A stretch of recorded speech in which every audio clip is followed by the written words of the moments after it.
Our first speaker this morning is Dr. Raj Shovatia. Dr. Shovatia received his MD and PhD from Yale University. His interest in applying a combination of various research approaches to his future career to better understand and treat patients with atopic dermatitis and pruritus has been a priority.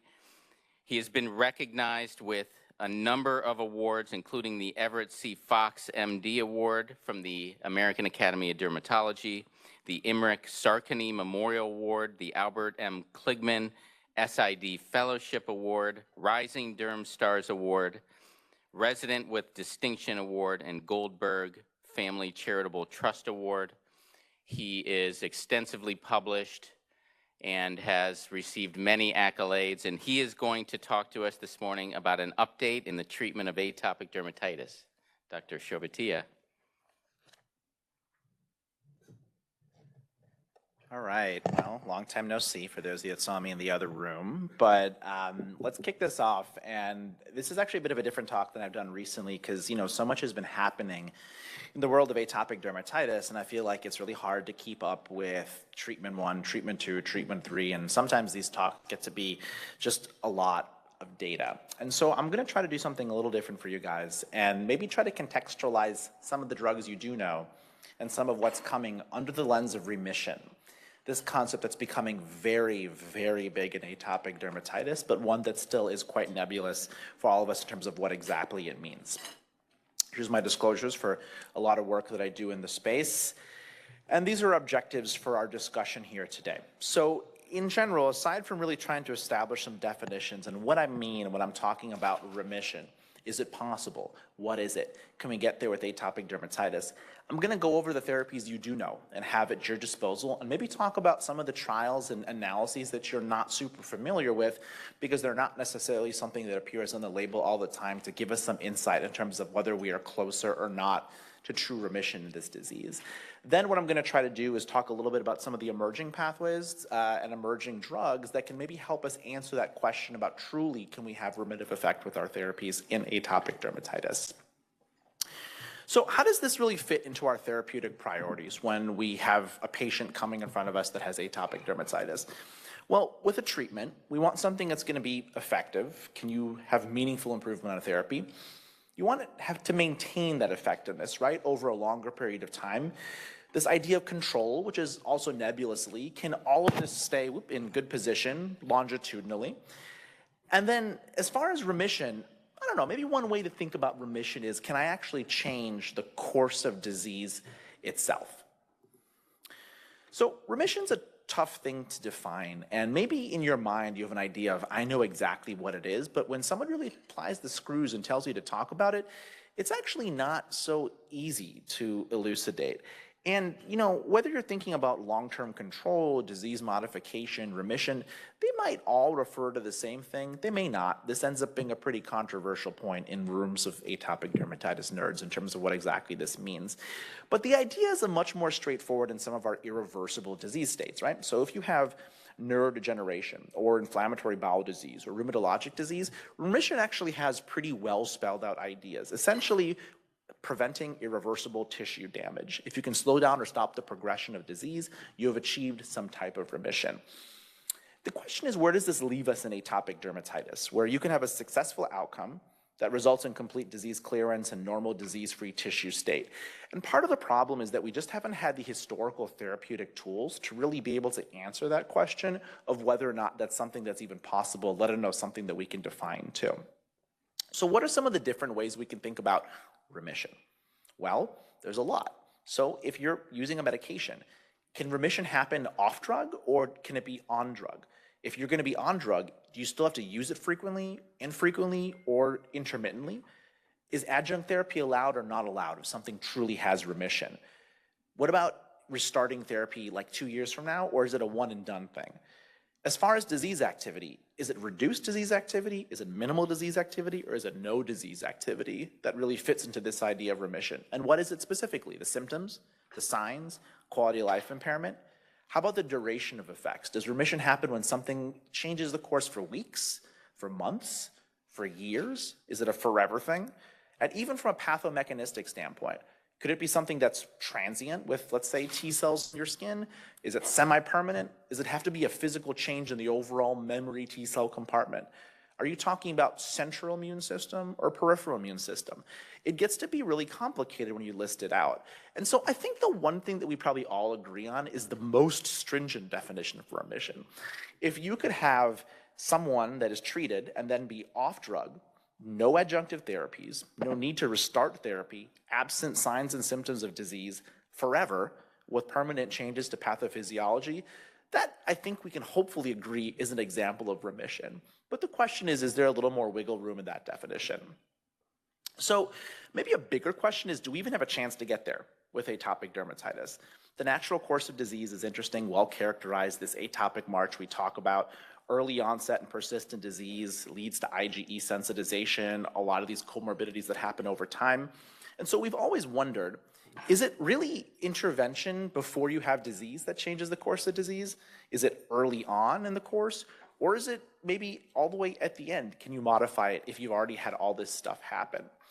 And this idea of tertiary prevention is one that's been used in other diseases. And when you remember primary, secondary, and tertiary prevention is the idea of reducing the complications of established disease well after everything has already happened. And, you know, we haven't necessarily figured out what that early step is in atopic dermatitis, but it hasn't mattered in other diseases. In the case of rheumatoid arthritis, let's say, early assessment and treatment can lead to less joint destruction and increased remission. If you're particularly aggressive, you can actually lead to more remission, even in people that have earlier and lighter disease. And the same concepts are true in inflammatory bowel disease as well. And there was a really provocative article published about a year ago in the Journal of Clinical Immunology, Journal of Allergy and Clinical Immunology, that was a meta-analysis of incident allergic events with individuals treated with dupilumab. And what they found was across all these trials, there was reduction overall in many of these things that we think about as part of the atopic march, or even allergic comorbidities or allergic events, suggesting that, you know, later intervention still seemingly may have a benefit, and you could maybe actually change aspects of an individual's disease course even when treating much later on. So what's possible with our current therapies? And maybe over the next 10, 15 minutes or so, I want to lead you through the options that you do have available to you in your systemic toolbox and understand what the randomized clinical trial data tells us, particularly in terms of some of the longer term data and some of the ones that unfortunately lacks placebo. That's just all we have because of the way the trials were designed. Our current therapies weren't designed with this concept in mind because we still don't even agree what it is, and maybe now you understand why I say it's controversial, but let's at least delve into the therapies that you might be familiar with. So we have 4 approved therapies, soon to be hopefully 5 or even 6 in the course of probably within the next year. We have 2 JAK inhibitors, abrocitinib and upadacitinib, and we have 2 biologic therapies, dupilumab and tralokinumab. And in general, when you take a look at longer-term data, and that's what this is simply just taking a look at week 16, week 32, week 52 data. This is looking at sort of improvement as far as the actual signs of disease, achieving EASI 90, so 90% or more improvement. By and large, you're in a good place where across all of our therapies, we have a reasonable shot of doing pretty good over the long run.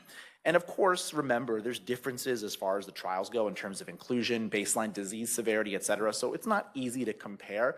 But the point I want to make is that we have a reasonable shot of doing okay over the long run. And this is simply taking a look at individuals having a 4-point or more improvement on that 0 through 10 itch scale. Same idea. So signs and symptoms, we're in a good place as far as our therapies go. But what can they do as far as the actual course of disease itself? So let's talk about dupilumab first, our antibody that we're quite familiar with since 2017 that binds to the IL-4 receptor alpha chain. You guys might be familiar with the SOLO 1 and 2 phase 3 trials, which is what's right on the label. You may not be familiar with Liberty AD SOLO Continue. This was an actual trial that was conducted for individuals that completed the pivotal phase 3 trials. Just happens to not be on label because it wasn't pursued at that time. But this was an actual trial that looked at individuals that were treated with conventional dupilumab dose, which at the time it was studied was weekly or every 2 weeks. And then they found out they were pretty similar, which is why every 2 weeks is our typical dosing regimen. And this was taking those responders and putting them on every 4-week dosing, every 8-week dosing, or withdrawing them completely on placebo and seeing how they do over the course of 36 weeks. And just looking around the room, I can see that some people are nodding because this might not be data that you've actually ever really seen before, because it doesn't get talked about all that much. And what they found was that, interestingly, you can actually do fairly well on less frequent drug or even off drug completely. And what you're taking a look on the right-hand side is just looking at rates of people keeping EASI-75 amongst people who had that to start with at the actual trial period. So longer dosage intervals in placebo do result in a reduced response for sure, and that's what you can see in those forest plots on the left-hand side. But about 1/3 of patients on placebo, after they're withdrawn from drug, actually maintained efficacy, which is an interesting question. It makes you wonder, is that actually an example of remission or something more specifically related to the pharmacokinetics of drug? So when you take a look at what happens, you can see pretty easily that as you space out the dosing of dupilumab in this trial, you end up with less and less and less of effect. And it's really that gray bar in placebo where individuals are relapsing back to where they originally started from before they got in. And when you just take a look at time to flare, essentially it's going to probably take somewhere around the days, about 50 or something days or so for the median of patients, about 50% of them, to get back to where they were before. And then maybe about double that for individuals who are on much more conventional dosing as well. Now, there was another analysis done once upon a time for some of the longer-term dupilumab data, because I just mentioned that originally in the trials, it was studied as a weekly medication and every 2-week medication. When people were moved from every week to every 2 weeks after they'd been on drug for a long time responding well, that didn't cause much of a change. And so it seems like most of this is happening as you start stretching it out from every 1 month, every 2 months, or getting somebody off drug. So what exactly does that mean to us in the real world? Well, we don't have much data in the real world to suggest whether this is truly a phenomenon that you can reliably see in terms of people withdrawing, other than a lot of clinical, anecdotal evidence. There was an interesting analysis done taking a look at dupilumab persistence using the IBM Market Scan database. And what they found was that of the people who discontinued dupilumab within sort of the first year of taking it, about 80% restarted within an average of 4 months. And so if I can infer something from this, I would say that there's probably not that many people discontinuing that are really having long-lasting responses that allow them to stay off. And in fact, most people are probably hopping back on drug, suggesting that real remittance is not really happening here. So the take-home points is that actually spacing out dosing here has been studied to see if people can maintain signs and symptoms. Probably it starts to get a little hairy when you go beyond the off-label dosing, and I would suggest staying on label. The trials obviously weren't designed necessarily to answer this question perfectly, but I suspect this is not really showing us truly what we think about as remission as far as the therapy goes. What about tralokinumab, our other biologic option? And unlike dupilumab, instead of blocking 4 and 13, this one blocks just 13. What's happening here? Well, these trials were set up a little differently than dupilumab once upon a time. This is the extra 1 and 2 trial. And just taking a look at the image, what you'll see is at the end of 16 weeks of treatment, individuals that were responders were randomized into continuing every 2 weeks dosing, going to less frequent dosing every 4 weeks, or going off dosing completely onto placebo. Very similar to what we just talked about, to take a look at how these people did. And what you find is, again, about 1/3 of patients that were withdrawn to placebo actually maintained response over about 36 weeks. So now we have 2 data points suggesting that there was a small category of folks that were having some kind of long-lasting response. Maybe there is a small fraction of people with targeting this part of the axis that get there, but bottom line, what you see here is that for the most part, if you respond every 2 weeks or every 4-week dosing, you can stretch the drug dosing out reasonably well. There was Extra 3, which again looked at individuals in a similar way, but at week 16, they were randomized just to every 2-week and every 4-week dosing. And what this shows in general, looking at the bar graphs in the bottom left, there's pretty sheer equivalence among people every 2-week, every 4-week dosing amongst responders, suggesting that indeed it seems like a reasonable strategy for this particular drug. However, when thinking about sort of some of our criteria for remittance, what's happening as far as concurrent therapy goes? Extra 3 allowed people to use topical corticosteroids, and as you can see, the amount of topical corticosteroid use decreased precipitously as they were measuring the individual's tubes during the trials. And in the long run, on the actual maintenance phase, people were using very, very small amounts. So you had people's ability to stretch out a drug and use a lot less of adjunctive therapy. Depending on what your definition of changing the course of disease is, on drug, you're definitely having to do a lot less to manage somebody's therapy. So the take-home points here, bottom line, is that, I don't know if this is, again, showing us what we want as far as remission is as well. We don't have even barely any real-world data as far as this particular drug goes too, but there is a small fraction of individuals, again, that seem to have these long-lasting responses. And so maybe conventional tertiary prevention for the IL-4/13 axis does have the ability to get us where we need to, but you would just have to follow all these people out much longer.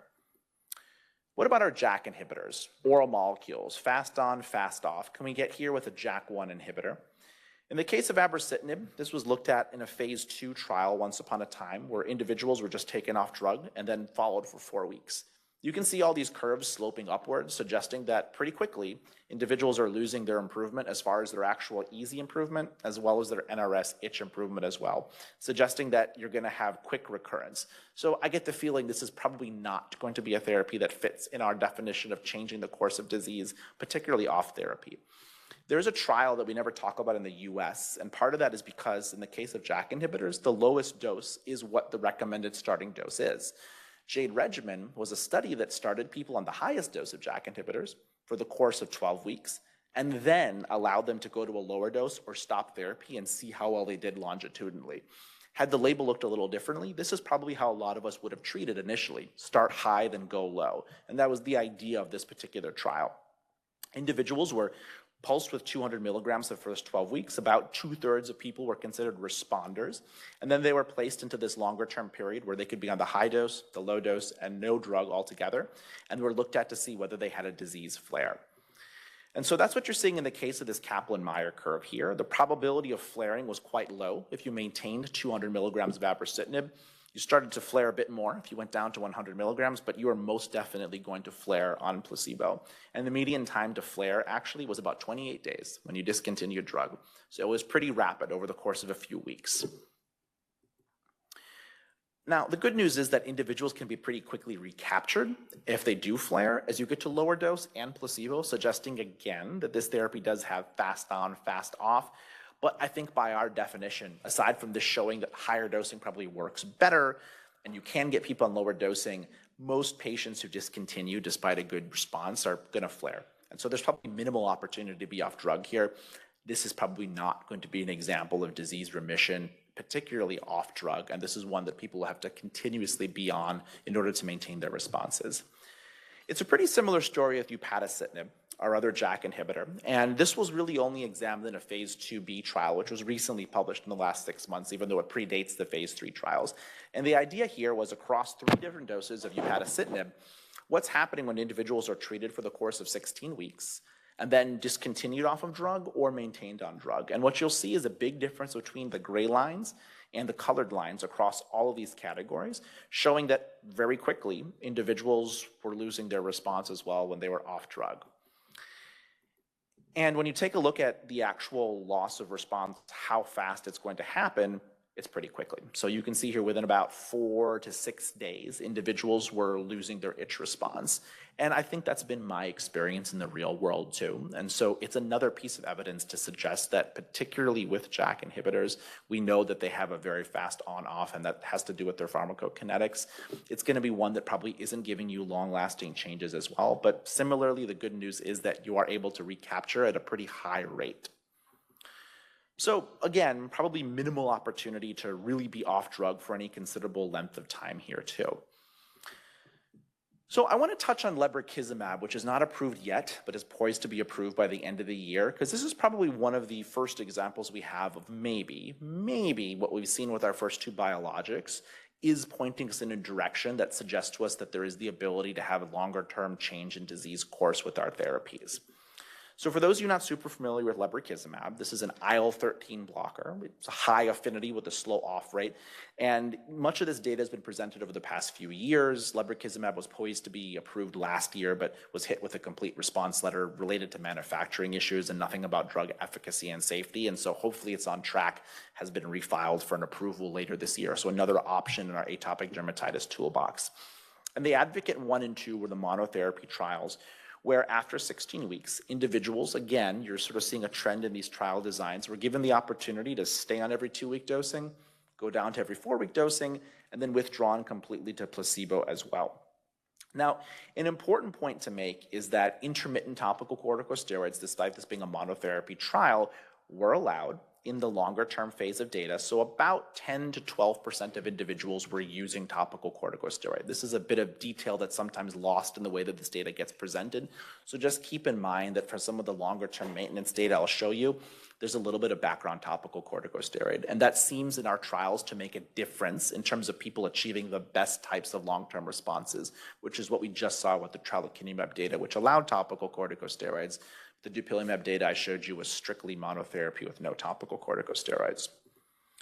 So when you take a look at these lines for just any one of your endpoints, EASI 75, EASI 90, itch improvement, clear, almost clear, there's a couple of interesting trends. You can't really tell the difference between the Q2 week and Q4 week lines, suggesting that for responders, this is probably the closest we've come to a drug that when spaced out seems to almost be identical. But the interesting part is looking at the gray placebo line, that's shockingly similar as well to the individuals that are on drug too. And you actually have the majority of your patients that are withdrawn off drug over the course of this 36-week period, maintaining the efficacy that they came in with as well. So that's really interesting and probably going to be one of the value propositions for this particular medication. Now, amongst the people that do end up losing response, this is a more formal recapture analysis that suggests for that small fraction of people, they actually are able to get back to nearly the same response they had before, which is something we often wonder about biologics compared to oral therapies as well. Additionally, there is a longer-term analysis here. The adjoin is the longer-term extension group, and this is taking a look at individuals in the combination therapy trial ADHERE that allowed for topical corticosteroids to roll into this long-term extension arm. Most people were using topical corticosteroids as far as this therapy goes. Another example showing you that for the people that were responders that were sent into this period, every 2 weeks, every 4 weeks dosing, almost indistinguishable and nearly identical as well. Higher numbers that you'll notice in this trial are probably related to the background topical corticosteroid use for most of the patients too. So it's intriguing, and the big take-home point here is that this is really the first data set we've seen for any of our drugs that targets the conventional IL-4/13 axis, where almost going to monthly down from Q2 is about exactly the same over the course of months and months and months. And even the placebo withdrawal arm is actually pretty similar when you compare it to the two. So is this actually an example of maybe remission in the real world, or is this just related to the pharmacokinetics of binding? This is a very high affinity antibody with a slow off rate. You know, this is going to probably require a little more real world use to see. I think that in my practice for most of our conventional biologics, I have not seen that much success in truly getting people to be off drug or even very, very spaced out therapy. And I tend to sort of treat based on the way the label recommends. My hunch is that it will probably be something similar, not to be a naysayer, but I think that similarly, I'm not sure if there's going to be that many people probably pursuing that, trying to get off drug thing, but maybe you might have the shot to get people down to monthly dosing. So, you know, in the last part of this talk, in the last 10 minutes or so, I want to take a look future facing in terms of, you know, what do we have as far as our therapies and what's missing? And I can nitpick, but I just showed you that we have a lot of good options now that we didn't have less than 10 years ago. And we have the ability to treat people in a way that we have not been able to before. But aside from some of these more granular points of what maybe we could be doing better as far as these therapies go, I would still say that true remission, this idea of really changing some aspect of the disease course, and I think we all feel like remission should involve no drug in some way, we haven't really gotten there yet. And so what could this look like? And this is something that's being actively investigated as far as trials go, in addition to people like me pontificating what the definition of remission should be. And there's been a lot of buzz around this OX40 ligand pathway, and you guys might have heard about it too. But it's not something that we really have ever learned in dermatology training, as it's a relatively new area for immune-based therapies. And so I want to take this time to maybe walk you through about how there may be an opportunity, if we target our immune responses slightly differently, to achieve longer-lasting effects off therapy. So normally when we treat for atopic dermatitis, we're usually thinking downstream, meaning that we're thinking about a lot of the cytokines that are produced by a variety of T cells that are acting on other immune cells and the skin itself. And this includes not only our cytokines, but our signaling molecules like Janus kinases as well. Now, this has its own limitations. We've obviously seen that none of our drugs are 100% effective, and perhaps this can lead to some safety issues too, depending on the drug. But this might be one reason why potentially we're not able to understand remission in the way that we really want to, because we're treating at such a granular level downstream. What happens if you look higher up in this immune cascade?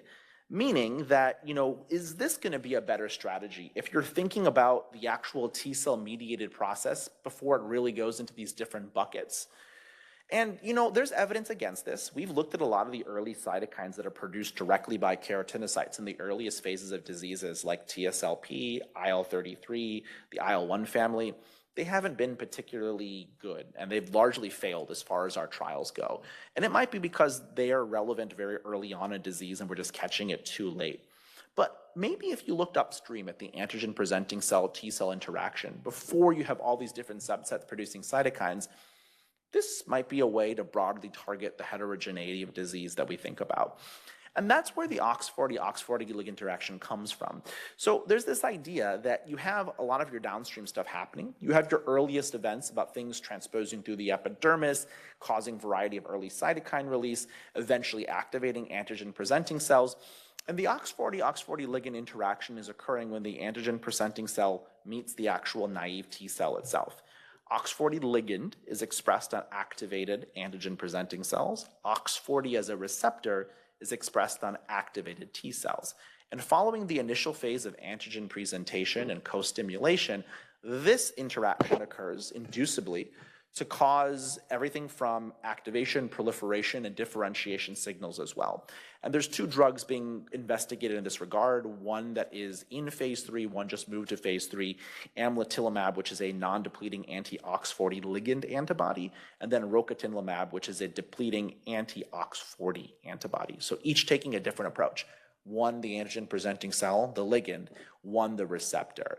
And I think all you need to know is that instead of thinking about what's happening with the T cell well downstream, this is trying to take an approach of an interaction that's going to be important for every different type of T cell that might be produced, Th1, Th2, Th22, Th17. And maybe this might be a way to change the way we look at treatment in atopic dermatitis. So just kind of walk you through, because this is probably, again, a little unfamiliar for a lot of us, and myself included. There is some good evidence for OX40 in local and OX40 in systemic inflammation. We know that in patients with atopic dermatitis, OX40 expressions increase locally on T cells that are activated. OX40 and OX40 ligand cells are co-localized on histologic samples. And there's pretty good evidence for OX40 in systemic inflammation at central immune sites, in addition to peripheral immune sites as well. So it has the logic behind why it might be an axis worth targeting, not only in this disease, but what you won't hear me talk about is the fact that this is also under really cool investigation for HS, IBD, and a bunch of other different disease targets too. When you think about what that cascade looks like, we often talk about some barrier disruption event occurring early on in atopic dermatitis. You have some type of allergens, irritants, toxins, eventually activating antigen-presenting cells. These antigen-presenting cells co-localize with your T cells, and you can kind of see where that OX40 ligand, OX40 interaction is happening, and hopefully that clarifies exactly what step is. And then it's at that point we think about production of IL-4, 13, 22, interferon gamma, activation of neurons, promotion of itch, etc. So for us treating later in the disease course, treating at a higher upstream point immunologically perhaps gets us to the place that we want to. So let's talk about our two assets that are currently in phase 3 trials here that have had some promising results. Rocatinlimab, as I mentioned, is targeting the receptor, OX40, and this was the phase 2b trial design looking at a bunch of different doses as well as dosing frequencies, just trying to take a look at the change in baseline EASI score. So what you're seeing on the left-hand side are 3 phases of the trial. Between weeks 0 and 36, these are all individuals on therapy. There was a placebo group as well between weeks 0 and 18. You can see that placebo group rolling over into rocatinlimab treatment, but what I want you to focus on is here. Between weeks 36 and weeks 56 in this trial, patients were pulled off drug completely. So for 20 weeks, these individuals had no drug. Now, those look like pretty flat lines hugging each other without much happening. And when you take a look on the right-hand side, this is time to loss of EASI-75. Over the course of these about 26 weeks or so, you're seeing almost no loss of efficacy, minus the arm that has the lowest dose given the least frequently.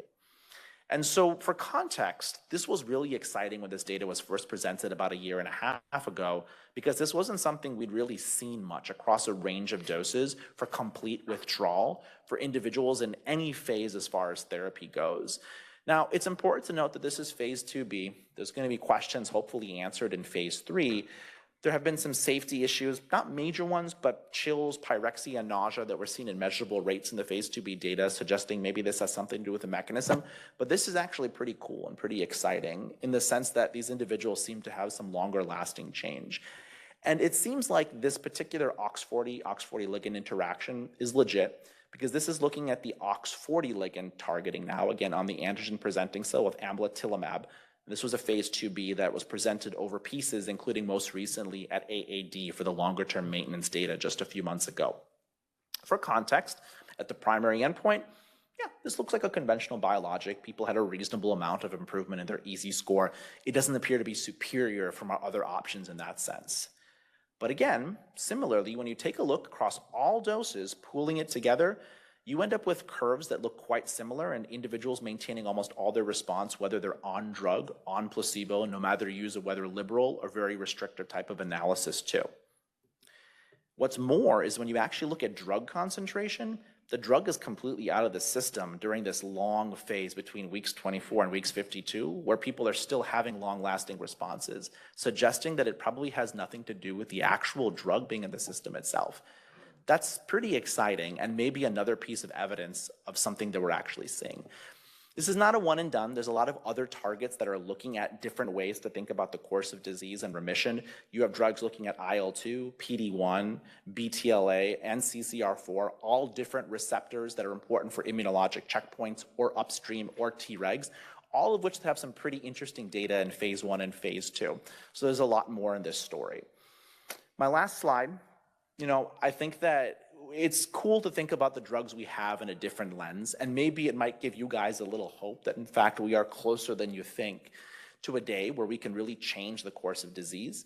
I'm not sure if we're necessarily there yet with the drugs that we have, even though we can get some longer lasting responses on biologics, but I think that we're gonna perhaps get there soon enough and really answer some really important biologic questions with the next wave of therapies, particularly as far as OX40 and some of those other ones I showed you.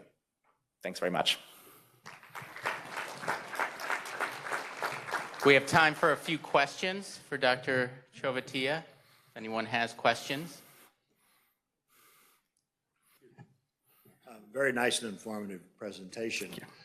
As a clinician who occasionally uses some of these drugs, I've been a little concerned about the reports of possible CTCL as a risk factor for long-term use of these drugs. Could that, we don't know that that's the case, but until we know for sure, maybe that would be another reason to, move toward trying these drug-free intervals in patients with these diseases. It's a good question. I'll answer that one and let you sort of ask the second one. I will say that it's still a very murky area with CTCL, and I think the biggest part is that for the studies that are coming out suggesting that either the longer you are on drug or there appears to be an association, it's hard to parse out sometimes if CTCL was the diagnosis to begin with. Yeah, and I think that's the thing we all grapple with. Are you talking about a situation where there's some malignant clones hiding in a sea of spongiotic dermatitis that are getting activated? Was it misdiagnosis? I don't know if we're there yet to say it's a true driver, but in indeterminate cases, you make a very interesting point about reasons why extending out or drug holidays may make sense. Yeah. It would be interesting, in the best of all possible worlds, is to get the patients in these studies that at least part of the study they were on placebo to see if their risk was lower over time with CTCL. But I know that's not possible in the real world. It's an interesting point, and it's been a hot area of discussion with the IL-4, IL-13 axis, because there's questions about, is this an IL-4 driven event? If you just target IL-13, is that a much safer way to go about this? Number two, are we really actually activating disease, or are we adequately treating one part of disease, allowing the malignant clones to proliferate in some sense? More information coming, but a really interesting, intriguing area that should make all of you guys think a couple times about cases where everything just doesn't fit completely. Other questions? Raj, I think for a lot of these chronic diseases, one thing that we struggle with, and some of them is, what are our goals? When are we happy with how the patient is doing? And I wonder if you could just say a few words about what we know about the correlation or lack of correlation between clearance of eczematous lesions and pruritus. Yeah, that's a good question and a good point. So, in one of the studies that we had published a few years ago, what we found is that, there actually is a pretty reasonably large subset of patients in day-to-day practice that have fairly mild, if not sort of nearly clear skin, but can actually still have persistent itch, right? And so atopic dermatitis itself is highly heterogeneous, where people can have a high amount of lesion involvement, not that high of lesion involvement. And part of the problem with our studies is, and this is partially related to regulatory science at the FDA that's been done the same way for 50 years, it's so slanted towards IGAs and actual, physical measures that it doesn't sometimes do a good job of capturing the symptomatic part of things. I think with our atopic dermatitis patients, what you see in a lot of these discrete choice experiments where you try to rank what's important from person to person, usually clinical improvement involves both signs and symptoms both. And a lot of our therapies, particularly in the case of biologics, people can get clear but still have some residual background itch. And when you ask them, hey, how you doing? They'll be like, I'm doing pretty good. And that's just literally because they've never really had any other options that can help them. But when you really start delving in, you realize that sometimes there oftentimes is still that background itch that hasn't necessarily gone away, even if the lesions look completely good too. So it's not a knock on any particular therapy, but I think bottom line, to really assess how your patient is doing, you have to ask at least one question about a symptom in addition to your signs, and maybe something about life quality in general. And I'm a bigger proponent of walking before we can run. I don't know if this idea of off-drug, no adjunct therapy remission is necessarily going to happen anytime soon, but I think for me, if I can get somebody relatively controlled across these domains on therapy, to me, that is perhaps more important than anything else at the moment. Thank you. Thank you.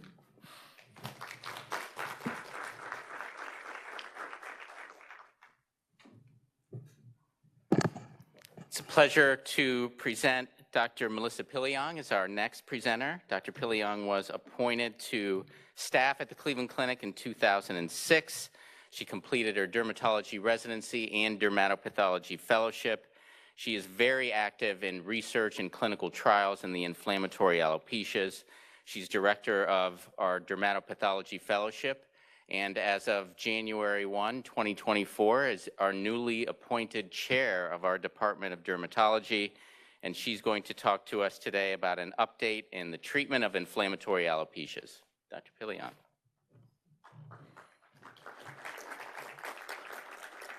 Good morning. It's my pleasure to be here. Tony, this is a fabulous course. Thank you for organizing it. It's hard to find a course where you get so much intense inflammatory disease lectures that by such high quality, me excluded, but high quality lectures. So, and really that's a testament to you and your passion and your effort. So thank you. And thank you for including me. So we're going to talk about inflammatory alopecias. I am an investigator and have done a lot of work for both Pfizer and Lilly on their JAK development for alopecia areata. So I think the place to start is in the past that it's JAK inhibitors really have made alopecia in general very hot over the last few years. This was the first paper that was published by Brett King in 2014.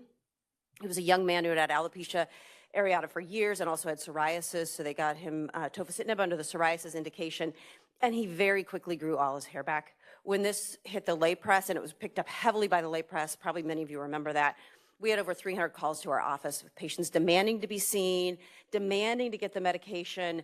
They were highly activated, very good self-advocates, and many of them, we wrote it with like chewing my nails, this was even before we had the black box warning, brand new drug, don't know really that much about it, but we wrote it and worked through it. And what I found very quickly is this was with tofacitinib. It was a great drug, and people did very well on it. And knock on wood, had very minimal issues. And so, this was 10 years ago at this point. So that's how long I've been prescribing JAK inhibitors. So I've had a lot of experience. Are you all? How many of you have prescribed JAK inhibitors for alopecia areata in your practice? Good. good, a fair number. When I asked that, 3 or 4 years ago, nobody would raise their hand, so that's good. So JAK inhibitors in alopecia areata work by upregulation of IL-15 in the outer root sheath of the hair follicle. So this is the follicular epithelial cell. This is the nucleus of the lymphocyte. They both have JAK inhibitors on them, and they then downregulate interferon and IL-15 when you block them. Note that the pairs are not JAK1 to JAK1 or JAK2 to JAK2. They can be, but they're also JAK1 and 3 and JAK2 and 3 and different pairings. So that's important when we think about which drugs might work in which cases. There are a number of JAK inhibitors available. 2 that are FDA approved for alopecia areata, baricitinib and ritlecitinib. We expect that we'll have duruxolitinib over the summer. And then there's the ones we heard about for atopic dermatitis, ruxolitinib, which is for hematologic malignancies and is quite expensive. I've had one patient with alopecia areata who took ruxolitinib, and he'd had a history of a leukemia, and they were treating the leukemia with the ruxolitinib, and he regrew all his hair and did great. There's very limited reports in the literature with ruxolitinib. And then, of course, we have our topical compounds also. So when we first started thinking about JAK inhibitors, we thought that very much about this is a JAK1, so it should do this. This is a JAK2, so it should do that. This is a JAK3, so it should be better for this. But in reality, what we found is they all work pretty well for alopecia areata, all the ones we've tried, and they're much less selective than we originally thought. And again, that's partly because of the pairings. So if you knock out JAK1, you knock out some JAK2 and JAK3 because of where they're paired. So if we think about, we can't think about JAK inhibitors in our paradigm of a monoclonal antibody. It's not. So if you think about a monoclonal antibody as being very, very, very targeted, like a heat-seeking missile, and on the left side there, a very broad, like prednisone, or cyclosporin that wipes out a large swath of the immune system. This is somewhere in between, so much less specific, but gives us a little more play in how we can use them. So baricitinib was first FDA approved almost 2 years ago. It's for 18 and over, but I'll reassure you there are studies going on in kids 12 and over. They plan studies in kids 6 to 12. The FDA won't let them do that until they get 12 to 18 approved. And in Europe, JAK inhibitors have been used heavily. Baricitinib has been used heavily in kids even as young as 6 months who have severe autoinflammatory diseases. So there is data in kids. It's not that one is more or less safe. It's just the way they've gone for FDA approval. In the studies, they enrolled patients who had a SALT of 50% or greater, and there's 2 dosing regimens for baricitinib. There's a 2 milligram daily dose and a 4 milligram daily dose. And so this gives you a little flexibility in how you dose. We'll talk about which one, how to prescribe it. And these pills can be split. So this is the early trial from the BRAVE AA1 and AA2 trials in baricitinib. You can see the orange is the 4 milligram, the blue is the 2 milligram. Clearly, the 4 milligram works faster and it works better, significantly better. In my practice and when I'm with other hair experts, people are just starting with 4 milligrams. And that's different than when I first started prescribing, I would try the 2 milligram, but the consensus is you just go for the 4. The other important thing about these data, I think, is to look at the placebo. So sometimes with alopecia areata, it's a crazy disease. It has a mind of its own. The hair can come and go seemingly at whim.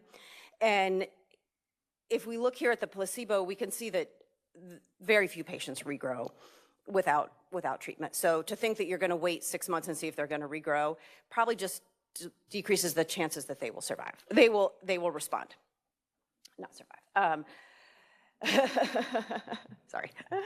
And so then this is 1-year data in baricitinib. And so you can see from 36 to 52 weeks, they continued to see more improvement, more people who achieved response of a SALT less than or equal to 20. That means 80% or more of their scalp covered by hair. Every time I think about SALT, I think in my head, SALT is like golf, the lower score, the better.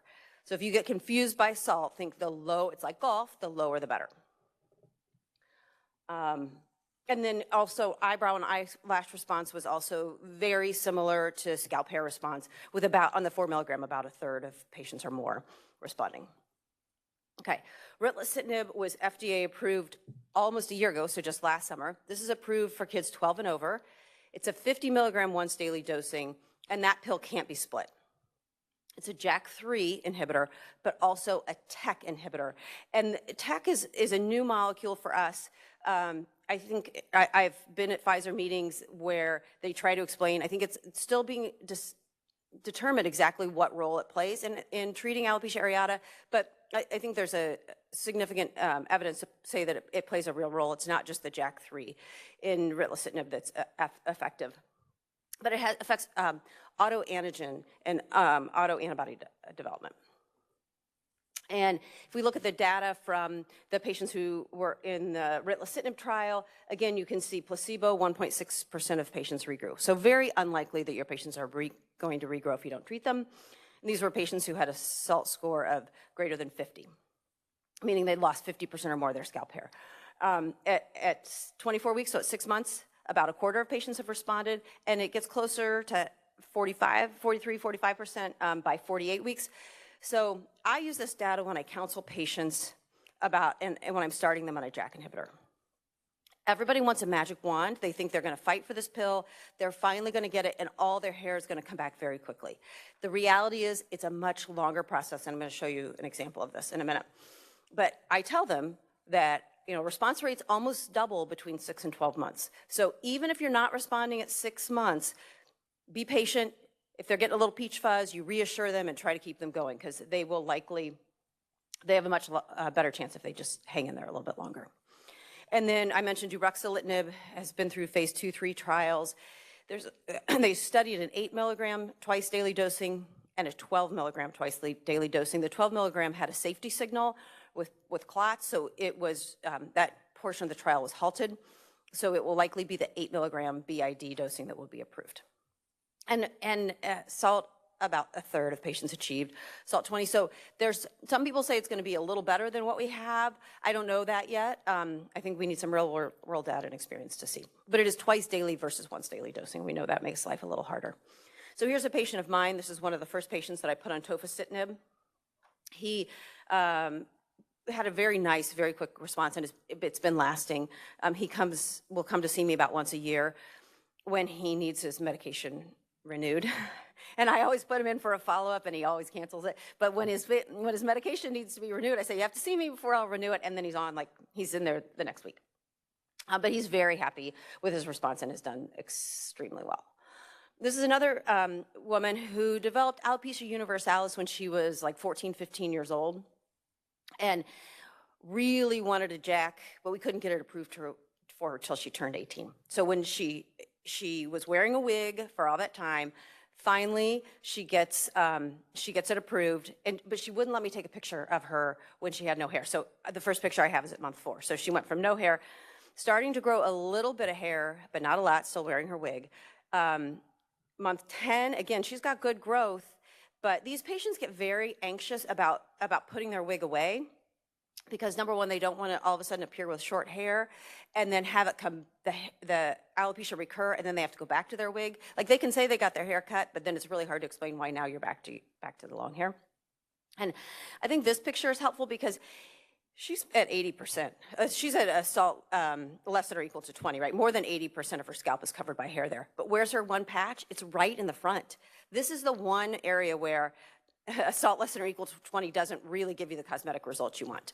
So if that patch, that 20% of residual is in the front, it's much harder to cover. But then look, by month 14, she totally regrown by month 18. She was still wearing a wig at month 18, but shortly thereafter she gave it up, and now she has hair longer than mine. So and has done, again, really well. And then there are these 2 JAK inhibitors that have atopic dermatitis indications. We know our patients with alopecia areata are more likely to have atopic dermatitis and often have pretty significant atopic dermatitis. So if I'm having trouble getting coverage for one of our alopecia areata FDA-approved drugs, I will sometimes go to one of these. So I have several patients who are on these medications for their alopecia areata. Upadacitinib and abrocitinib are both FDA-approved for 12 and over, so in that kid range, it can be helpful. And upadacitinib has the additional indication for ulcerative colitis and recently Crohn's disease, which can be really helpful. I have a patient who is a young woman who's had Crohn's disease since she was really young, and bad Crohn's disease, and then developed alopecia universalis and bad atopic dermatitis. And her GI doctors insisted she would be on a TNF inhibitor for a long time and would only let her be on that. And then she developed antibodies to the TNFs. And the whole time I'd been talking to the parents, look, if they ever let you switch, if they ever talk about it, there's these JAK inhibitors, they'll help everything. And finally, she had the antibodies, and so we had to switch. And the pediatric GI doctor was not very happy about it, sent her to the adult peds doctor to talk to her about the upadacitinib before I gave it to her, but she's been on it a year now. Her hair's fully regrown. Her atopic dermatitis is not as good as her hair, but it's much better than it was. And she's her Crohn's disease has done very well. So I think that there's a real place for this in kids who have multiple autoimmune diseases. And then abrocitinib also has been reported to help patients with alopecia areata regrowth. So that would be another option. And for me, it's whatever one I can get for them that they can afford. So when, I think this is always the question. Okay, great, they work, but are they safe? Can we really give them to patients? And generally, they are very safe and very well tolerated. Patients do well. They don't come in and complain about anything. And I ask them, do you feel any different on the medicine than you felt off? And no, they say they can't really tell any difference. There is the scary black box warning. I think we have to understand the concept of where the black box warning came from. It came from a surveillance study done in patients who had rheumatoid arthritis, who were over 50 and had risk factors for MACE and malignancy. And they either were given a JAK inhibitor or a TNF. And the patients on the JAK inhibitor had more of these things than the patient on the TNF. And these are rheumatoid arthritis patients who had risk factors. So we know that our patients in dermatology are less sick than our patients, than rheumatologic patients. And alopecia areata patients generally are very healthy. So I think the real question is, how do we have to apply this to our patients, and does it really make a difference? In my experience, a long time, I'm knocking on wood again, I haven't had anybody who's had any of these, and I've been prescribing tofacitinib to a lot of patients for a long time. The other thing that's different with the JAK inhibitors is it can lead to reactivation of the herpes virus. Patients don't always recognize that's what they have. I had a patient who came back to see me, and she said, I had this cellulitis on my hip, and I went to the urgent care, and they gave me an antibiotic, and it took like a month for it to go away, and it was really painful.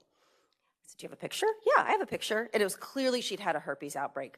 And so I warn patients, if you get blisters, if you get a painful lesion, let me know. It may be this virus. And then, so there are reports of patients who have had clots on alopecia areata patients in the trials who had clots. Many of them had identifiable risk factors. There was a 48-year-old man who had a heart attack. He was a smoker.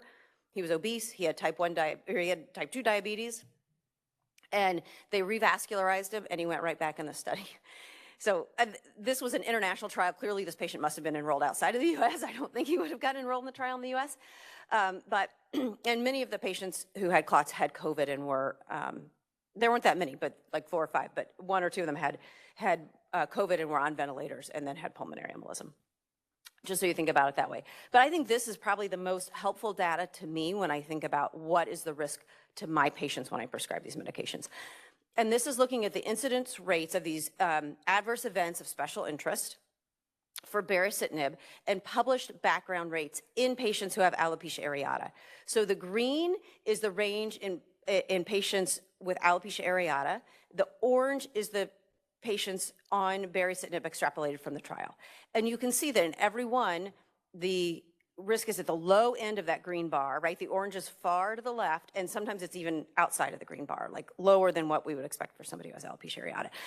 So I think this is very reassuring. It's that we can safely prescribe this medication. But it's not like a green light go for everybody.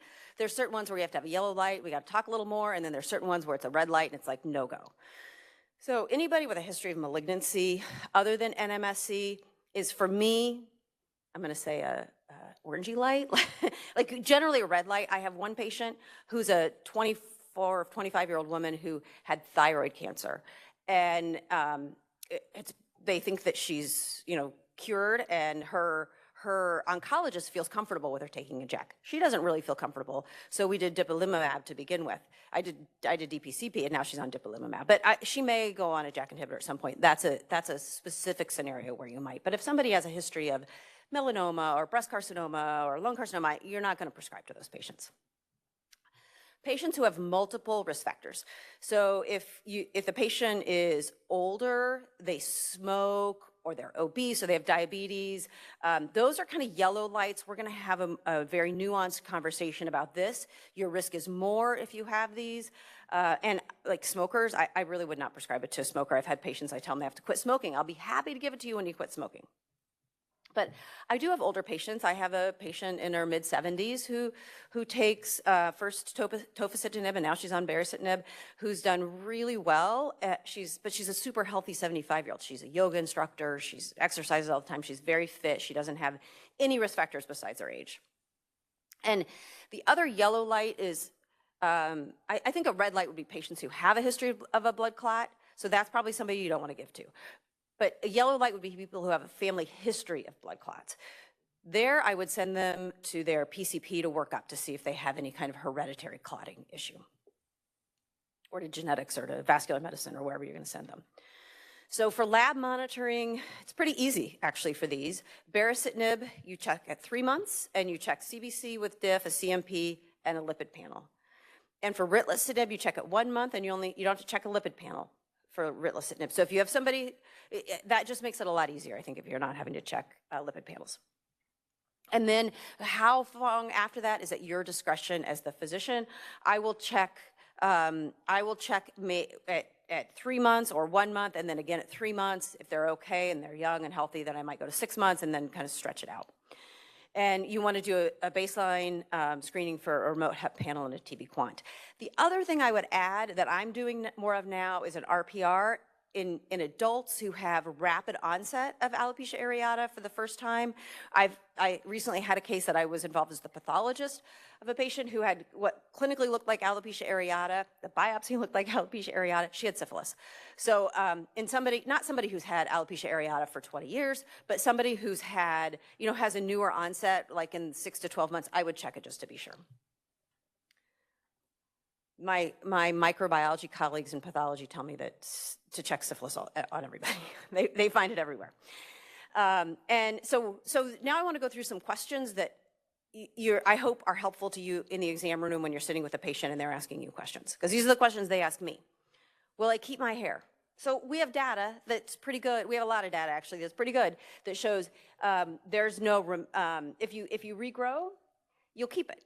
Like the 2 patients I showed who had regrown. So something like 90% of patients, if they reach a SALT less than or equal to 20, kept their hair at 152 weeks, so a long time. When should I switch or give up? So you see the patient back at 6 months. Maybe they have a little peach fuzzy. Maybe they have a little dark terminal, but they're not at SALT less than or equal to 20.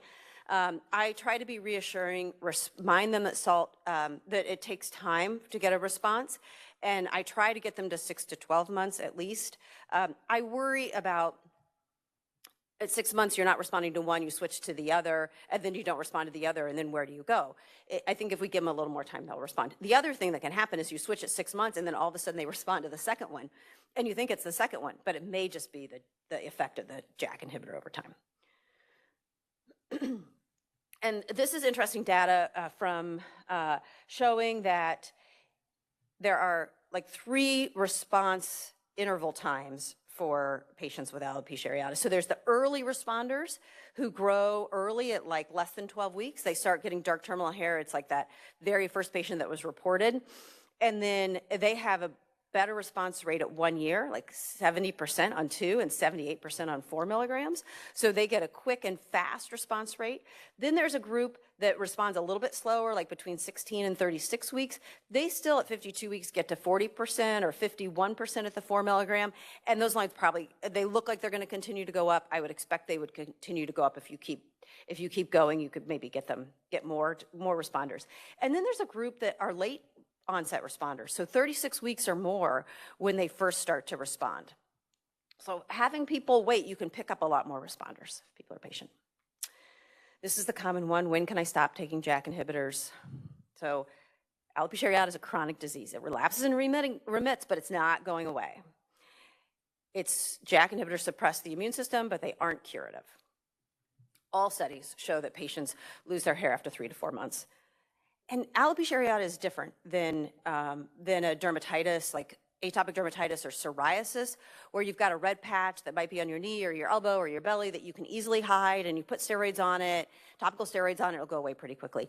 If you lose a big patch of hair or a lot of hair, it takes, we've already seen in these pictures I've shown, it takes a long time for that hair to go back and for those patients to recover. So I think we have to be a little more cautious in how we're taking patients off drug. So I tell them indefinitely until the next best thing comes along.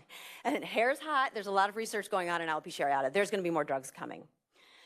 If they're on baricitinib and they respond, like they were one of those fast responders, they've done great, I think it's reasonable to start thinking about trying to wean them off. And you could do, this is what I would do, if they're taking 4 milligrams 7 days a week, I would go to 4 milligrams 6 days a week and 2 milligrams 1 day a week. And remember, those pills can be split.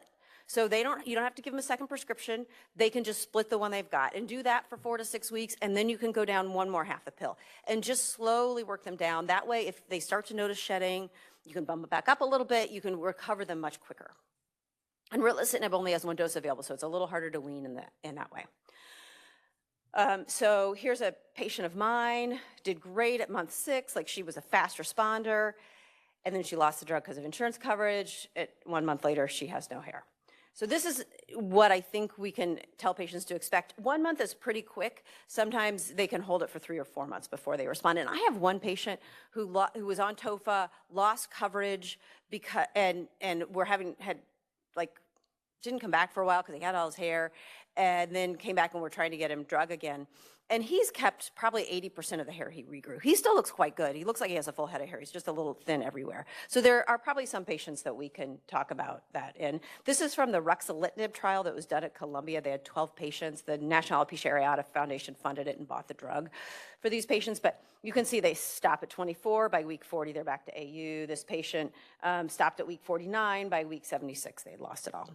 So 3 or 4 months is what we can expect. And I think that's helpful if you have patients who are like, oh, I missed a dose or 2 doses or 3 doses. Okay, or they get sick and they have to stop for a week. They're probably fine. Up to 2 or 3 weeks is probably fine if they have to stop because they're sick. But this is what happens if you abruptly withdraw somebody. And to support that, so that you withdraw at 52 weeks, and then there's a few weeks where they hang on with good response before they really plummet. So if most patients lost their response if they stopped abruptly. So these are the patients who continued on drug. These are the patients who stopped. And you can see once they went to placebo. This is from the BRAVE AA1 and 2 trials, this data. At the 2 milligram, only 10%. But there is a subset that can. So I think that argues to trying to wean them off and seeing if you can find somebody who might be helpful. 75% recaptured, which is great. You can enhance efficacy with steroids or topical minoxidil. I do somewhere between 1.2 and 5 milligrams usually. For women, I start at 1.25 and I can increase to 2.5. For men, I start at 2.5 and go up to 5. They can develop, women complain about this sometimes, hypertrichosis, a little peach fuzzy on their face. I tell them to buy a dermaplane. and actually for alopecia areata patients, they don't have much hypertrichosis because they don't have a lot of hair to begin with. And rarely there are reports of edema, periorbital edema, lower extremity edema. I had one patient who had alopecia areata actually, but had a kidney transplant, and we only put him on oral minoxidil, and his eyelids totally blew up. So it happens, but it's very rare. As long as they're on less than 5 to 10 milligrams a day, they should not have cardiac effects, and that's from this trial here that was published in the JAD in 2021, where they looked at over 1,400 patients and looked at safety and efficacy. It was a multinational trial. If you are prescribing minoxidil or you want to and you're worried, this is a very helpful paper, I think, to look at. And then this paper from Brett King, where he had patients who weren't responding to tofacitinib for 6 months, then he would add oral minoxidil, and all of them became responders. So it really helps. And if they have a cardiac history, if they have something you're worried about, I send them to cardiology to get approval. I've not had one cardiologist say no, but I send them all anyway. And just as a shout out to my wonderful colleague, Wilma Bergfeld, she was talking about minoxidil and alopecia areata in 1989. So this was a series of patients that they used topical minoxidil who had alopecia areata, and a portion of them regrew. Rich Ranchoff is also on here. Will Steck, I don't know, maybe some of you know Stephen, I don't know Stephen. And then I just wanted to touch briefly on JAK inhibitors and scarring alopecia, because this is the next thing that we're going to hear more about and that's going to come along. So there are reports in the literature with lichen planopilaris and frontal fibrosing alopecia showing effect. I've prescribed it to, I don't know, a dozen patients or so. I've had a few who've responded. It hasn't been gangbusters to me, but it's also might just be a bias because I have a very low number. But you can see here, this is a photo showing how the inflammation really went away. And this one, and then you can see clinically, the inflammation went away, FFA, LPP, and boy, it looks to me like they've got some hair back too. So good options. And people ask how you can get it approved. Scalp dermatitis, they're itchy, they've got a red scaly scalp, like under scalp dermatitis or atopic dermatitis, and you might be able to get it. And again, then we have those other two JAK inhibitors that are FDA approved under the atopic dermatitis indication that you might be able to use. And this was a patient who was referred to me. He had these bumps and pustules in his beard for a few years before he got to me. Scalp completely uninvolved. He'd had a biopsy that was consistent with LPP, and they would heal with alopecia. Super inflamed. Tried everything. You know, he'd been on months of Accutane. He'd been on tons of antibiotics. He'd been on methotrexate. No response. This is his response to topical ruxolitinib. He felt like if he'd do it twice a day, if he missed one dose, he felt like he would flare up a little bit. He's very sensitive about it, but like cleared up beautifully. But he would still flare if he stopped it. So we patch tested him, and we found a lot. Thank you, Dr. Anthony. We found a lot of allergies, the things that these patients with LPP and FFA are most commonly allergic to: preservatives, metals, and fragrances. And he eliminated all those, and he would still flare up. So we gave him oral baricitinib 2 milligrams a day, started at the low dose, and he became even less red, and he felt like he could miss a day or two with his topical and do well. So that's one option. And this is a patient of mine who has long-standing folliculitis decalvans with a lot of scalp itch, and she like picks the scale off her scalp, and I think some of the alopecias that pick the scale off the scalp, but she was put on topical ruxolitinib, and after 4 months, inflammation much decreased and a significant amount of regrowth. We're starting her on an oral JAK inhibitor also. I think she's already started it. But so just, that's a tough disease. I think folliculitis decalvans is the hardest thing to treat and get under control. So to have some other options is really helpful. So just in summary, JAK inhibitors are generally safe, well-tolerated, and effective. Give them a shot. Once you see one patient who starts out with alopecia totalis or universalis who comes back with a full head of hair and like a bright, shiny face and a totally different persona, you'll be hooked on it like I am. And add low-dose oral minoxidil to enhance efficacy. I often start them both at the same time. And consider JAK inhibitors in your patients who have scarring alopecia. Give it a chance. There's my email. If you have questions, if you have patients you want to refer to me who you think need my expertise, you're welcome to email me, and we'll try to find them a spot. And we have some alopecia areata trials coming. We're going to have a new upadacitinib that's going to be 12 and over coming, and it's going to be real world. So we'll be able to, after a period of time, do some adjunct treatment. So if you have patients who you think would be good for trials, please let me know that too. Thank you.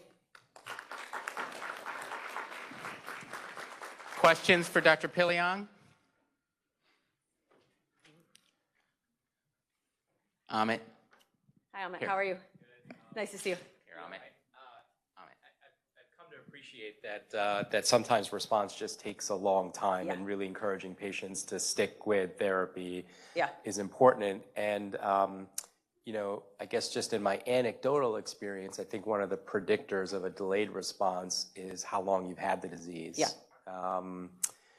But I don't know, has that been quantified at all? And does trial data sort of support that observation? Yeah, 'Cause it'd be nice to tell a patient, look, you've had this for 10 or 15 years, and that's something that, we're just probably gonna have to be more patient with.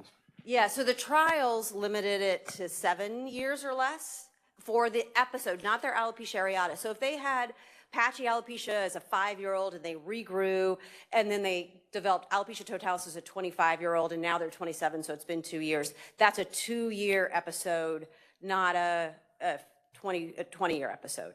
So if it doesn't matter how long they've had the disease, it matters how long they've had that particular episode without regrowth. So I think that's important. And Brett King has published on duration of disease and how long it takes. That's where that 7 years came from. And I'm sure maybe you have these patients. I have patients who've had alopecia universalis. I have 2 women I'm thinking of who, since they were little kids, who show up and want treatment. And I mean, you know, you've had no hair on your body for 25 or 30 years and you want to try it. I mean, I'm letting them try it. I tell them, I think you're much less likely to respond because you've had it so long, but we're giving it a shot. And I had one patient, a man in his 70s, who drove from Bloomington, Indiana, that's like a 6 or 7 hour drive, to come talk, when the first TOFA paper came, to come talk to me about it. And he had a toupee, like a full-on toupee, like glued to his head. And I said, you know, first of all, we didn't even know the older stuff then, but he hadn't had hair. He hadn't had hair in like 50 years. And I said, you know, I think it's really unlikely that you're going to respond. And whatever you grow back is not going to look like that thing on your head because he's probably has AGA and, you know, he was mimicking the hair of when he was 20 when he lost it. And he really just appreciated information about it and hearing about it and talking to me. And he was fine not to treat. But yeah, I think that's a good point, Amit. Thank you. Other questions? Melissa, I was impressed to see how many JAK inhibitors are effective for alopecia areata. Yeah.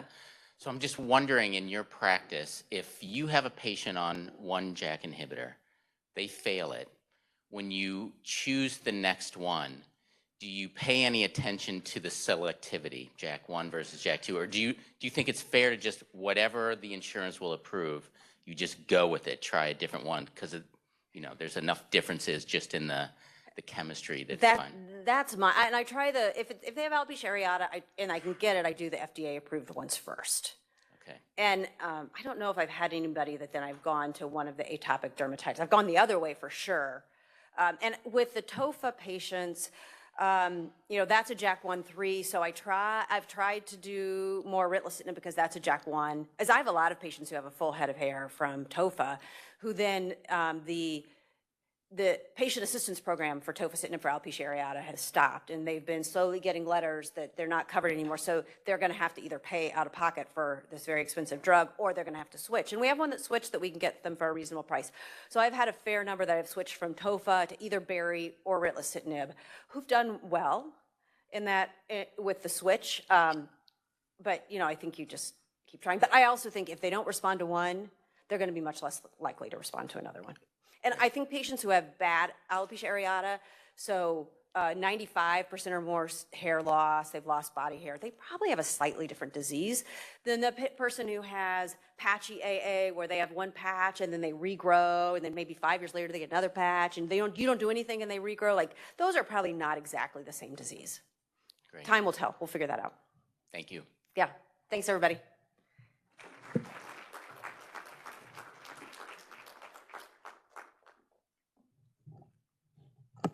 Pleasure to introduce our next speaker, Dr. Jim Fernandez. Jim did his internal medicine residency at Metro Health Medical Center and a fellowship in allergy and immunology at Brigham and Women's Hospital. He has been staff at the Cleveland Clinic since 2012, and his special interests include primary immunodeficiencies, CVID, hypogammaglobulinemia, drug allergies, and recurrent infections. And I'll give him a plug. He's going to be activity director for a CME conference in April of 2025 for primary immunodeficiencies, one of the only, if not the only, in the country. So if you're interested in that, stay tuned. And he's going to talk to us this morning about an update in the treatment of chronic urticaria. Jim. Thanks, Tony. And as Tony mentioned, I'm an allergy immunologist, and a lot of the patients that I see have primary immunodeficiency. So I'm used to working in a field that's very gray, that we don't have a lot of great evidence. There's not any real algorithms, or things aren't black and white. So it is nice to be talking today about chronic urticaria, where we do have some pretty good guidelines and evidence, at least for some of those patients, to get us started. But that being said, I'm going to focus a lot of my talk on the severe refractory patients. So right back into the gray area, I guess. So the objectives are going to be to review the current guidelines and the efficacy of some of those first-line treatments and why they're in the guidelines, and then discuss some of the current and future things that are out there and that I think we're all hoping we might have in our toolbox in the near future. And then at the very end, the last 5 or 10 minutes, I want to talk about phenotyping patients with the big question of whether we should be utilizing laboratory tests to evaluate and treat our patients with chronic urticaria. So about 10 to 20% of the population will have an episode of urticaria in their lifetime, and about 0.1% of those will develop chronic idiopathic. Now, a lot of times, it used to be called chronic idiopathic. Now we refer to it a little more as chronic spontaneous urticaria, but about 0.1% of the population will develop an episode of chronic spontaneous urticaria. And as you all know, the classification is based on duration, with acute being less than 6 weeks and chronic being hives that last for almost daily for greater than 6 weeks. And although a lot of these patients end up on our schedules and in our clinics with the sole purpose of finding, like, what's the cause? That's all they want to know. We almost never find it, especially in chronic urticaria. As you can see here, it's, under 5% of the time do we actually find that cause. So I mentioned we do have good guidelines, and there's a lot of different guidelines out there, whether from kind of my allergy world or your dermatology world. But these I'm going to list here are the International Urticaria Guidelines, which are guidelines made up of participants of over 50 different medical societies, some allergy, some derm, in the US and Europe. And what you see here in A is what is the old guidelines, and B on the column on the right is the new guidelines. So I wanted to highlight some of the things that are new. And the goal of this committee is to meet at least every 4 years, and if needed, update these guidelines. So as you can see here, consistent from the old to the new, the first step is start with standard dose second generation antihistamines, and then which is for all of them once daily, and then if needed, increase up to 4 times a day. And the one thing I wanted to highlight here is that they state that when do you move on when you do one of these steps? 2 to 4 weeks, so not very long. I think I'm definitely, I don't stick to that. It's very hard when I see somebody to say, go on antihistamines and see me in 2 weeks. That just unfortunately doesn't happen. But strictly by the guidelines, and if you look at the efficacy, if they don't respond in that time, they're probably not going to. So it's estimated that about 1.6 to 3.5 million patients have chronic spontaneous urticaria at any time. 80% have an inadequate response to the once daily. So that's step 1. That still leaves us 1.3 to 2.8 million patients. 50% of those have an inadequate response to the up dose 4 times a day, which leaves us with 1 to 2 million patients that are quote unquote antihistamine or H1 resistant. So the next step in the guidelines, there's a slight tweak in the new guidelines versus the old guidelines. They both suggest omalizumab added on to the second generation antihistamines. But if you probably can't see it, I don't know if you can see this little B here. In the old guidelines, there wasn't a suggestion of dose. Now the suggested dose is 300 milligrams every 4 weeks. So you'll probably all remember when omalizumab was approved for urticaria, there were 2 doses, 150 and 300. And now based on the efficacy data and all the post-marketing data we have, the clear recommendation is just to go to the 300. And if there's no response in 6 months or earlier, to then move on. So what's the data behind that? So about 60% of people that are refractory to antihistamines and go on omalizumab will be well controlled. 25% fair to weak, and a 12% failure. So pretty good, but there's still a lot of people left behind. As far as why they suggest the 6 months or earlier, part of it's based on data like this. So this is looking at the proportion of patients achieving response. And what you see here at this 12 weeks, somewhere in this 12 to 16 weeks, most of the patients that are going to respond have responded. And for sure by 6 months, this curve is pretty flat. So if they haven't responded by 6 months on that dose, it's probably time to move on. So the next step is also an update, and I'm not sure how many people in the audience are doing this. I know I've used it quite a few times, although it's not actually on label at this point. But the suggestion is, if needed, increase the dose or shorten the interval, with this little C here being up to 600 milligrams every 2 weeks. So I don't have time to list all the studies, but there's been many of them, and this isn't even a complete list, looking at updosing or increased frequency of omalizumab. Some of these, as you can see, are 450, some are 600, some are every 3 weeks, some are every 2 weeks. But all of these have shown some efficacy in actually increasing the dose. So if they fail the standard dose, one consideration, and strictly what the new guidelines state, are to go up to every 2 weeks or even go up to 600 milligrams in the dose up to every 2 weeks. After that, which is the last step in sort of what I call the black and white clear guidelines, is still cyclosporin. And I think a lot of people in this audience are very familiar and very comfortable using cyclosporin, at least from the last time I was here. And it works really well. It's dosed based on weight, as you know, 2.5 to 5 milligrams per kilogram daily. Its efficacy is somewhere near omalizumab's as far as response in patients that are refractory to antihistamine, somewhere in that 60 to 70% range. It has a rapid onset, sometimes working within days or weeks. And there is the possibility of long-lasting remission where you can get patients on this, getting controlled, wean off, and have complete remission off of medications. The downside is the side effects with risk of hypertension, nephropathy, infections, and other things. So you really do need a fairly compliant patient because you have, it's suggested that you do baseline blood pressure and other lab work, and then repeat that monthly for 3 months and then periodically thereafter. So cyclosporin, I think, is still a good option. It's just, you need to have the right patient that you can trust or that are willing to take some of these risks.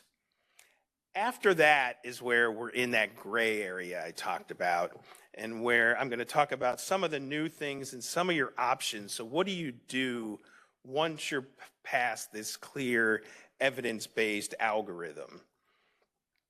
One option I've always been intrigued with is doing cyclosporin and omalizumab at the same time. So this is an interesting study. They had 88 patients that were refractory to high-dose antihistamines. And they took 48 and placed on the standard dose of omalizumab, 40 placed on cyclosporin, and for 4 months was on that treatment. And the patients that achieved control based on UAS7 and other factors dropped out. So that left 15 patients that were non-responsive to cyclosporin, 12 in this arm that were non-responsive to omalizumab. They had a washout period and then went on 4 months on the other drug. So if they had received omalizumab, now they received cyclosporin and vice versa. And if they were controlled, they dropped out. At the end of individually being on each of these drugs for 4 months at a time, there were 11 in this arm and 10 in this arm that were non-responsive to each of those individually. And then they went on in combination. And these are the patients left that have a UAS7 greater than 7, so non-responders compared to time. So at 4 months of the 21, there was only 5 patients that did not respond and were not controlled on this combination med, despite not responding to them individually. So I think this is something that you could consider in a patient that's severe refractory and you're not exactly sure what your next best options are.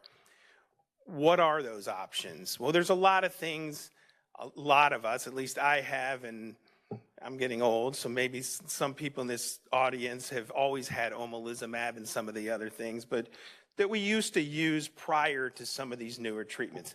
Dapsone, hydroxychloroquine, mycophenolate, biologics in certain cases, TNF-alphas.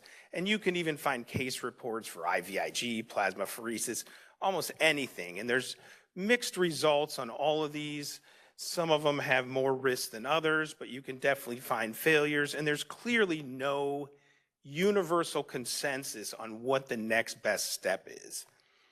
And I think that's where the search is on and where there's a lot of research. We're looking for something that's going to slide into that step 4 right after omalizumab, or at least somewhere in the omalizumab cyclosporin space where we have alternatives. And there's a lot of targets out there. Some of these things you can see on this list are already out. Other things are in investigation. But there's targets on many different cells, T cells, B cells, eosinophils, mast cells. So a lot going on in this area, which I think is really exciting. But I'm going to highlight for you 3 what I call promising options that I'm hoping will be out sometime soon. And these are the ones that I see as leaders and further along in the pathway here. The first is BTK inhibition. And I assume you guys will hear about that this week if you haven't already. But BTK inhibition has been emerging for treatment of multiple different immune-related dermatologic conditions. I apologize, this is kind of small, but there's multiple different BTK inhibitors, and there either have been or are clinical trials looking at the use of BTK inhibition for various indications, from atopic dermatitis you see here, SLE, pemphigus, IgG4, and multiple in chronic spontaneous urticaria. So what do we know about the pathophysiology of these chronic spontaneous urticaria patients? We know there's at least 2 different phenotypes, what we call a type 1 and a type 2B.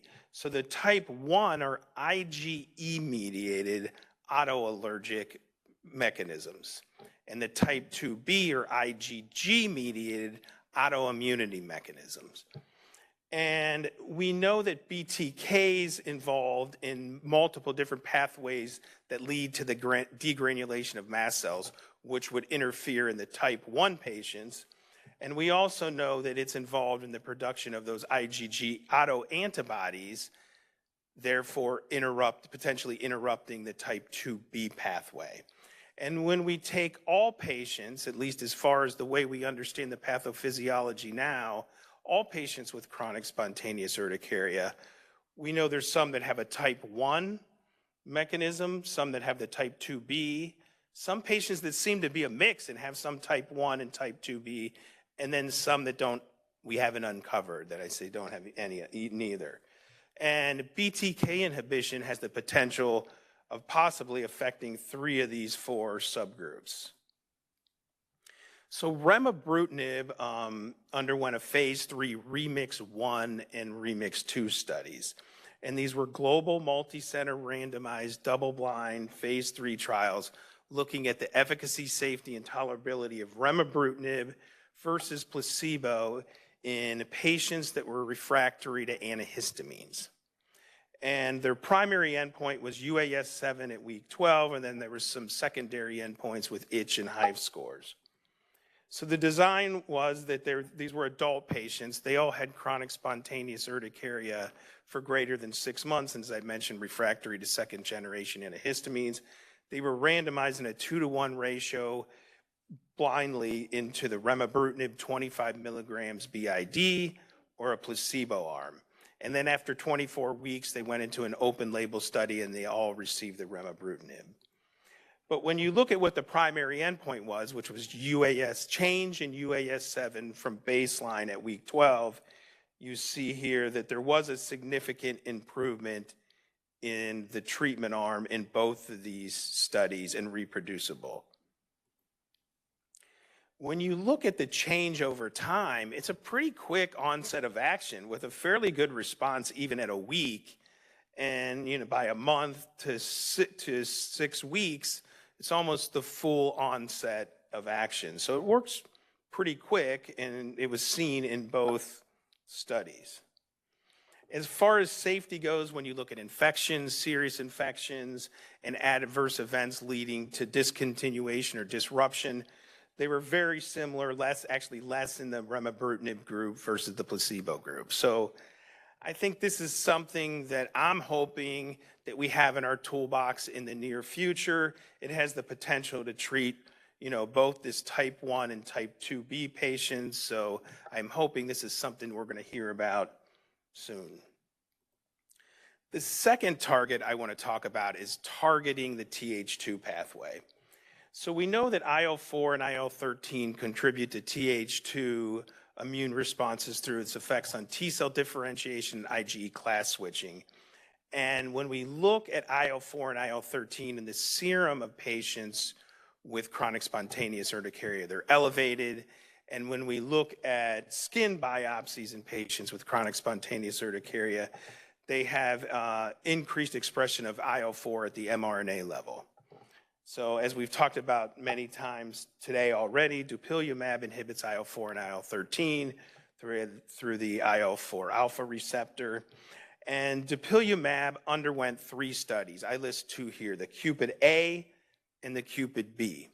So the Cupid A had 138 patients, 6 years or older, that were chronic spontaneous urticarias, patients that were omalizumab naive. The study B had just 108 patients, age 12 or older, that were omalizumab intolerant or incomplete responders. And the primary endpoint was the change in UAS7 and ISS7 at week 24, and that's what you see down here. And you see in the Cupid study A, they did meet their primary endpoint, and there was a significant improvement at week 24. In the study B, although there was improvement, it did not meet significance. And what they did note is you see there is less enrollment. Study B, unfortunately, was recruited and enrolled during COVID, so they didn't really have this powered enough to achieve significance. So based on these results, the FDA asked them to go ahead and repeat study A and a study C, which I don't have here, but I can tell you those were positive. They did have positive results in that study. They also wanted to show that the response was not dependent on the serum IgE level. And part of this is because what I'm going to show you later about omalizumab. So this is the patient's serum IgE level. This is placebo. This is on dupilumab. You see the IgE goes down.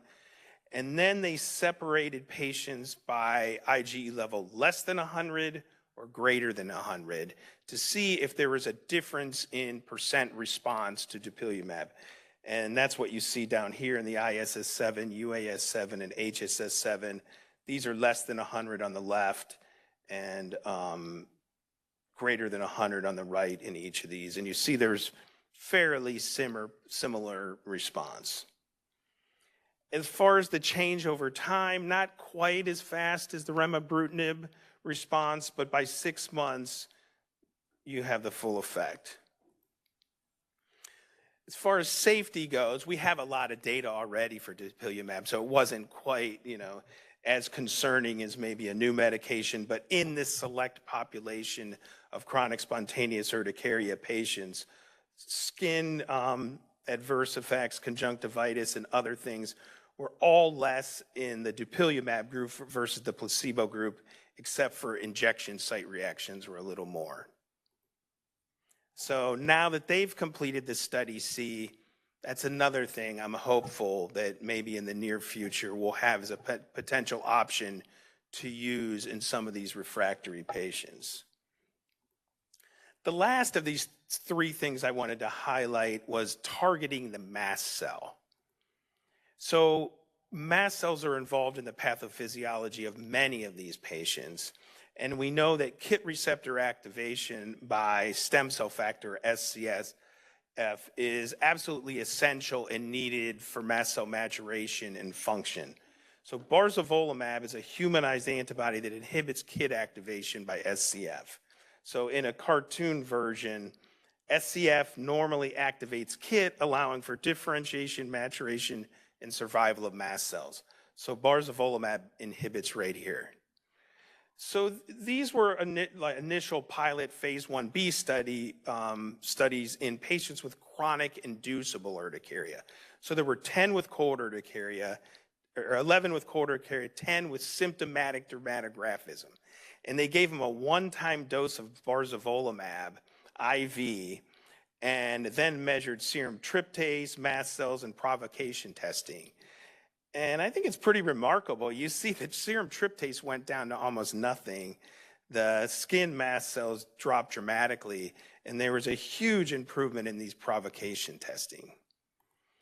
So they then underwent a study for chronic spontaneous urticaria, randomized double-blind placebo-controlled phase 2 studies.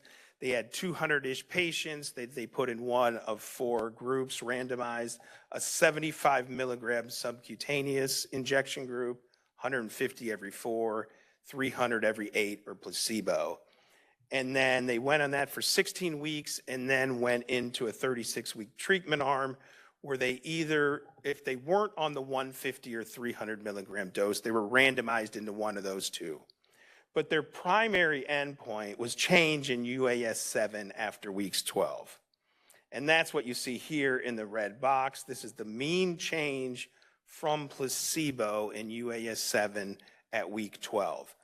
And you can see there is a significant improvement in the 300 and the 150 dose. And they also noted that about 20% of the patients in their study had already received and failed omalizumab. So these weren't just antihistamine resistant patients. They did include some that had already received omalizumab. So I think the mast cell is something that has some potential that we could be targeting in the future. And there are many other things out there. You know, this is a list listing some of the things. Some are on kind of life support at this point. The IL-5 inhibitors have been through a lot in these studies. It doesn't look like it's going to pan out. But there's other targets out there, and I'm sure there's going to be more in the future. So I think it's an exciting time for novel agents, and I think we're going to have some things to build on to slide in past omalizumab, or maybe even both before omalizumab, who knows, in the guidelines.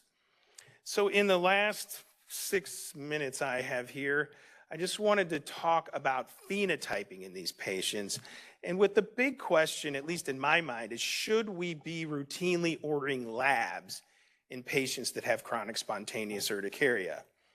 So this is a paper from 2011, and the title is Utility of Routine Lab Testing in Management of Chronic Urticaria and Angioedema. So there were 356 cases. 166 had urticaria or angioedema, some had just urticaria, and a few had just angioedema. And they looked at whether the patients had undergone any laboratory evaluation as part of their visit for urticaria or angioedema. So what they found was there was 1,800 tests ordered. Of those, 319 or 17% were abnormal. 30 patients had even further testing based on those initial abnormal tests. When they looked back, only one patient benefited from doing all those labs, and it changed management. So at the time, the conclusion was that lab testing in patients with chronic urticaria angioedema rarely leads to changes in management resulting in improved outcomes. And that was so widely accepted that I think you're all probably familiar with the Choosing Wisely campaign. They included don't routinely do diagnostic testing in patients with chronic urticaria, stating routine extensive testing is neither cost effective nor associated with improved clinical outcomes. And I totally agree with all that. And, you know, this was 2011, and as I already mentioned to you, patients show up on our door and want to know the cause, and why are we ordering these tests to find the cause, when I already told you we're not going to find the cause. So I think we have to reevaluate now that I'm hoping that, one, we have a better understanding of the pathophysiology of chronic spontaneous urticaria, but two, because hopefully we're going to have more tools in the toolbox. So the goal won't be to try to diagnose why they have it, but help guide us, phenotype patients, to guide us on what is the next step, what should we be using, where does this patient fit in the pathophysiology, a type 1, a type 2B, and what medications are maybe more specific for the exact phenotype that they have. So what do we know, or have we known? So we've known for a long time that there's an increased expression of thyroid autoantibodies in patients with chronic spontaneous urticaria. And we know that many of these patients have IgG antibodies to either IgE or the IgE receptors. We also know that the patients that have severe disease have elevated inflammatory markers, CRP, D-dimers, IL-6. And when we look at the cellular level, it's unique to chronic spontaneous urticaria that many of these have a baseopenia that are correlated with the severity scores. When you do skin biopsies, sorry, there's like a fly flying. The skin biopsies, basophils are recruited to the skin in the severe patients. And if you actually isolate the patient's basophils and incubate them with their serum and measure histamine release, they have an abnormally increased histamine release. So this is an assay called an IgE-mediated histamine release profile. So with incubation of their own serum, thus IgE causes the basophils to release more histamine. We also know that the patients that go into natural remission, the baseopenia and the abnormal histamine release profiles normalize, and patients on steroids and or omalizumab have improvement in this baseopenia and this basophil migration and the abnormal functionings with the histamine release profile. When you look and separate chronic spontaneous urticaria patients out by ones that were responsive to antihistamines and non-responders or resistant, you see a striking difference in the basophil count. Omalizumab has probably been studied more than any other medication as far as looking at biopredictability of response, with IgE maybe being the best predictor. So in the black is response to omalizumab, in the gray is no response. And these are patients separated by their IgE level. So this first group is an IgE of 0 to 15, 15 to 68, 68 to 168, 168 to 4,000. And as you can see in the patients that have a very low IgE, 15 or less, they have a less than 50% response rate to omalizumab. But as you go up, it's even high, it slightly goes up and up and up. And I don't have time here as it shows a minute 30, but there's been a lot of other studies looking at the biopredictability of response in omalizumab, with negative predictors being autologous serum skin test, that elevated serum basophil histamine release assay I mentioned, positive CD203 cells, which is a basophil activation marker, low IgE, and then positive biopredictors basically being the opposite. And there's a lot of other things. This paper is a very good one if you're interested in highlighting potential molecular biomarkers in chronic spontaneous urticaria. Some of these we've mentioned, but there's a lot of other things people are looking at and that are being investigated as ways for us to better characterize phenotype, and then hopefully down the road as we get more tools, treat these patients. So what should we be doing right now? Going up, just listening to some national experts in this, they've been recommending in patients that are severe refractory, maybe we should be getting ESR, CRP, D-dimer, CBC with DIF, and an IgE in those patients to help guide, what we should do, where we should go, and what we should consider as our next step. So we have some good guidelines. We have some good evidence for those first initial treatments, but as I mentioned, it still leaves us millions of patients. There's things out there that you can use that we've used for a long time, the hydroxychloroquines, dapsones, those things of the world. But there's also a lot of exciting new things that are being investigated And there's a lot of good studies looking at the pathophysiology that'll help guide our next step. And hopefully we can, consider phenotyping these patients and use some of that data to help guide us in these severe cases. And that's all. Thank you. Questions for Jim?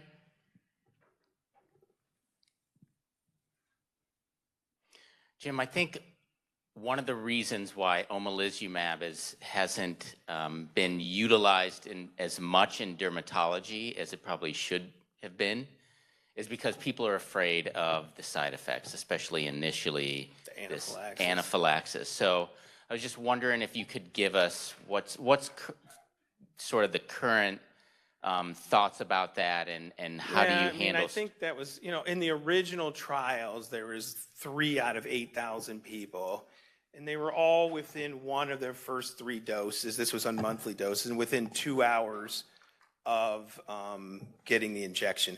So our policy, and most policies around the country, is the first 3 you get in the office and you wait for 2 hours. After that, and we have so much post-marketing data, as you all know, the data shows it's safe, so much that during COVID, they were like, why are we bringing these patients into the office indefinitely? That now they're self-injectors and it's approved for home.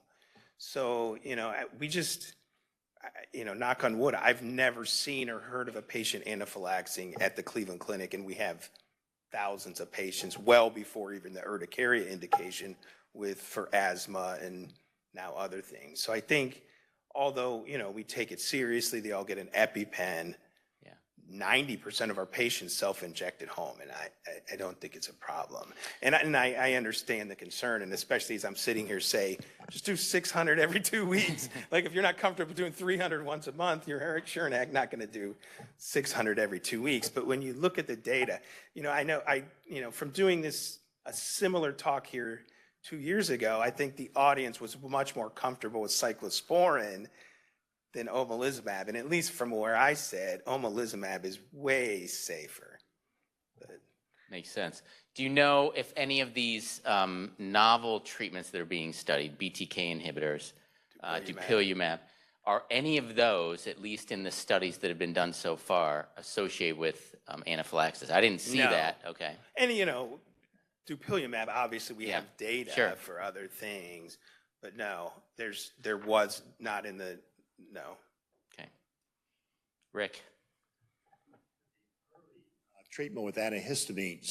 Do you think there's a role for atypical antihistamines such as low-dose doxepin in terms of trying to take it from 4 times a day, maybe down to 2 times a day? The older guidelines used to have that written in and add on for a first-generation antihistamine or even H2 blockers or anti-leukotrienes. And when you looked at the evidence, it didn't, of course you can anecdotally have patients that respond, but the broad evidence wasn't that there was a lot there to just blindly recommend it in everybody. So, I think if you really are strongly against going to the next step, whatever that next step is, it's worth a try. But if you look at the evidence, it's just kind of a random hit or miss. Okay, thank you very much. All right, we're going to take a break. We're running late. I think that just underscores how much education we have in these disease states. It's a pleasure to introduce our next speaker, Dr. Amit Garg.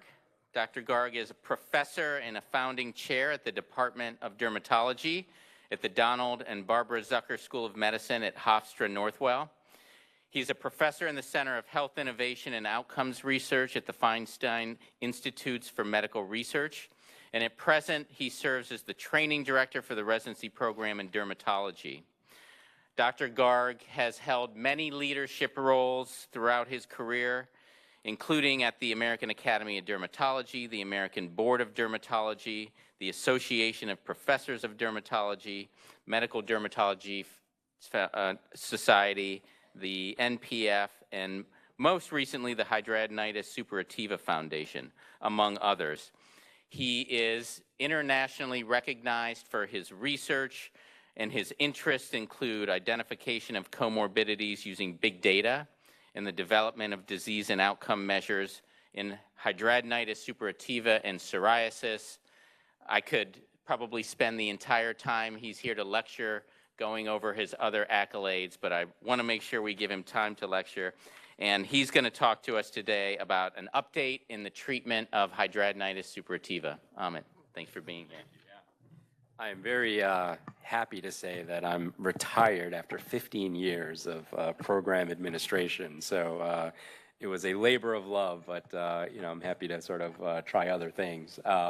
So it's really a pleasure to be here, and thank you to Tony for hosting this really incredible conference and for the invitation.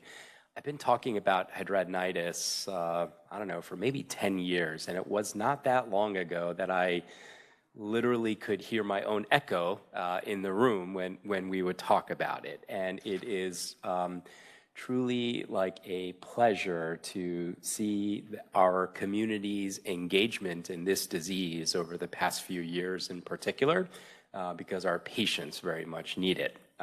So it's really gratifying to be here. I'll start by just telling you how I became interested in HS. This hasn't been a lifelong passion of mine, but probably over the past 10 years or so. I had the privilege, as Tony mentioned, of starting a department of dermatology in New York. And this was a scratch start. It was, like as raw as it gets. My first day of work, I sat down with my administrator and we were making a list of what we needed. And on that list were space, someone to answer the phones, someone to room the patients, and even finding patients. And as you guys may have had the experience, when you first start a practice, things are a little bit slow. You have the luxury of time, which none of us has today. But some of the earliest patients that walk through our doors were patients with HS who are really struggling with their disease. And it is incredible. I think we all have this experience when you do have the luxury of time and you just ask one more open-ended question to any patient, but certainly an HS patient than you otherwise, would. You get this really compelling story and journey of just a devastating disease with high impact. And I think for me, it was really at that time where I sort of decided that, at least as the chair of the department, we would dedicate a significant amount of time and resources in not just caring for these patients, but really trying to understand the disease comprehensively. And that's what we've done as a clinical service and as well as, a big part of our research mission in the department. Today I'm going to talk about a few things related to HS. I think there's something for everybody in this talk. We're going to talk about drug development in HS and really what some of the problems have been in bringing drugs to market. We'll talk about a clinical approach to treating patients with HS. The operative word in that line is because I'll give you mine, but there's probably 12 or 15 others, none of which are better or worse than others, and we'll talk about sort of why that is today. And then we'll talk about, what's coming up in the next few years for HS. As I mentioned, there's really a lot of enthusiasm and activity around this disease, and we'll talk about sort of what you can expect. Here are my disclosures. I'll be upfront and tell you that I will work with anybody who is interested in helping to make lives of HS patients better. And I've worked with a lot of companies. I don't do any commercial talks. My involvement with these companies have been in helping to develop protocols for trials in HS that hopefully bring drugs to market, and some of the strategy related to those protocols. So let's start with, I think, a take-home point that's probably really obvious to all of us. When you ask HS patients about their journey with treatment, and in this study we asked 2,000 HS patients from across the globe, they told us that they really generally have poor satisfaction with their treatment. That's not a surprise, but being able to ask the question and really quantify it, I think, was very helpful in opening some eyes. I mean, I can talk about HS till I'm blue in the face, but when a patient tells you about their condition and their course, their journey with it, it's really, as I mentioned, really compelling. And so to me, this was really important to have the patient's voice heard around dissatisfaction of treatments, where nearly half of them reported that they were dissatisfied with their treatment. Not surprisingly, when treatment was related to some of our most advanced treatments, at least today, biologic treatments, that indeed was associated with improved satisfaction. And we're not there yet. We don't have a magic bullet for HS, but certainly some of the newer targeted therapies represent some of the best levels of evidence around efficacy and even safety for this disease. One of the problems with bringing drugs to market to HS has been this very high placebo response rate that we're seeing in clinical trials, phase 2, phase 3 trials. We see drugs show efficacy in trials, and maybe about half of patients in these trials are meeting the clinical endpoint called the high score in these trials. But incredibly enough, we're seeing almost a similar percentage of patients also meeting that benchmark in the placebo arm. And that doesn't make a lot of sense. And so I'd like to talk a little bit about what are potential sources of this high placebo response rate. Could it be the disease? Could it be people like me that are assessing the disease in clinical trials? Or could it be something related to the protocol and really this paradigm of how we measure efficacy in clinical trials? Let's start with asking the question about the disease. So we know HS is a disease that's characterized by fluctuations. I tend to think it tends to be fluctuations related to flares and worsening of the disease, not necessarily improvements of the disease. You may get a flare, you may get back to baseline, but I don't often see patients who actually just get better. And really over the course of time, patients tend to get worse overall. And you have to also put that in context with the types of patients who are in phase 2, phase 3 trials for HS. These are moderate to severe patients. So they tend to have early stage 2 or 3, so lots of scarring from, lots of inflammation.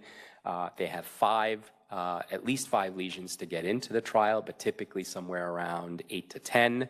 And they have at least, 2 anatomic sites of involvement. But as you know, these patients often tend to have more.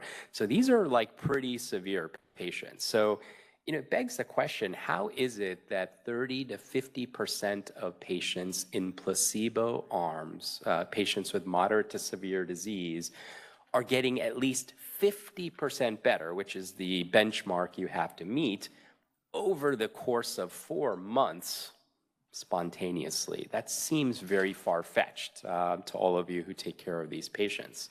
In fact, I've started to joke around with my patients when I recruit for clinical trials. Even if you don't get into the active drug arm, the placebo arm may actually take better care of you than I can. And so it's like a kind of a compelling story.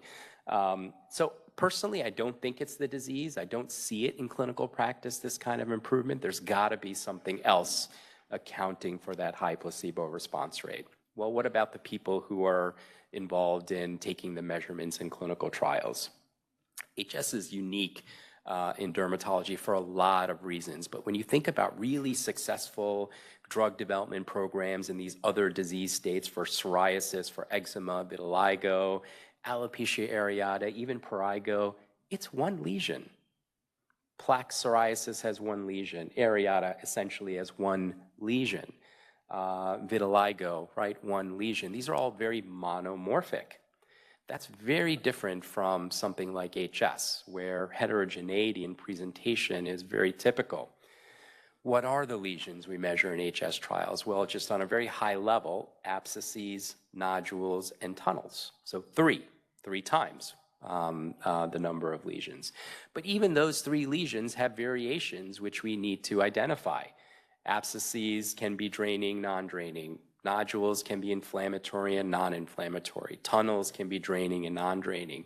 And so we have to identify those 3 lesions, but we have to also make distinctions within those 3 lesions. So a lot of variance. And then, out of all those variations, we have to distinguish those from lesions that are present in HS, which we don't measure in clinical trials. Papules, plaques, pustules, types of scars. Now, I know what you're thinking. You know what? We're all dermatologists. We've been doing this since day 1 of residency. I can tell the difference between a nodule and a plaque. But I will tell you, in a very complicated HS patient with moderate to severe disease, that identification and distinction is not so simple. And I'll give you a couple examples to that. But add to the fact that we know that at least in HS, at least in the United States, HS disproportionately affects Black patients. And even something as simple as identifying erythema in skin of color, which is a key attribute of inflammation, inflammatory nodule, inflammatory tunnel, et cetera, becomes not so simple. So here's a typical patient with HS. And you've got 2 lesions there, and I don't know, if we could take a poll in the room as to what people think those 2 lesions are. Although we're very well trained in this specialty, I would say that the distinction is not that clear. I would argue that the responses would be pretty mixed among all those choices. And this is very important because by the benchmark in an HS trial, the high score, a miscount of 1 abscess can convert the patient from a responder to a non-responder. So I don't know, I would rate those 2 lesions actually as 2 abscesses. Even though the lower lesion has a pustule on its surface, you can tell there's a broader, and if you could palpate it, a deeper lesion there. So in fact, these are 2 abscesses, but I think many of us would rate this differently. Here's another example. We also know that by the high score, if you miscount a draining tunnel by just 1, you can take a patient from a responder to a non-responder. And here's an example. This is what we call a fistulous plaque. This plaque has many openings on it. And as part of a trial, we need to assess whether that plaque drains. And you know what? We all do that differently. Some of us may stare at it for a few seconds to see if it drains. I might poke it in the middle. Tony may take his fist to it and see if he can, get something to drain. All of those probably produce different responses, okay? And so we have no consistency in how we are rating this tunnel for whether it drains or not. And then there's the second issue of the count. This plaque has 8 openings. Is that 8 separate tunnels, or is it 1 that has formed a plaque and is interconnecting underneath the surface? And we don't even have agreement on that. So you can see it's not just about identifying the lesion accurately, abscess or nodule or tunnel, but it's even this non-standard way in which we approach rating these in trials. So you can see how that could lead to a lot of noise in trial data. And we actually wanted to try to really understand this, numerically. So, what we did is we took data from the PIONEER trial, which was, one of the earliest large phase 3 trials for HS, which ultimately led to the approval of adalimumab.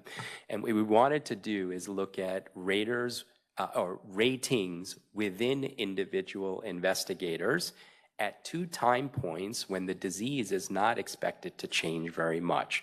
So oftentimes that's a baseline visit and 2 weeks, a screening visit and 2 weeks later, which is considered the baseline visit.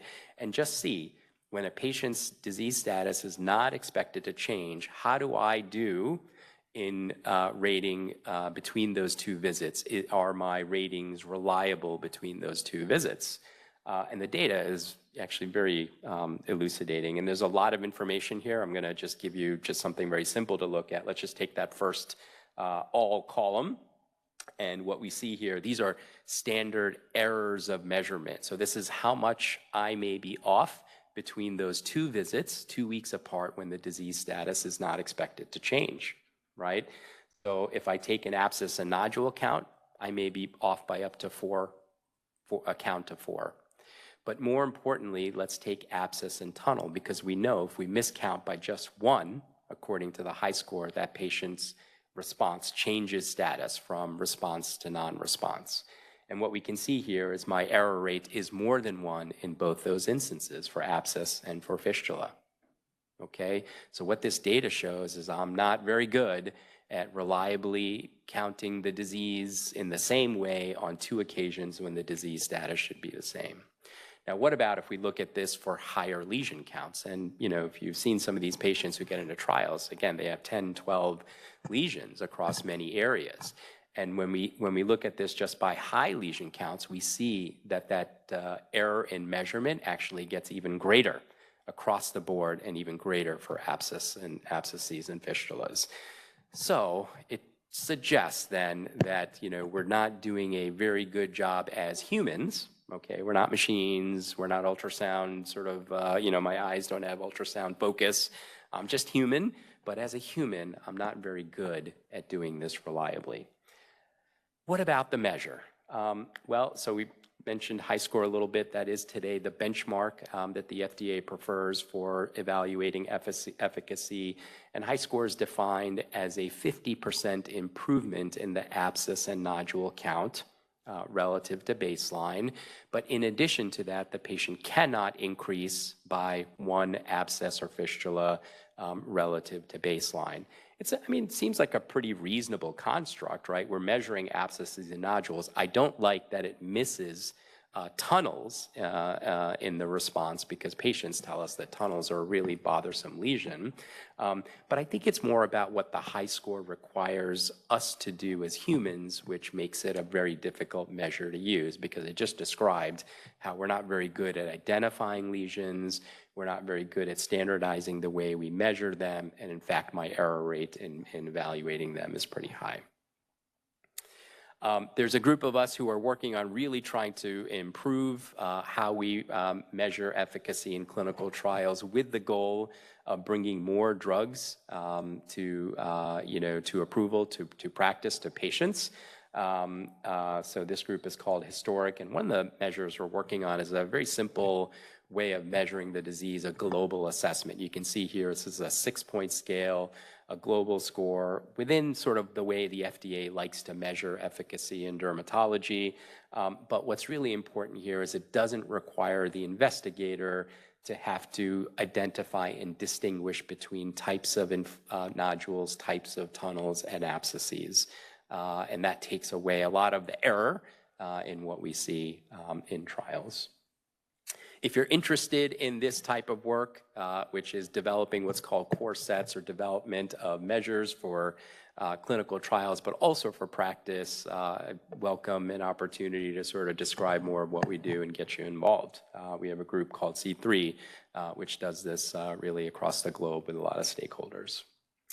Okay, so in answer to the question, is it the disease? Is it the rater? Is it the measure? The answer is simply yes. But you can see here how why drug development in HS has a major threat to it, and why at present we still have very limited drugs that have come to the market. So let's talk a little bit about taking care of HS patients and how we treat them. I will say that treatment today for HS, much like treatment in our specialty in general, is still more art than science. We're getting more on the science sort of piece of it, and I think over the next 2 or 3 years, the balance will shift a little bit, but today it is still more art than science. There are very few drugs with high-level evidence of efficacy for this disease. I've listed here ones that are FDA approved for use, and ones that I think we commonly use in practice based on levels of evidence that are currently supporting it. Adalimumab was the first FDA-approved drug for moderate to severe HS. Although infliximab hasn't gone through a large-scale randomized controlled trial, there are enough series and even smaller randomized controls trials as another TNF inhibitor agent that we feel comfortable with using around its efficacy and also safety.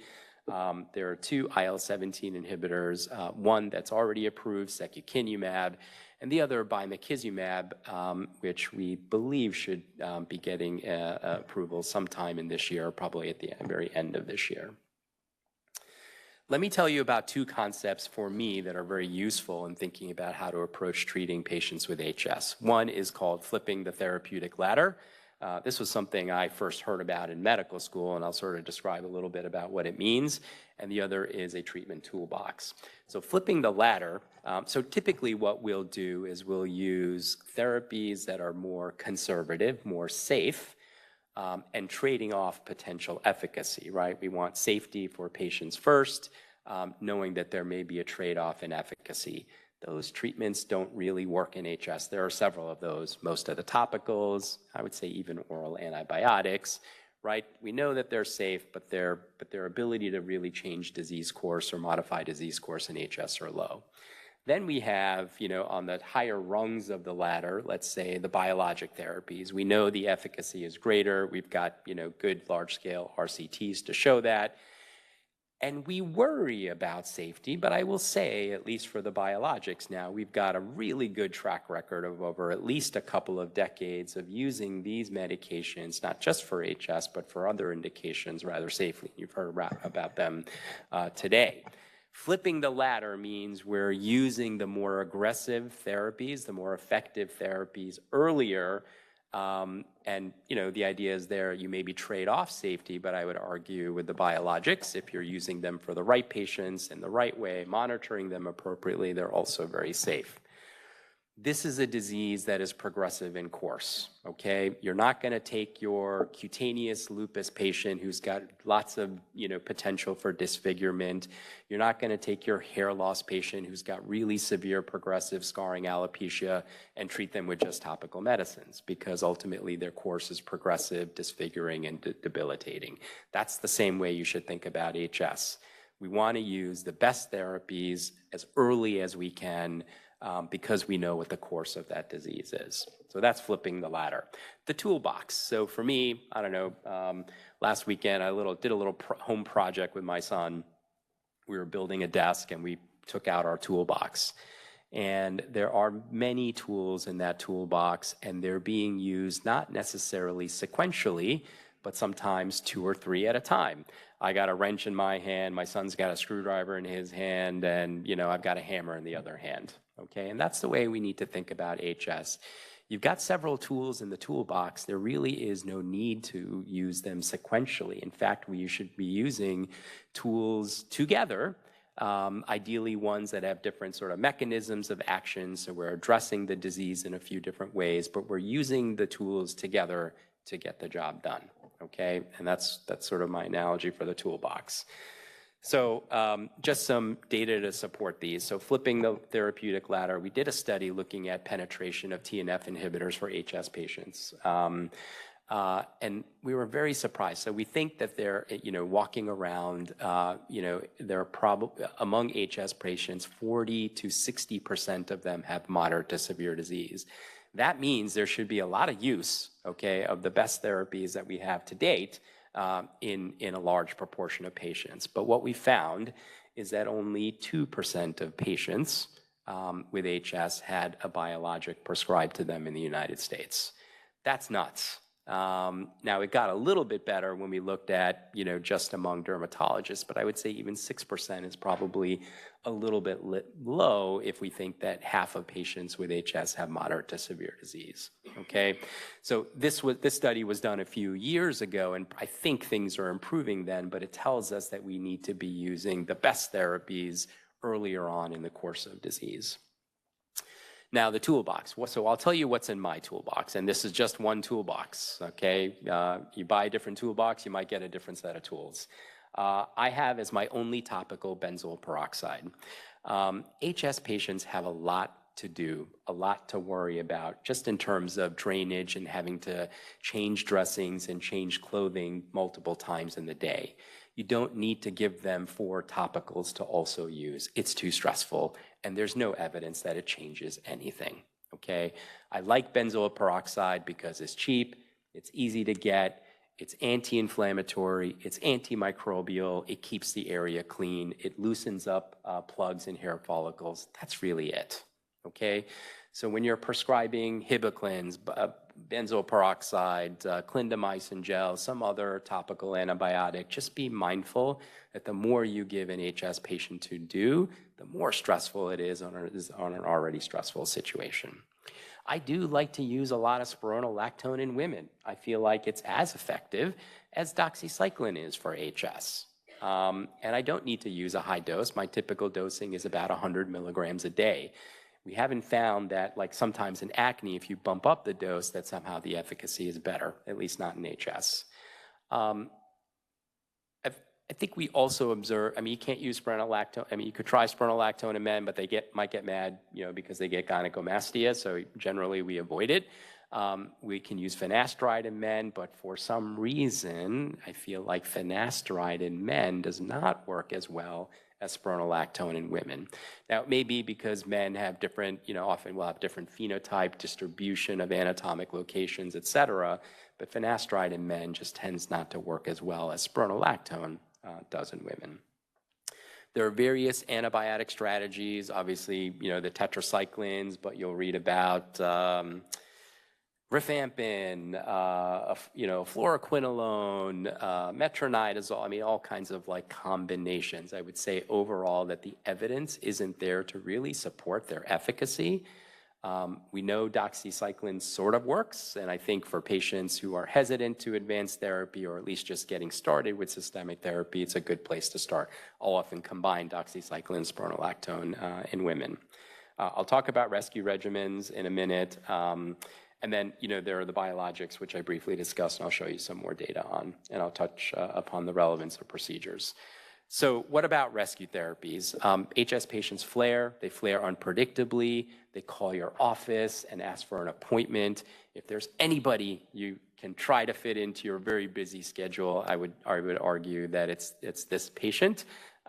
Because they can't time their flares and schedule an appointment. What do I do for rescues? Well, when there's a local area in need of rescue, 1, maybe even 3 or 4 lesions, interlesion, typically nodules, intralesional steroid is very helpful. I'll typically use 10 milligrams per cc. I actually like to use a longer 1.5-inch needle because it allows me to penetrate and move things around with just one poke. It's a little bit of a wider gauge, which helps the medicine penetrate easily. And I try to keep the total dose to about 40 milligrams across all the lesions that I'm injecting. I think we feel that absorption from intralesional injections is very low, but I still overall try to limit, the exposure to a reasonable amount. This is a chronic disease. We tend not to treat chronic disease with prednisone. Okay, especially when we know that it's only helpful for the duration that you're using it. However, there are patients who have lesions in multiple areas that are in need of rescue, in need of pain relief, and sometimes prednisone is the only thing that does it. And so yes, I do use prednisone. I try to use it judiciously. I typically will only use, low dose, 20 to 30 milligrams, and I try to limit it to 2 weeks, maybe up to 3 weeks. And in that duration, at that dose, I'm also not that concerned about HPA axis suppression, and I don't have to taper. So it's very easy to prescribe. It's very easy for the patients to use, and it provides relief when sometimes nothing else does. I will say that, the other sort of approach we take to rescue is with an antibiotic called ertapenem.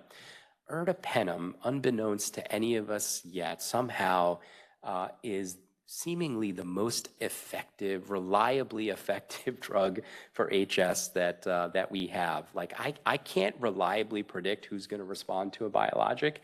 I can almost assure a patient that if they do ertapenem, they're going to get better and better in a very near time frame. They're also going to get worse again when they come off. That's also as predictable. And we don't know why ertapenem works. I'm not sure if it's an antimicrobial effect. We haven't really demonstrated that the microbiome, whether on the surface or in the tissue, is a driver for HS. It may have other downstream anti-inflammatory effects that we're just not aware of, but it works.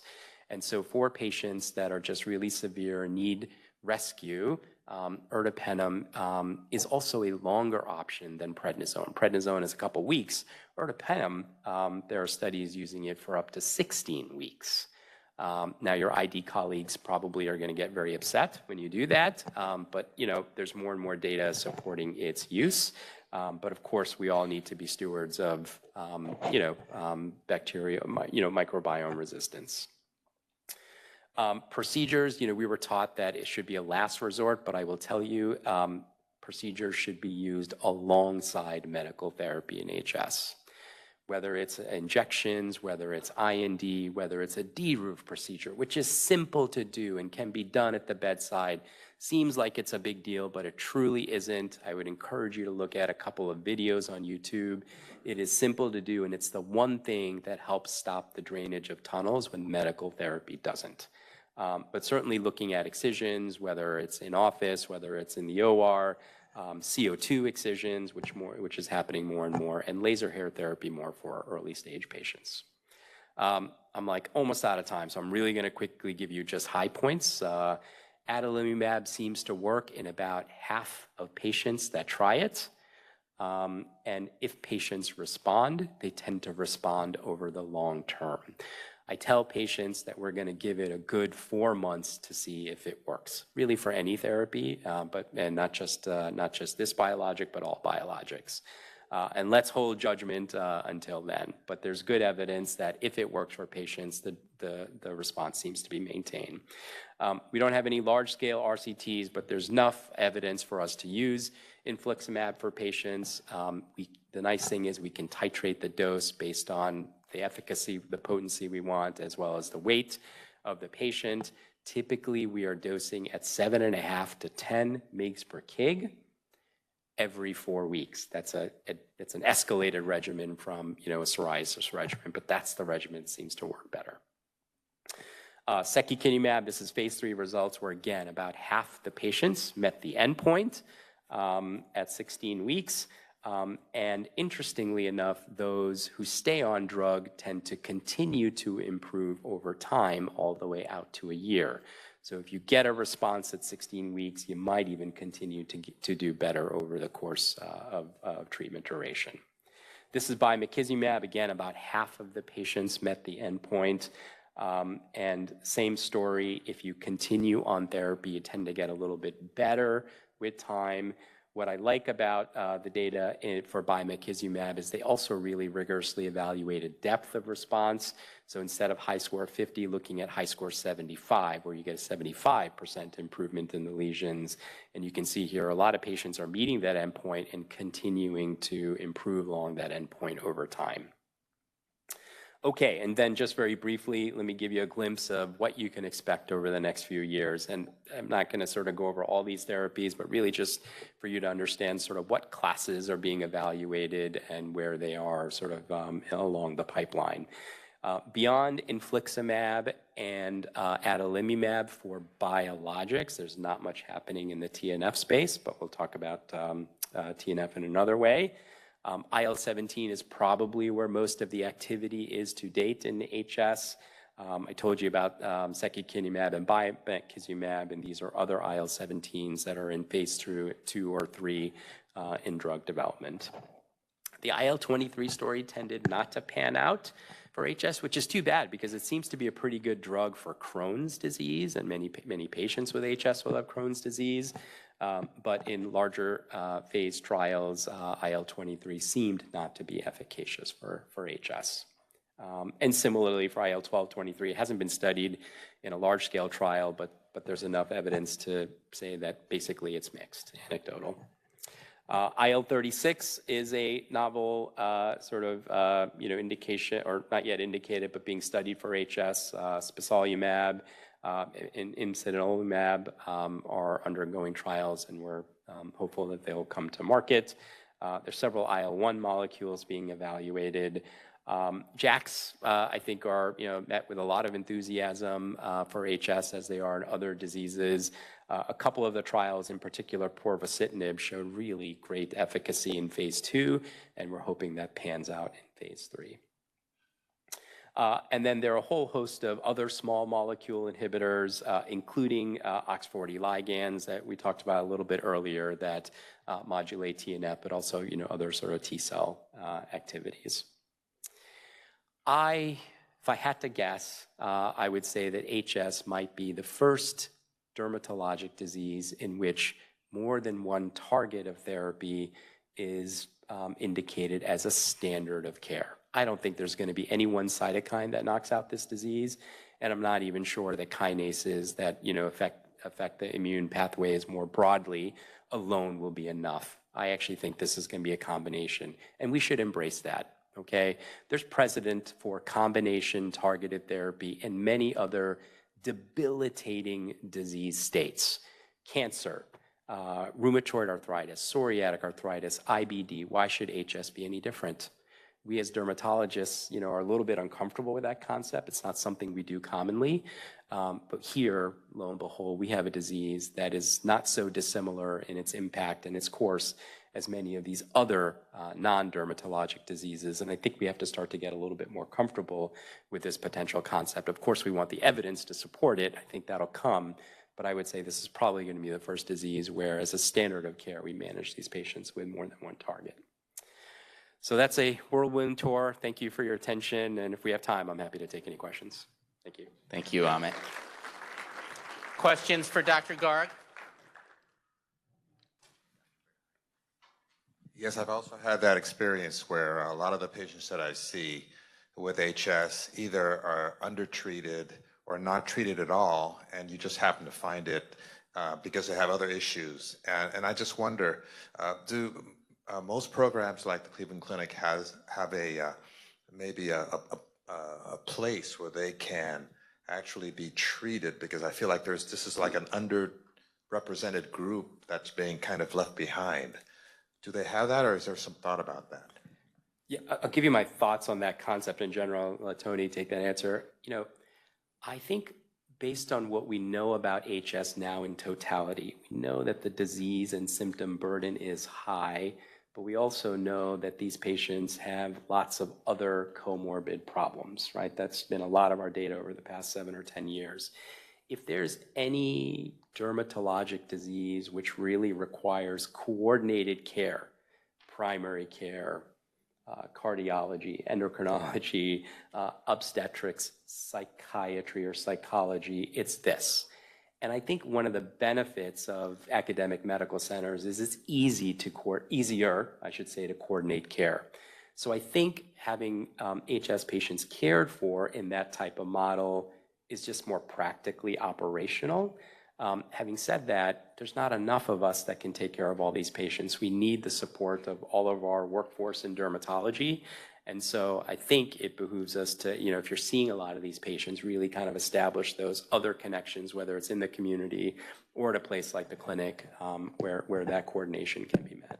Yeah, and I can tell you that Dr. Michelle Kearns is one of our newer dermatologists who has a special interest in hidradenitis suppurativa, not only treating clinical patients, but also research. So I don't want to speak for her, but perhaps with time, there may be a more comprehensive hidradenitis suppurativa clinic. But I think, as Amit put very well, we really need all of us to take responsibility for caring for these patients. There's too many, they're too complex for just one person to, take on that whole burden. And I'll just say, I think if there's one takeaway, it's try doxycycline, try spironolactone, try some of the other strategies that we initially use, but try to also move on from them after 4 months of relatively low efficacy. I think what's really frustrating is sometimes when we see these patients on those therapies for 3 or 4 years and they've got really significant progression in course of their disease, because to treat a patient that's really blown up with HS, even with the best therapies, is really hard to do. So catching them at a time when their disease is more modifiable, I think is very important. Amit, it's great to see all of these medications in the pipeline for this disease. To me, I think the worst chronic inflammatory dermatologic disease that there is. But briefly, the one medicine that's really got my attention is sonelokimab, which you mentioned up there, an antibody that blocks interleukin 17A and F. And in theory, because it's an antibody, it can penetrate tissue better than a monoclonal antibody. And I was just wondering your thoughts about, I know there's, not a lot of data, so I know it's just, your thoughts. But do you think that tissue penetration, if we get better tissue penetration, that it will result in better efficacy? Yeah, so the IL-17 journey is really interesting. There are IL-17s who have gone through phase 3 trials and led to approval. There are IL-17s like sonelokimab who's gone through phase 2 and is starting phase 3, who's got the cleanest HS data that I've seen. It's amazing. And then there are IL-17s that have actually failed. And that doesn't seem to make sense. If IL-17 is a problem in HS, really all of these should work. Now, there are degrees of efficacy based on potency, penetration, et cetera, but really all of these should work. But they don't all. So again, it goes back to something about, I think, how we're doing the studies. But yes, I think we need to learn a lot more about, when you look at expression, cytokine, for example, signal expression in HS tissue, it's all over the place, but 17 is certainly one of them. But, looking at, penetration of drugs into past the microbiome, past scarring, into really inflamed tissue is important, and I don't think, we've really done that well enough. But yeah, I think that's a good rationale for why it might work. Great. Thank you very much. All right, thank you.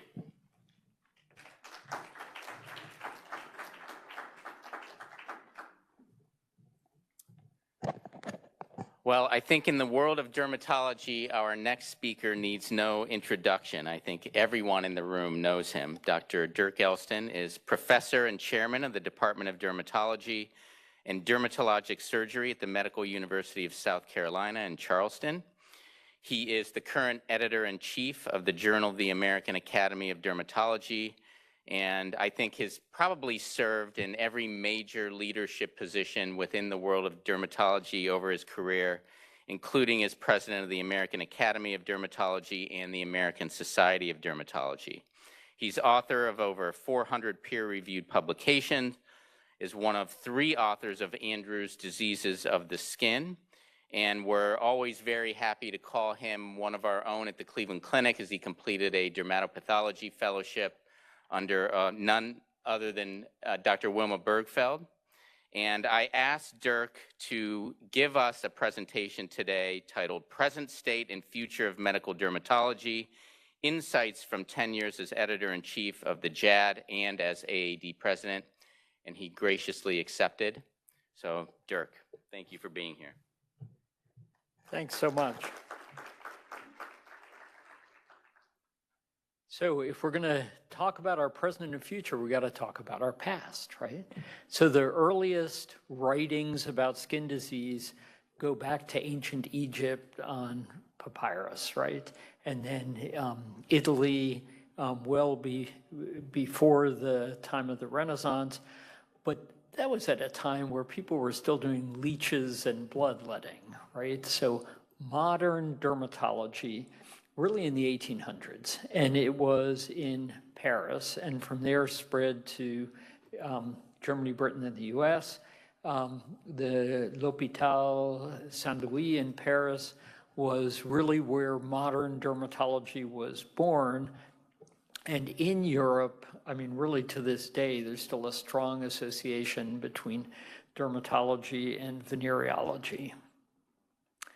In the US, specialization started a little bit later, almost into the 1900s. So the tail end of the 1800s, there was an otolaryngologist in Kansas who thought that, there should be formal teaching, and he got together what became the Academy of Otolaryngology and put on a meeting, and a dozen people showed up, right? But it really was sort of groundbreaking because others followed suit. When specialties were first established in the US, there were 4 specialties recognized. You see derm right at the top because there was a need for the body of knowledge that we have and no other physicians possess, right? What I always tell our residents is, what makes you a dermatologist is not your incredible knowledge of the basement membrane zone. It's the fact that you can walk into a room and see that older widowed man with the corkscrew hairs and the perifollicular purpura on his legs and tell his daughter who's with him that he has scurvy because he's not taking care of himself, and no other physician on earth can do that. And that's what makes us different, is the skills that we have. Derm societies started a little bit earlier than ABMS. The New York Dermatological Society, which still exists, was the world's first formal derm society. founded in 1869. It was by invitation only, and it is still by invitation only. And then it gave rise to a greater organization across the US, the American Dermatological Society, which was by invitation only.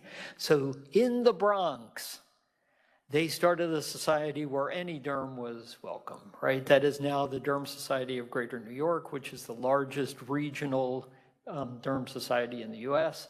And it really set a different standard that all dermatologists, should be part of ongoing education. And then AAD, and then in 1994, very importantly, the Medical Derm Society was founded, right? So the present of our specialty is really our four cores: med derm, peds derm, derm surgery, derm path, right? That is what we do. And when you look at the scope of practice of dermatologists, it's still over 50% that's medical derm, right? That is still the core of what we do. In terms of where we are in the House of Medicine, we are just barely over 1% of physicians, right? And that was always from AMA data. You look at DOs too, we're just barely over 1% of physicians. And yet, we have an AMA president who's a dermatologist. The JAMA Derm is one of the oldest medical journals in the US, and JAD is one of 100 medical journals to be cited as one of the 100 most influential journals in all of medicine for the past 100 years. We really have a disproportionately strong voice and influence in medicine for our size. The Med Derm Society, I think most of us know the mission statement of that society: to foster training, research, and community for those who practice med derm. So future, we're always going to be needed, right? Because from the very inception of medical specialties, there was a recognition that our body of knowledge is something that others lack and is needed. AI, it's going to help with management of diabetes. Can I get a water? Yeah. It can't do procedures, and it can't do complex medical derm. I mean, it really falls flat. APPs are going to continue in all of medicine, right? Team-based care is very much the future of medicine, but our ability to do clinical pathologic correlation is really kind of unique. Why do we train in dermatopathology? Because you look at the skin and you see the path in your head, and if you're a good dermatopathologist, you look at the path and you see the clinical in your head, and it's that merger that makes us very unique in what we can do. So no one can replace us. We've been around, thank you so much, since the dawn, and now it's stopped, of course.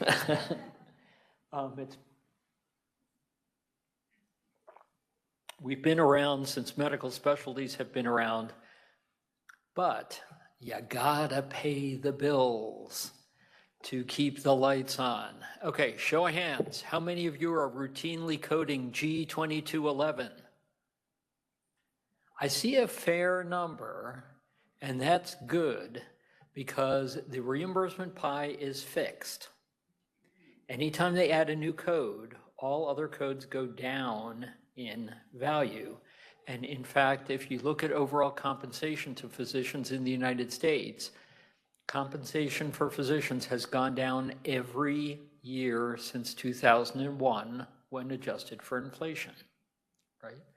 It gets less and less and less. And as they add new codes, it shifts it to other specialties. Right now, more than 90% of primary care visits get the code G2211. If 90% of your visits don't get G2211, guess where the money's going? It's going to someone else, right? So we'll talk about the common mistakes that people make where if you are independently wealthy and you practice for the sheer joy of practice, you cannot pay attention for the next 5 minutes, right? If you have to pay the bills, pay attention, right? They're trying to tell us something there. Okay. So G2211 must not be reported on the same day as the procedure, right? That's an absolute exclusion.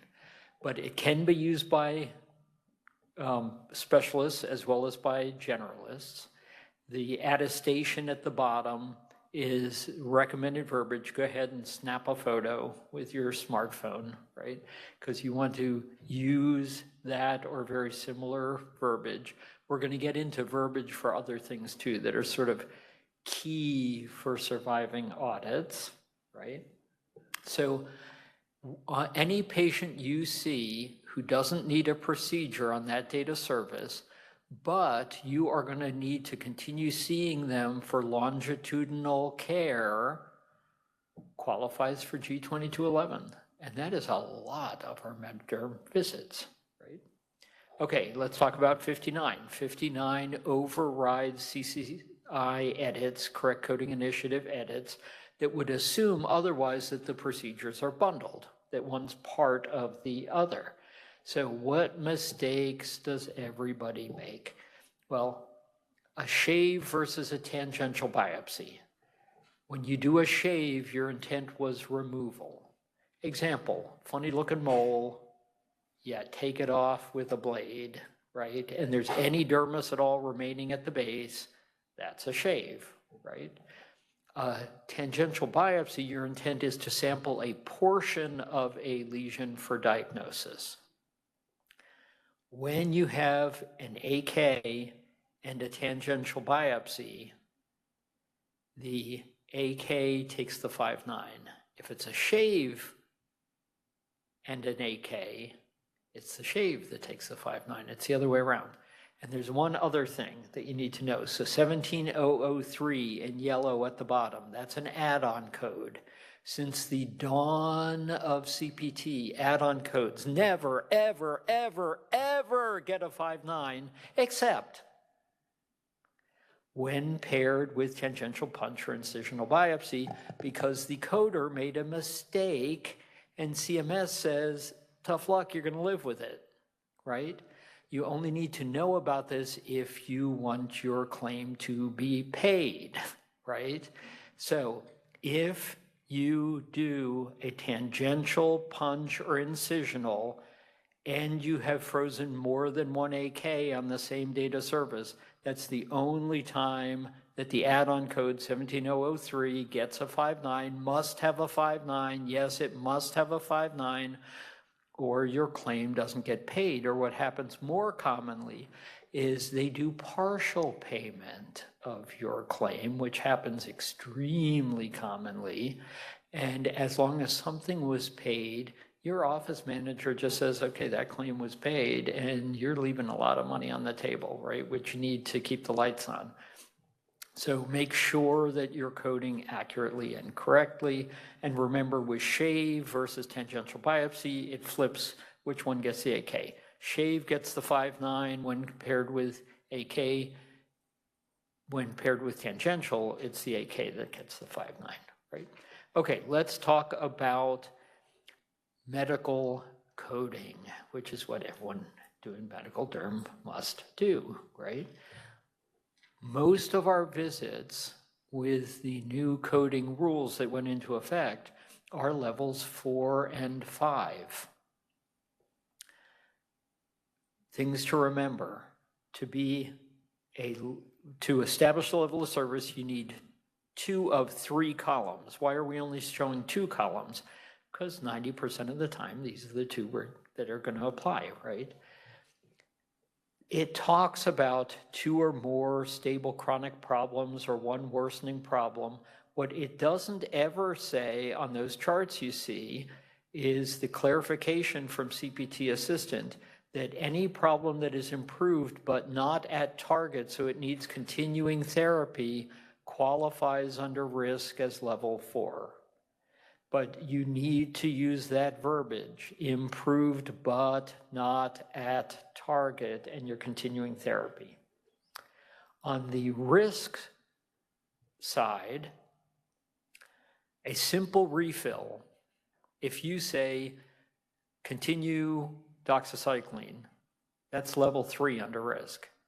But if you say discussion of risk benefits and alternatives plus a decision to start, stop, or continue a medication, that's level 4. Most of the time, you're talking to the patient about why they're going to continue and what the alternatives were. So you qualify for level 4, but if you don't document it, it didn't happen, right? So remember, simple refill, level 3. Discussion of risk, benefit, and alternative, and then a decision to start, stop, or continue a medication, level 4 under risk, right? Other things, level 4 under risk. Planning a 0 or 10-day global procedure with a unique patient risk factor every time you order PDT, right? It's not going to happen on that date of service because it's got to go through the insurance first, right? Anytime you order patch testing, not going to happen on that date of service. Most of the time you order phototherapy, not going to happen on that date of service, right? And then there's the unique patient risk factor. So when you order PDT, we have to say length of incubation, whether or not it's under occlusion. Why do we have to say those things? Because what you paint on is totally inactive. The ALA has no effect whatsoever. It has to be converted to porphyrin, and that conversion is heat dependent. So why do some patients say, that was the most painful procedure? And other people say it did nothing. It's the temperature of their skin, right? If you've got a red-faced Irishman, he's going to hurt because there's a lot of porphyrin. You've got someone with very cool, pale face, nothing happens unless you heat the skin. Why could they not get labeling for extremities? Because it wasn't warm enough. There was no porphyrin forming. But you put a heating pad on for 20 minutes, you get plenty of porphyrin, and it works great, right? Those are unique patient risk factors. So every time you're ordering that, but you need verbiage that says the unique patient risk factor was skin temperature, body site, determining how we're doing the procedure, that then qualifies as level 4, right? Does not qualify if done on the same date of service. It's only if you are planning for a future date of service, because it's that cognitive you're being paid for, right? And then there's social determinants of health, which we'll talk about again, which also qualifies level 4. So, 2 columns is what you need. Let's talk about high, any disease with severe exacerbation. How often do patients contact you because their eczema is flaring badly? Every day for me, right? Or their psoriasis is flaring badly. That qualifies under complexity for a level 5. The most common thing to pair with that is a high-risk medication defined as a medication that requires at least quarterly laboratory monitoring. Well, I can think of every big gun medicine we do that requires, from Accutane on, that requires at least quarterly laboratory monitoring, right? So that would qualify any severe flare where you prescribe cyclosporin. It's level 5, right?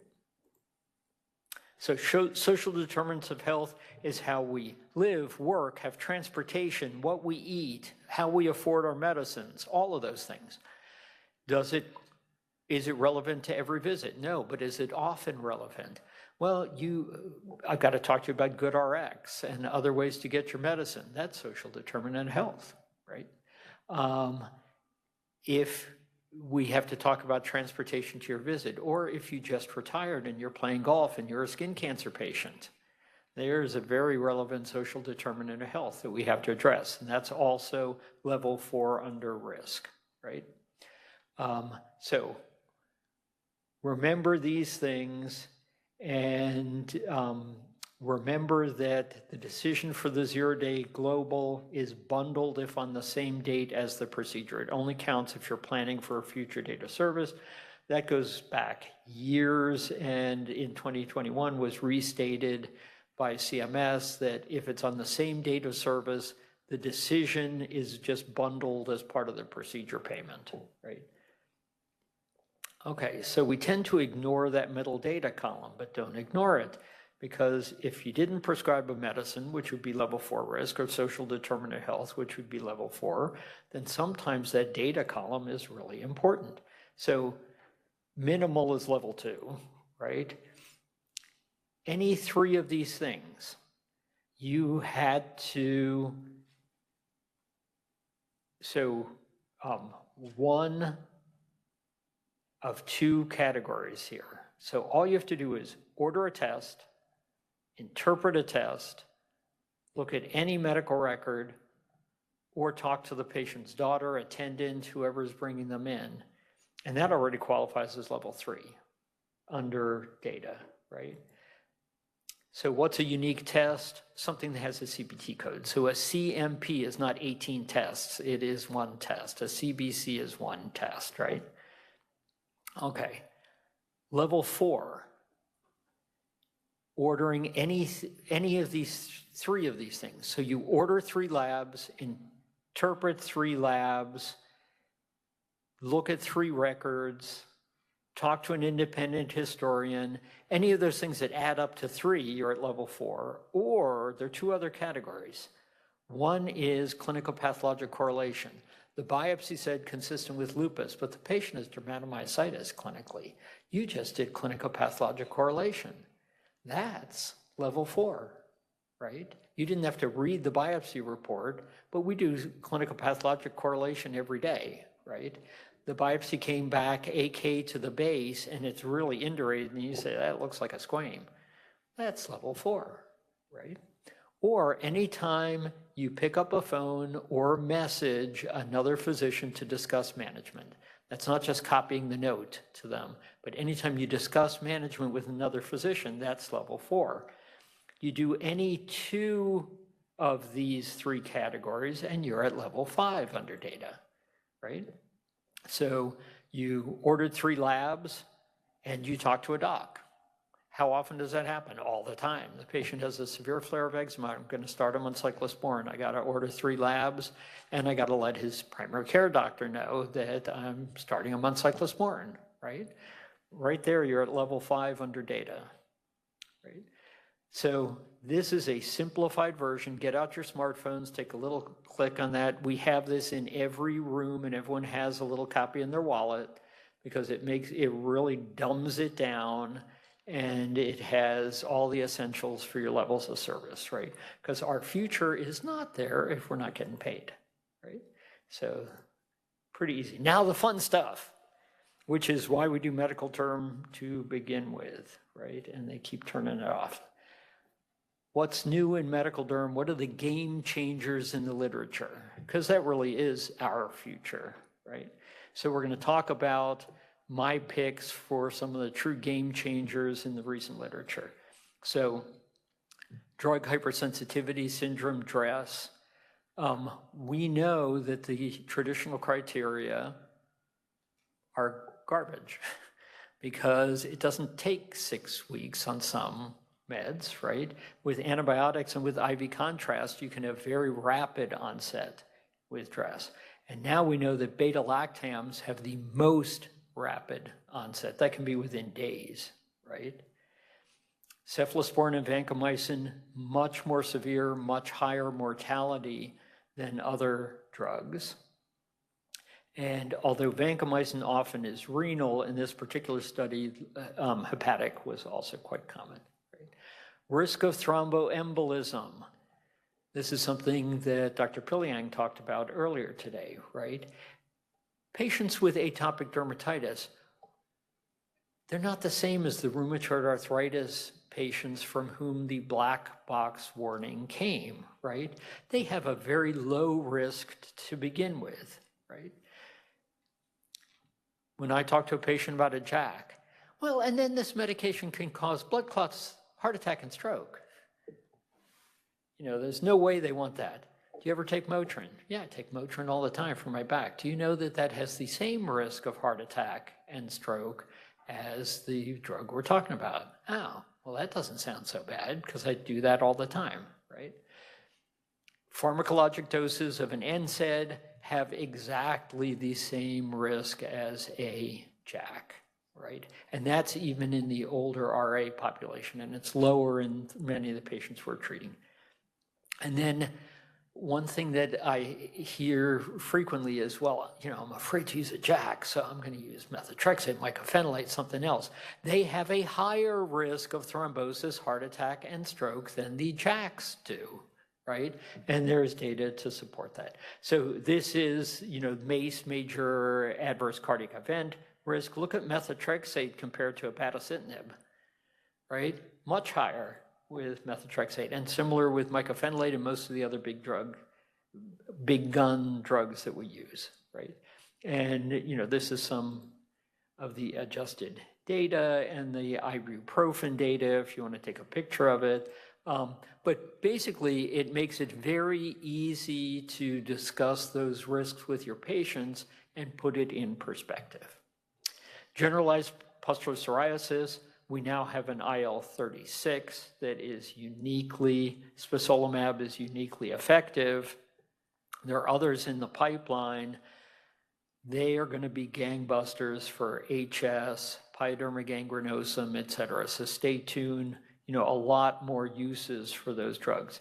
We also have a consensus statement from the National Psoriasis Foundation and a letter from the editor in the JAD that you need when you talk to your payer, because your payers will come back at, well, did you do a biopsy to prove this was pustular psoriasis? It is a clinical diagnosis. This is a life-threatening disease. You do not delay therapy for a biopsy, right? And you do not go through sequential step therapy for a patient who could die.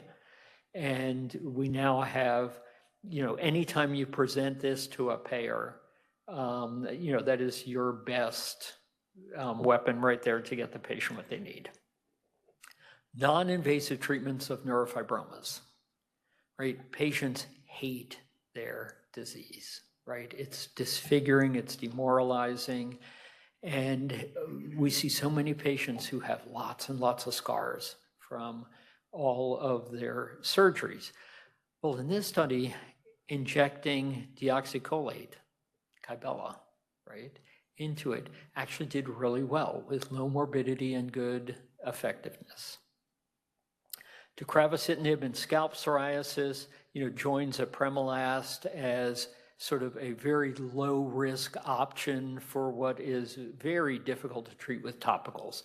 It can be limited disease, but, you know, very debilitating and difficult to treat. And then there are other drugs related to apremilast, PDE4s, that are coming down the pike, so we have lots of new pipeline drugs. When can you stop? We talked about when can you stop a JAK. You can stop a JAK when the patient is tired of taking a JAK, and then you just cross your fingers and your toes, right? And you sort of predict by what their disease. Was their disease sudden and fulminant in onset? They're probably going to be okay when they come off the JAK. I have patients who have had 40, 45, 50 years of alopecia universalis who have regrown all their hair. That person's not coming off their JAK, right? Because they're going to go back to what their disease was before. And in fact, we've had really only 2 out of lots of JAK patients. We've had only 2, one patient who had an MI. She was an older patient who had had alopecia universalis for years, and she decided she was staying on her JAK because it made such a difference to her quality of life. It was a minor heart attack. She took anticoagulation and staying on her JAK. And then we have another patient who, in an incidental sinus film, was found to have extensive asymptomatic cavernous sinus thrombosis on his JAK, right? So we did take off his JAK and switch to other therapy. So when can you stop propranolol? Greater than 13 months of age. And it's been stable for 3 months after hitting maximum regression is the time when you can stop it, right?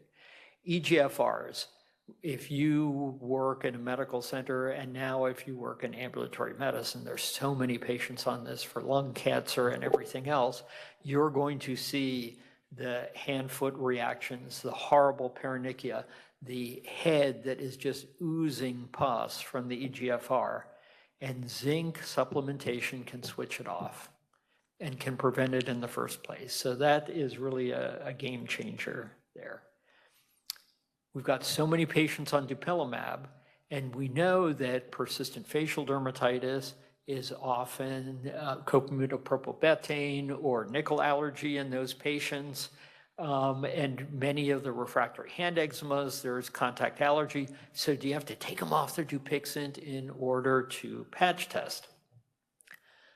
You can get effective patch testing in the vast majority of patients while on dupilumab. It does not suppress the vast majority of positive relevant reactions. And interestingly, the more relevant the reaction, the more likely it is still to be positive. On prednisone, 20 milligram or less, you can patch test. And cyclosporin, I love in this setting because they just continue it until Monday morning when the patches go on. Nothing works faster than cyclosporin, and nothing stops working faster than cyclosporin. So they can just discontinue it Monday when the patches go on, resume it Friday when the patches are red, and cyclosporin is really easy to manage with patch testing. But for our patients on dupilumab, yes, you can patch test. HS, treatment with JAKs, we already talked about that. There are some that will be coming down the pike with a labeled indication, but as was discussed this morning, there really only is one JAK, ritlecitinib, that is truly restricted to JAK3 because it's a monoclonal, right? So it only hits one. All the others are pretty much lose their specificity at doses that we're commonly using. Probably all the JAKs will work in HS. It's easier to get a drug when it has a labeled indication, and there are some coming down the pike. And then this is one that is going to have probably profound effects with OSHA. Organic solvents and a strong link to systemic sclerosis, and that data continues to strengthen. Hyperbaric oxygen for calciphylaxis. The important thing here was not just did pain decrease, but the patients were more likely to live and had shorter hospitalizations. And it was the sickest patients who were getting hyperbaric, right? So if anything, the bias was against efficacy in the study design, right? We all love our dermatoscopes. When you get these coarse rings and you get these linear protrusions out from the ring, that has a very strong correlation with melanoma. And then excision versus topical 5-fluorouracil and PDT for Bowen's. This patient has lupus, and everything you see, including all the hyperpigmented areas down to here and her entire perianal area, it is all Bowen's disease. And she was scheduled to have all of this removed surgically. That's pretty hard to get a functional outcome, right? With combination of PDT and 5-FU, everything resolved, right? You can also use imiquimod in that setting. But this particular study looked at this combination, right? If you look at males with squamous cell carcinoma in situ or extramammary pageants on the penis, they overwhelmingly get local excision. If you look at females in the United States with those same diseases, overwhelmingly they still get radical vulvectomy. And there is alternative therapy for them. I mean, there's really no justification for that difference in therapy.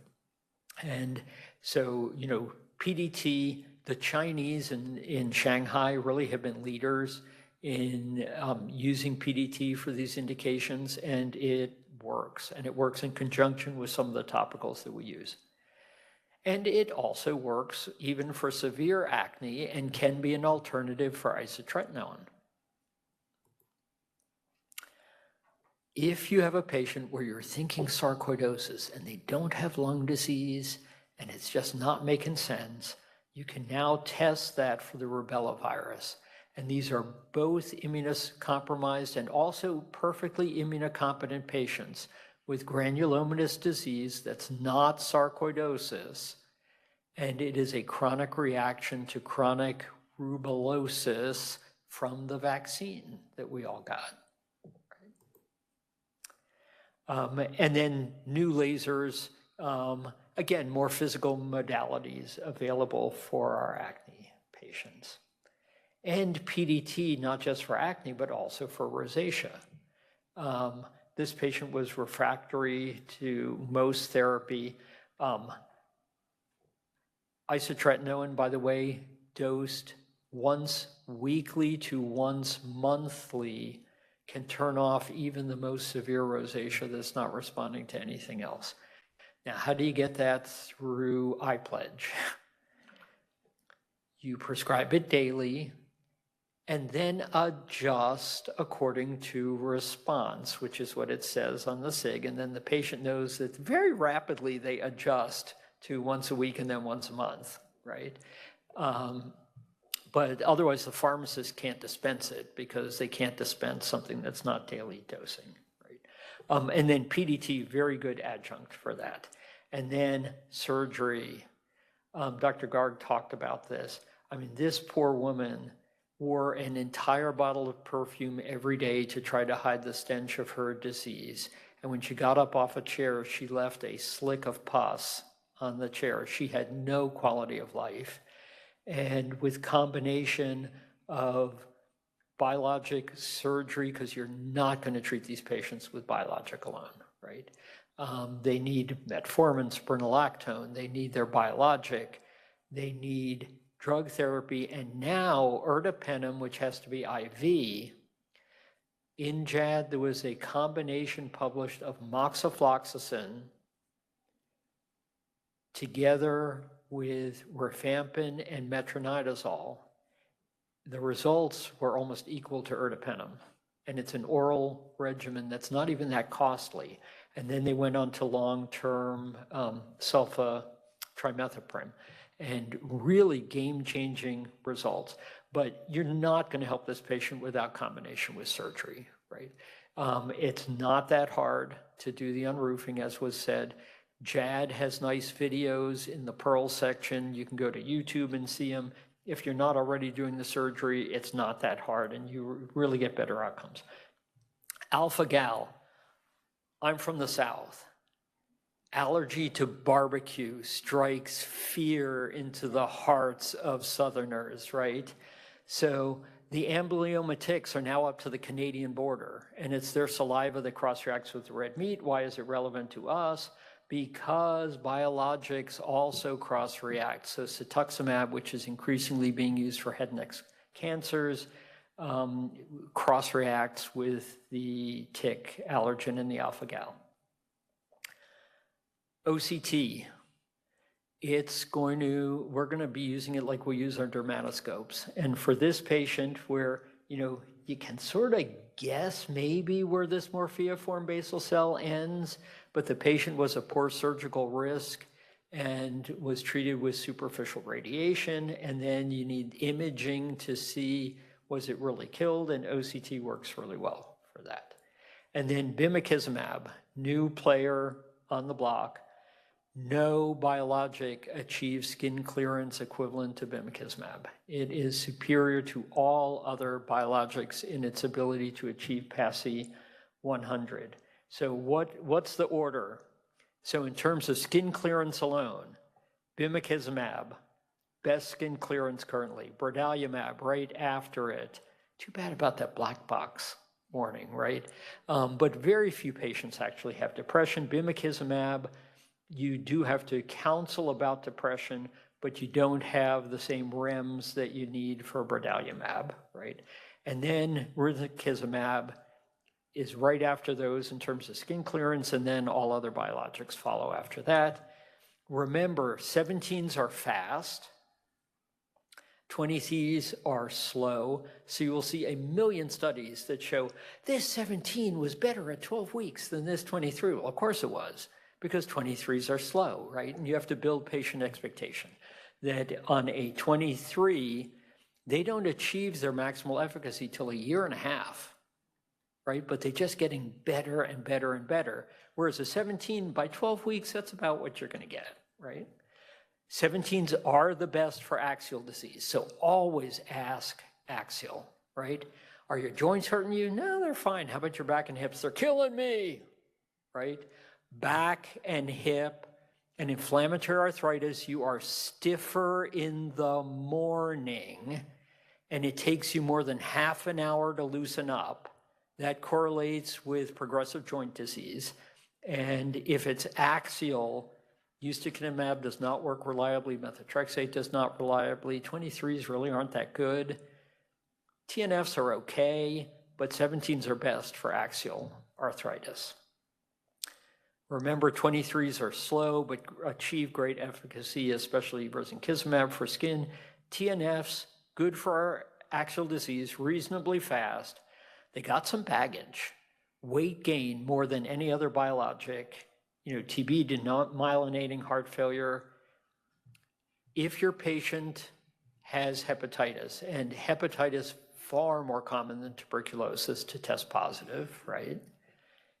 If they have Hep B core antibody, which you have to test for separately.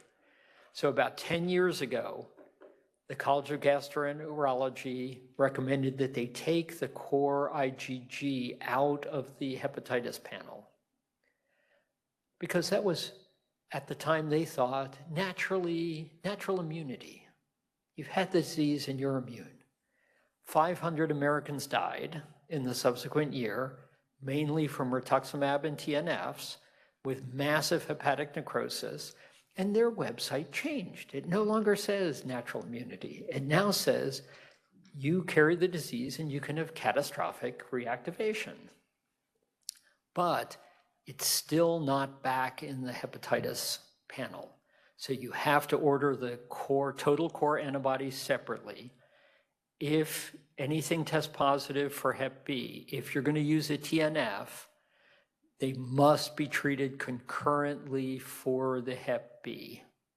Whereas any other biologic, you can just check quantitative PCR for Hep B quarterly, right? But a TNF has the highest risk with Hep B. Now, if it's Hep C, TNFs actually improve Hep C. So Hep B, TNF bad. Hep C, TNF good, right? Hep C, TNF good. Hep B, TNF bad, right? B for bad, right? Helps you remember it. You got to say it that way, by the way. But it helps you remember it, and becomes really important because someone comes back, Hep B or C, which one do I use? Remember, B bad for TNF and C is good for TNF, right? 1223 slower onset is just 4 times a year. And remember, CMS, Medicare, only covers labeled indications of drugs. So we have PRP, horrible disease. We know what treats it. And CMS says we pay for nothing because there is no labeled drug for PRP. However, if your patient also has psoriasis, then it's very easy to get those biologics. And the best paper that ever came out was the Card 14 paper that shows that it is actually not uncommon for patients who have a disease that lives between PRP and psoriasis, right? And you point to that paper and you get the drug and you can treat your patient, right? And 1223 actually seems to be probably the best niche drug for those overlap patients. And then Cyclosporin is still your fastest option, and methotrexate is your least expensive, right? How many of you are still ordering liver biopsies? No one. How are you monitoring? Liver function tests? Fibrosis is not an inflammatory process. And the rheumatologists, their guidelines are liver function tests they follow, right? And they estimate that up to 5% of their patients develop cirrhosis under their guidelines. That's 1 in 20. That's not so great, right?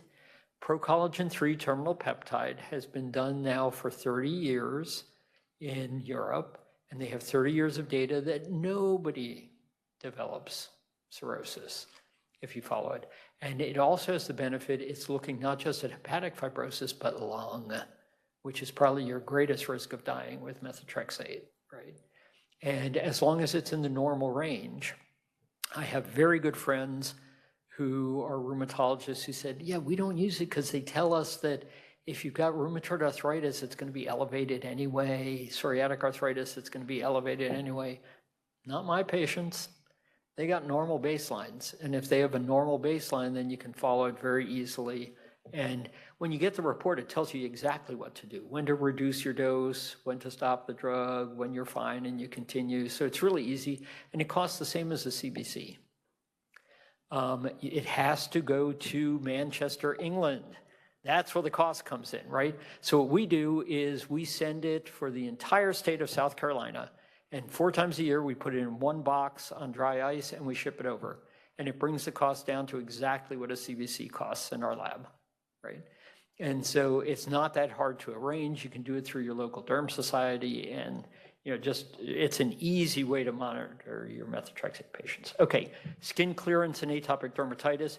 JAKs are faster, and JAKs have more complete clearance than the IL-4, IL-13 biologics. Of course, there are some safety issues, back to the thrombosis, heart attack, and stroke. The IL-4s and 13s, you have to give them time, much more time than a JAK. Excellent safety profile, but MF definitely does arise in some of those patients, and you got to watch for it. You got to strip them down and look at MF-prone areas. This is a major game changer. How many of you were taught CARP you treat with minocycline? Everyone, right? This study showed that doxycycline did just as well. Okay, now you have a tetracycline that can cause massive cardiac necrosis, and one that doesn't. Which one would you choose if they are equally effective, right? So that's a real game changer. And now we have an objective marker of prognosis for our TEN Stevens-Johnson patients. I would not have thought of paroxetine for rosacea, but there are good evolving data that it actually can be effective for the erythema, which can be difficult to treat. So patients who are getting rebound from bromonidine and they're just not responding, it gives you another modality. And then how many of you are alopecia patients, your favorite patients to treat? I'm not seeing any hands. Look at the drugs that induce alopecia in your patients, right? And be, prepared to discuss it with them, and it comes into the choices that we make, right? Neutrophilic dermatosis of the dorsal hands. So many people tell me it's sweets. It's just sweets. We have left science, we're in religion. It's sweets, right? Except that this study showed inflammatory bowel disease, that's a PG associated, and some of the patients look more like PG. And funny, those are the patients with the inflammatory bowel disease, and some look more like sweets. Funny, those are the ones with leukemia, right? So it kind of lives in between. It can be either way, and if it looks more like PG, look at the bowel. If it looks more like sweets, look at the bone marrow. Prurigo, there are 3 types of prurigo. If it's localized, it's neuropathic, and gabapentin is your drug. If it's generalized, the majority are atopic, and dupilumab and JAKs are your drug. And don't forget the other major cause, which is bed bugs. When it's on the extremities, it is often bed bug. Just get a biopsy. If there's endothelial swelling and EOs, it's bed bug bites, right? Young people, especially young women, darker skin types, young women, higher titer, much more likely to go on to bad systemic disease with lupus. 2 more slides. I would not have thought that these angulated things were suggestive of herpes in a pemphigus patient. I would have thought that this scallop border was, but this study showed striate linear erosions, angulated things, very commonly were herpetic. And probably the last slide that I'll stop on, second melanomas, much less likely to kill you. Why? Because the surveillance we do for patients saves lives, right? And this is the kind of data that shows our worth, and we need more of this data to have a welcome to Medicare total skin exam, which in Europe and North Germany has shown a dramatic decrease in death from melanoma, right? Right now, we don't have that in the US. We just need a few more studies like this and we'll get it. With that, I thank you, and I think we're close to being on time. And thanks to Tony for putting on a great course. Questions for Dr. Elston? No questions? These I don't think questions I've are ever all seen that Dr. stands Elston between you give and a lunch. I don't think I've ever seen Dr. Elston give a lecture where there were no questions. My email is the easiest on earth, elston@musc.edu. Send me any questions you have. Okay, All right. thanks. Thank you. Oh, one question. Go ahead. Here you go. Here you go. Johnson, you mentioned markers. Yeah. Stephen Johnson's.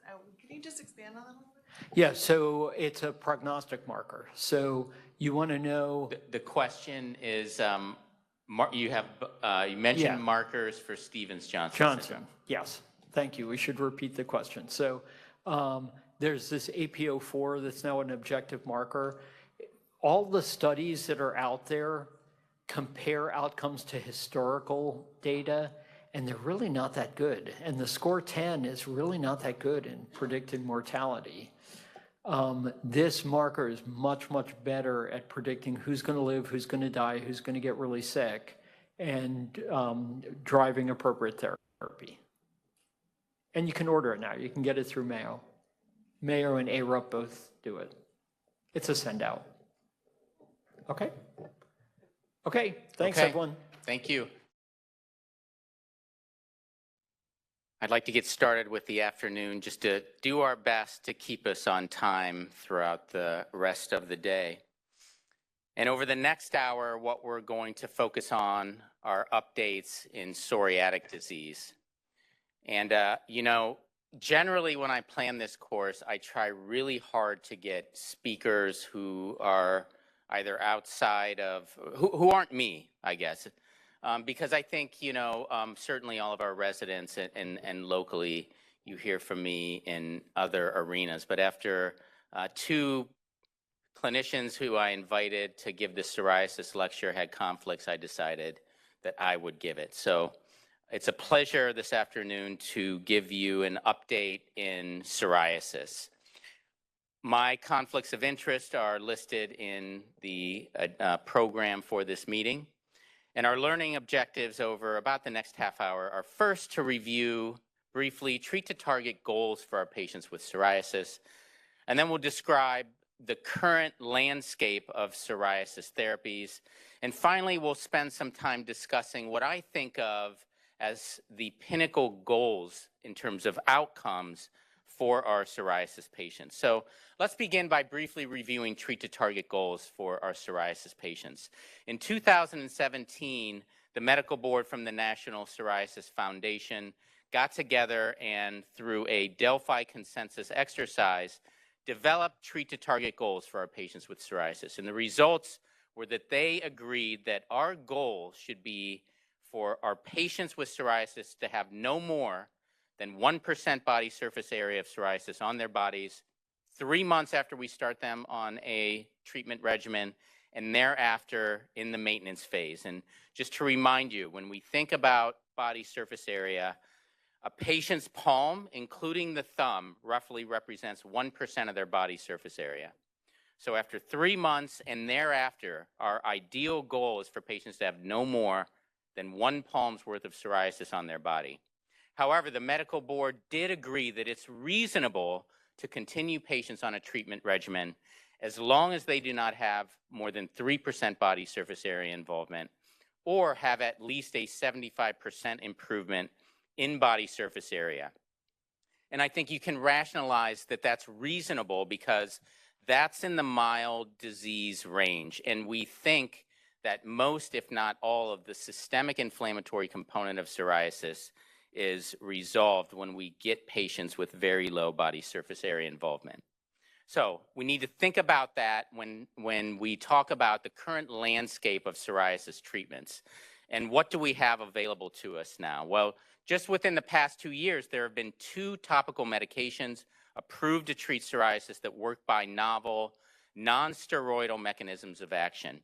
Roflumilast 0.3% cream is a topical phosphodiesterase 4 inhibitor, and this is approved in patients over the age of 12 and was approved for various ages between the years of 2022 and 2023. And tapinarof 1% cream is a completely novel mechanism of action when it comes to psoriasis. It's an aryl hydrocarbon receptor modulating agent, and this was approved for adults in 2022. And since 2004, we've had 14 novel systemic agents approved to treat moderate to severe psoriasis.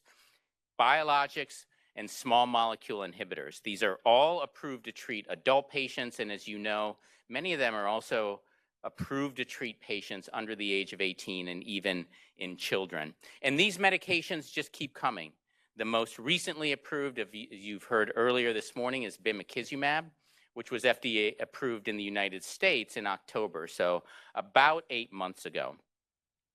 All of these medications can be effective in getting our psoriasis patients to treat to target goals recommended by the National Psoriasis Foundations. So they're all reasonable options to start in our patients. But of all of these different classes of medications, there are clinicians and scientists who believe that there may be something unique about the interleukin-23 inhibitors. And even when these medications were starting to be developed, there were clinicians and scientists who referred to them as immune disruptors.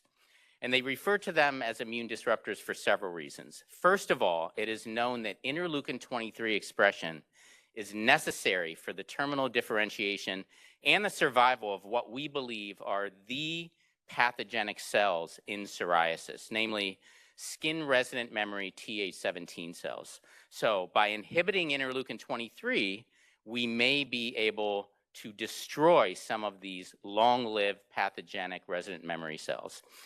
Second, interleukin-23 functions fairly far upstream in the immunologic cascade of psoriasis. So by blocking interleukin-23, we effectively block expression, at least to some degree, of other important pro-inflammatory cytokines, such as interleukin-17A and interleukin-22. And based on the data that we have, these medications may well be immune disruptors. This slide shows 5-year open label extension data for guselkumab, a common interleukin-23 inhibitor. And what we're seeing here is PASI 100 response. So these are patients who have completely cleared all of their psoriasis since baseline. And you can see that after week 48, when the open label extension phase began, that line is pretty flat. So patients maintain complete clearance of their skin out to 5 years. And if you look at those percentages, it's over 50%. So 1 of every 2 patients taking guselkumab is completely clear at 5 years. And the data on here that I think may be even more unique and impressive is how many patients stayed on drug. If you look out to 5 years, depending on what arm these patients were in, between 84 and 88% of patients were still taking guselkumab at year 5. So that's incredible longevity of response, incredible survivalship of medication. I think that's exactly what we want for our patients, regardless of what chronic inflammatory disease we're treating. We want very good efficacy, we want good safety, we want longevity, and we want survival. And we get that with guselkumab. We have similar data with risankizumab. This again is showing PASI 100 response. Their data is out to almost 6 years here in this graph. Very similar data to guselkumab. Patients who achieved a PASI 100 response, entering the open label phase extension, by and large maintain that response with very good survivalship of the medication. And we also now have long-term data for medications that work by different mechanisms of action that were introduced after the interleukin-23 inhibitors.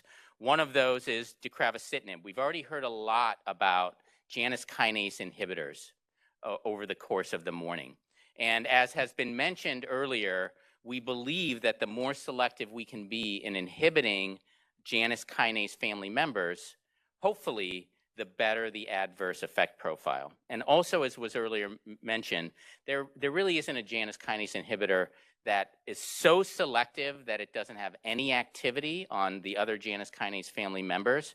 But deucravacitinib is highly, highly selective at blocking TYK2. So certainly inhibits TYK2 much more than JAKs 1, 2, and 3. And we now have 4-year data looking at patients who have been taking deucravacitinib. Again, as has been discussed many times across the course of the morning, one of the biggest concerns with the JAK inhibitors is adverse events because of that early data with tofacitinib in patients who are older and have rheumatoid arthritis. And if we look out 4 years for patients who are on deucravacitinib, the adverse effect data is very promising, very reassuring that this is a safe medicine. In terms of serious infections, if you eliminate COVID-19 infections, which was when some of these trials were done, risk of serious infection is very similar to other systemic medications that are used to treat psoriasis.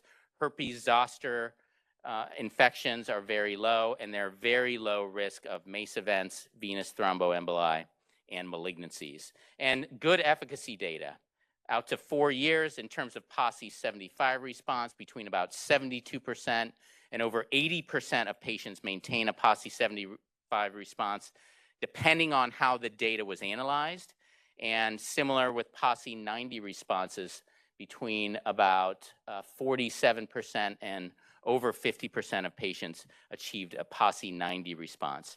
And despite being approved in the United States just 8 years ago, or 8 months ago, we also have 4-year data for bimekizumab.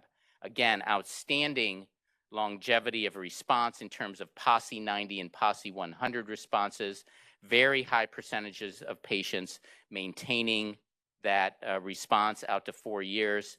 And if we look at adverse effects, the most common adverse effects are mild. Adverse effects actually decreased over time with bimekizumab.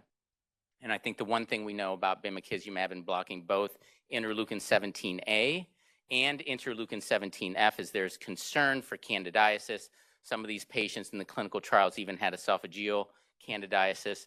But most oral candidiasis episodes over the course of these 4 years were mild to moderate, and in no case did a patient have to discontinue medication because of candidiasis. Also, what we know about the interleukin-17 family is there is some risk for new onset or flares of inflammatory bowel disease, and as you can see here, very, very low risk of patients developing IBD or having flares of IBD on bimekizumab. So we remain extremely spoiled with the weapons that we have in psoriasis. And despite, I remember when the first time we had this meeting, we had a lot of these medications already for psoriasis, and all these other disease states, we had almost nothing. And as you can see, those of you who have been here the past 2 days, really in so many diseases, there's so much activity that they're catching up to psoriasis, but they're still not there. We're still more spoiled with the weapons we have in psoriasis than any other chronic dermatologic disease. So this was a meta-analysis and systematic review that was published in the Cochrane database in 2022. If you're really looking for data, given all the medications that we have available to us, in this study, all systemic medications that are approved for psoriasis were compared to one another. So there were 167 studies that involved almost 59,000 randomized adult participants in various trials. A lot of these were interventional medication versus placebo, but there were also head-to-head studies. And they compared both efficacy in terms of PASI 90 response, serious adverse events, and many other parameters that we don't have time to go into.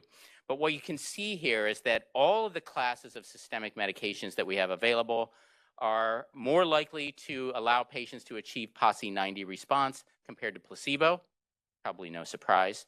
But also, they all have risk of serious adverse events that are no worse than placebo. So really, when you look at these medications compared to placebo, they all have good safety profiles.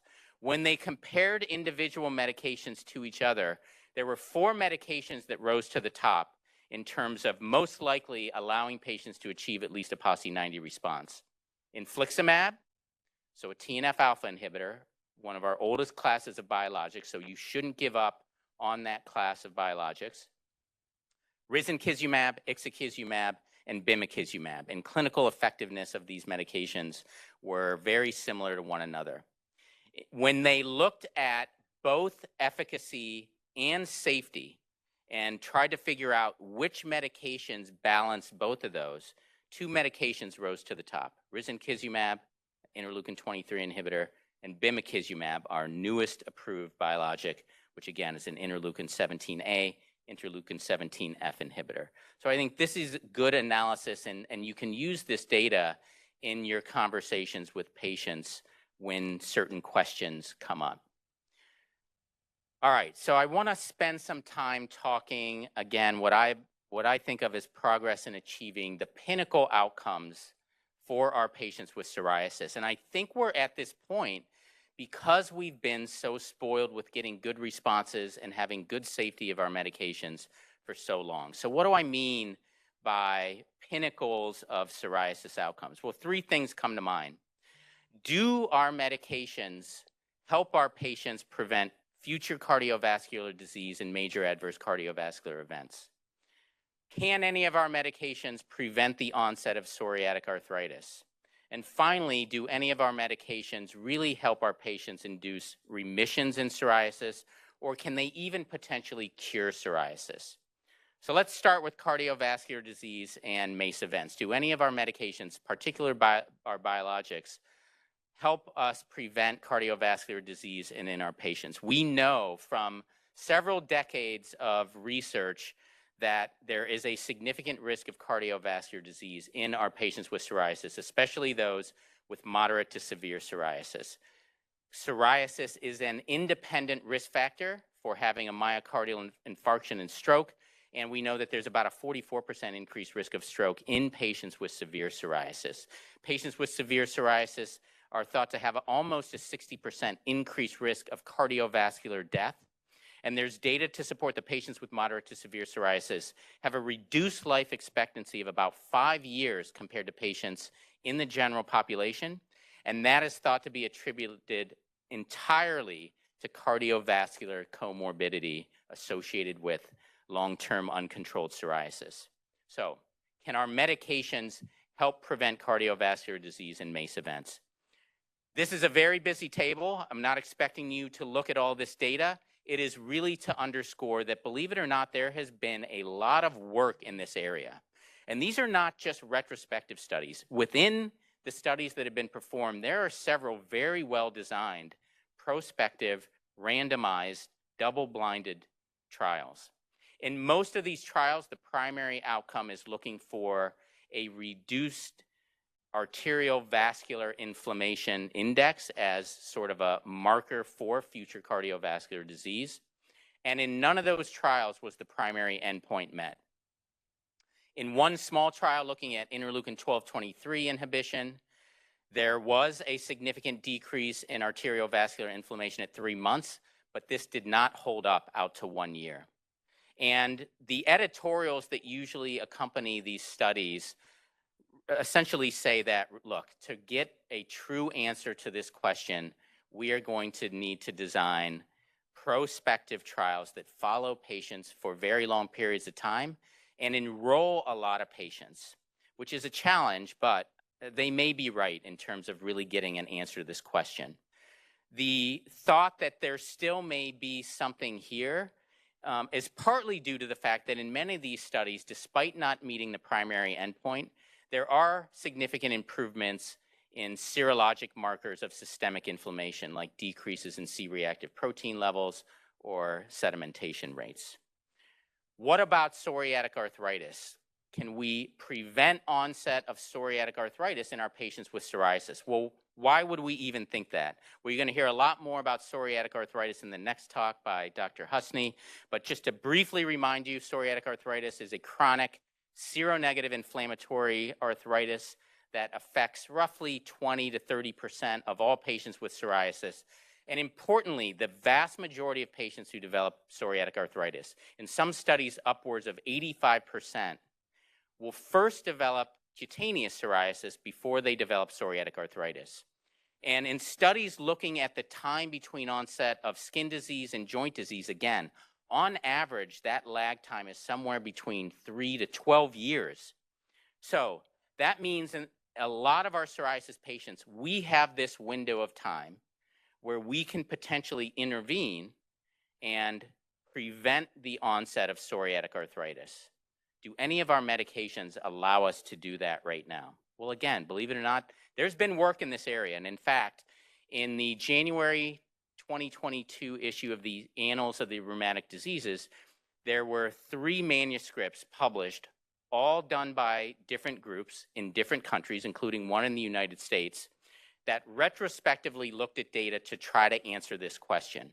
And the data was mixed. In 2 of the studies, the results showed that treatment with biologics was associated with a lower risk of developing psoriatic arthritis compared with those being treated with narrowband UVB phototherapy or on topicals. And in the other study, treatment with biologics was associated with a higher incidence of developing psoriatic arthritis in patients who, compared to patients who were treated with oral therapies or phototherapy.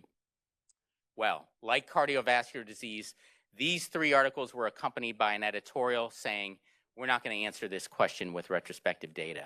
If we're going to really answer this question, we need prospective studies with a lot of patients following them for a long, long time. I think also importantly, none of these studies included patients who were taking interleukin-23 inhibitors, and that's simply because the data was collected before interleukin-23 inhibitors were readily available. Following these 3 studies, there was an additional study published in Lancet Rheumatology, again, trying to address this same question. This time, this group, including Ken Gordon, looked at data from over 15,000 patients in the TriNet-X network. They, because of when they collected data, did include patients taking interleukin-23 inhibitors. And what they found is that risk of developing inflammatory arthritis was significantly lower in those patients who were prescribed interleukin-12/23 inhibitors and interleukin-23 inhibitors compared to TNF-alpha inhibitors.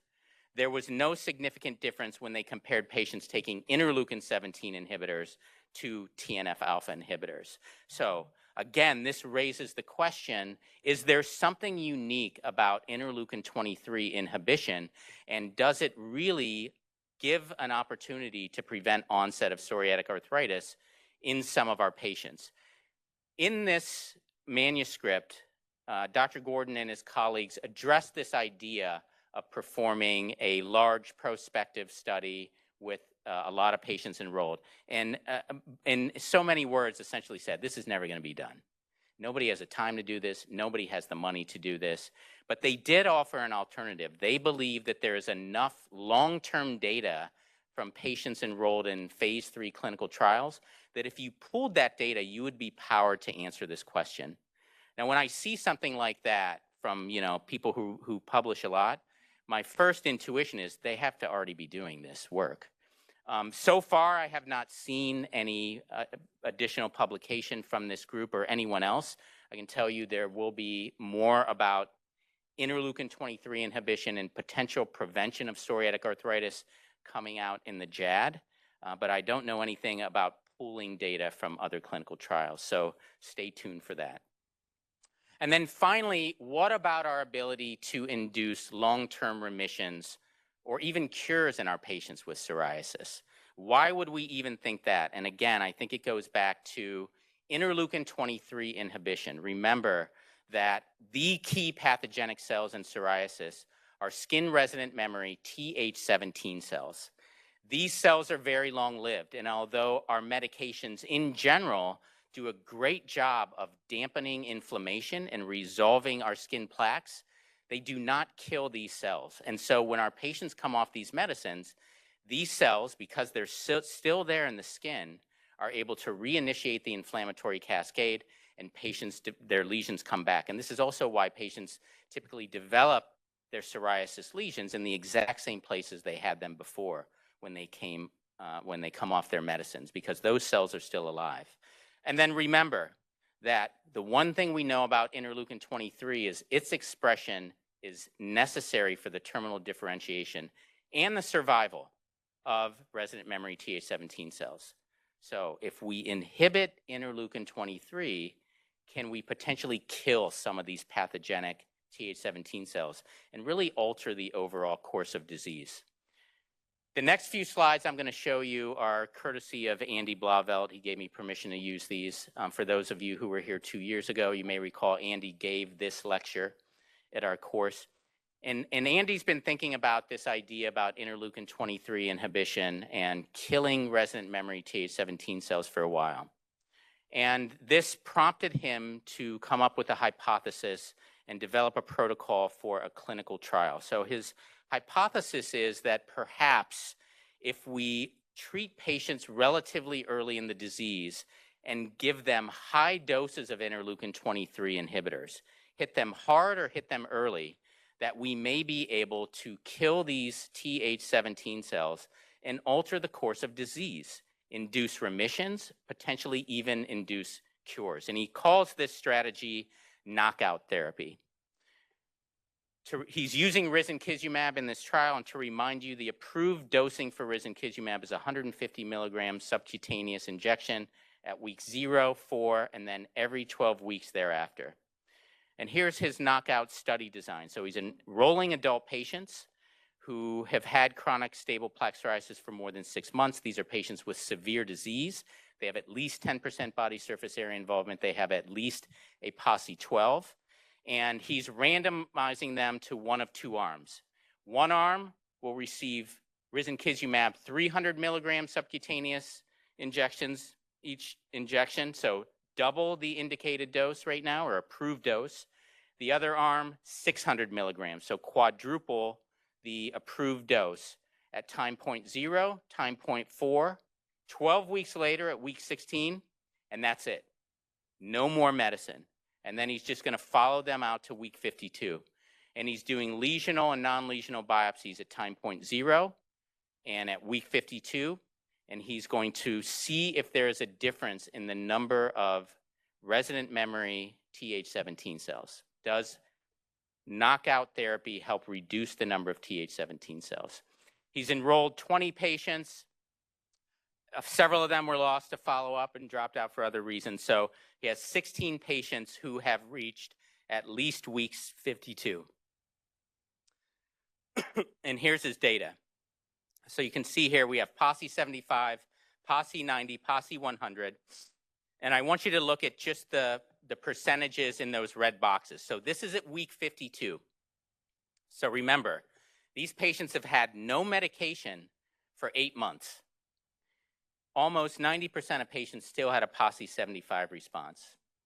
Almost 70 patients still maintained a PASI 90 response, and almost 44% of patients, so still somewhat approaching 1 of every 2 patients, despite not having any medicine for their psoriasis for 8 months, still maintain complete clearance of their skin. And when they looked at the resident memory T cells in lesional biopsies between week 0 and week 52, they found that overall decrease in resident memory T cells was present but was not statistically significant. But when they looked specifically at changes in the numbers of resident memory Th17 cells, the cells we care about in psoriasis, there was a statistically significant reduction in those cells at week 52 compared to baseline. And again, this is after patients had gone a period of at least 8 months without medication. So I can tell you from listening to Andy speak and to talking to him personally, he does not believe that this is a strategy that can cure psoriasis. But I think this data is hypothesis driving in and of itself. And much like Dave Fiorentino mentioned yesterday, with a lot of our trials in dermatomyositis, maybe it won't work, but we will learn a lot about the biology of this disease just based on the results of some of these trials. I think we're seeing sort of that result here. This means something. What it means, I don't know, but hopefully what will stem from these results are additional trials looking at using interleukin-23 inhibitors, maybe even some of our other medicines that are already approved, in different ways to get better long-term results for our patients with psoriasis. So in summary, treat to target guidelines published by the NPF years ago can still help inform decisions about the effectiveness of the systemic therapy regimens we use. We have an abundance of novel agents that are very effective and safe for our patients with moderate to severe psoriasis, and the effective biologic treatment on future risk of developing important comorbid diseases still requires further study, but there are a lot of promising results out there that we need to follow up on with improved study design. And with that, I thank you for your attention, and I think we do have a few minutes for questions, if anyone has any. Dr. Warren. Thanks, Tony. So it's so wonderful we have all these medications, but of course, we then face the frustration that we can't actually get these medication, and we often have to wait 6 months and go through multiple steps for our Medicaid patients, for our employee health plan patients just to get a biologic. Is there anything in the literature about with some of the new biologics, if you're frequently needing to change them, or say a patient's on one biologic and they said, oh, we changed our formulary, you need to switch them to another biologic, that there's some increase in resistance or decrease efficacy outside of the TNFs? Great question. I'm sure there is data out there. I don't know it. But I'll say this. I mean, I think when I approach my patients with psoriasis, I sincerely believe that all of these systemic medications are reasonable options for a given patient with moderate to severe psoriasis. So the way I like to approach patients is to try to make a shared decision. And I think as Amit mentioned earlier today, for me, the most important thing is for me to prescribe something that I think is safe for the patient, even if I think something else may be more effective. Besides that, I think any of these are options. So if a patient wants a certain medicine, I think it's safe I prescribe it and it's not approved. My conversation with the patient is, look, we can't get it yet. I think there are many more options that are reasonable to try. We try it for a few months. If it doesn't work, then I think we have more leverage, or if the patient has some side effect, we have more leverage to eventually get to something that will work and something that is safe. And I think that just, again, speaks to how spoiled we are with all the options that we have. In terms of your specific question, I just don't know that data. I don't know. I mean, there are a lot of other psoriasis experts here. So if anyone, I don't know if Amit's still here. I was just thinking anything in our kind of toolkit we can use to say, well, there's this, data that's out there that the patient should really stay on the therapy they're on now versus jumping around. But. I just don't know that data. Sorry, Christine. Yes. Yeah, and I think we're all getting that. And I can tell you when biosimilars first, the concept was introduced, I think there was a lot of concern that, well, these aren't really the same medicine and people aren't going to respond, and the adverse effect profiles are going to be different. And that really hasn't panned out. When it comes down to it, these biosimilars work very similarly in terms of efficacy and safety. And I know on our formulary at the Cleveland Clinic, there are numerous biologics where we are mandated that we have to use biosimilars. Rituximab was probably the first. Rituximab and infliximab were the first two on our formulary. And you know, I personally have not seen any problems, and I don't believe there's any data in the literature to support that there's any significant difference. Scott. Yeah, I just want to bring a subject up that maybe this group can pitch in and do some helping with the fighting for getting our drugs for our patients. A recent thing we've found out is that, you know, we fought to get prior auth for a given biologic, get approved for a year, and then once we win that battle, the insurance companies are pushing back and they're giving us 6 months windows of approval. So now we have to fight for the 6 months. And what just brought to my attention by my office manager is that now a person comes to me in May, we fight to get them approval. We're getting the approval, but the 6 month window is now starting in February. Yeah. So in effect, we're working harder and harder. As a champion for small businesses and private practice, we don't have the resources for that. So I thought maybe in an audience like this, the more we can push back as a group collectively through our medical societies, I'm involved with Pennsylvania, I think we need to do something to push back to prevent this abuse of the private practitioners. I think you're exactly right. And it spills over into academic practice as well. So we deal with the same things. And the reality is, look, this psoriasis is a chronic disease. We cannot cure it. We can't give patients medicines for 6 months and expect they're going to come off and be fine. And luckily, you know, I can tell you, Melissa Pilion, who I think had to leave earlier, is one of the advocates from the AAD. And that is a group that, you know, we should definitely be in touch with as a medical dermatology community, with all of the back end work that we have to do fighting insurances. And now, as you can see throughout the course of this meeting, it's going to only expand as we get more and more great medicines, but medicines that are costly and medicines that you know we're going to have to fight to get. I love seeing the summary data from the Cochrane database, and we have so much good, robust data, and it's expanding for other diseases beyond psoriasis.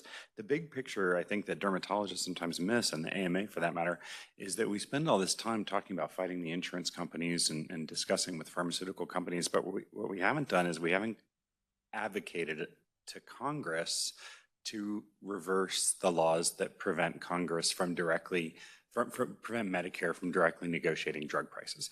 They changed the law. It was, I think, in 2007 initially that they had prevented Congress from directly negotiating, from allowing Medicare to directly negotiate drug prices. And now they can negotiate for like 20 drugs. Are you kidding me? How come we as physicians nationally aren't saying the number one strategy we need to take to get better access to all medications for our patients is to allow Medicare to directly negotiate drug prices as the number one purchaser of medications in the entire country? It affects our patients and it affects the national debt. This should be the discussion that physicians everywhere, and not just dermatologists, are having, that Medicare should be able to directly negotiate drug prices. And until they can do so, all of this is really us spinning our wheels. We need to go to Congress and say, your conflict of interest that is inherent in accepting money from the pharmaceutical industries and accepting lobbying interest to fight what is for our patients and our national security and our national debt. We need to negotiate directly as the primary purchaser of pharmaceuticals in our country, and the inability to do so is something that physicians everywhere need to stand up for. Our advocacy needs to be repealing that law and letting that part of the free hand of capitalism take place from the federal government. I think that's very well said. Thank you. Thank you for saying that. And yeah. And again, I think, you know, we do need to have the ear of the AAD advocacy group. We're lucky enough in dermatology, as Dirk mentioned, to have a recent president of the American Medical Association. So these are people within our community who are very well connected to Washington, D.C.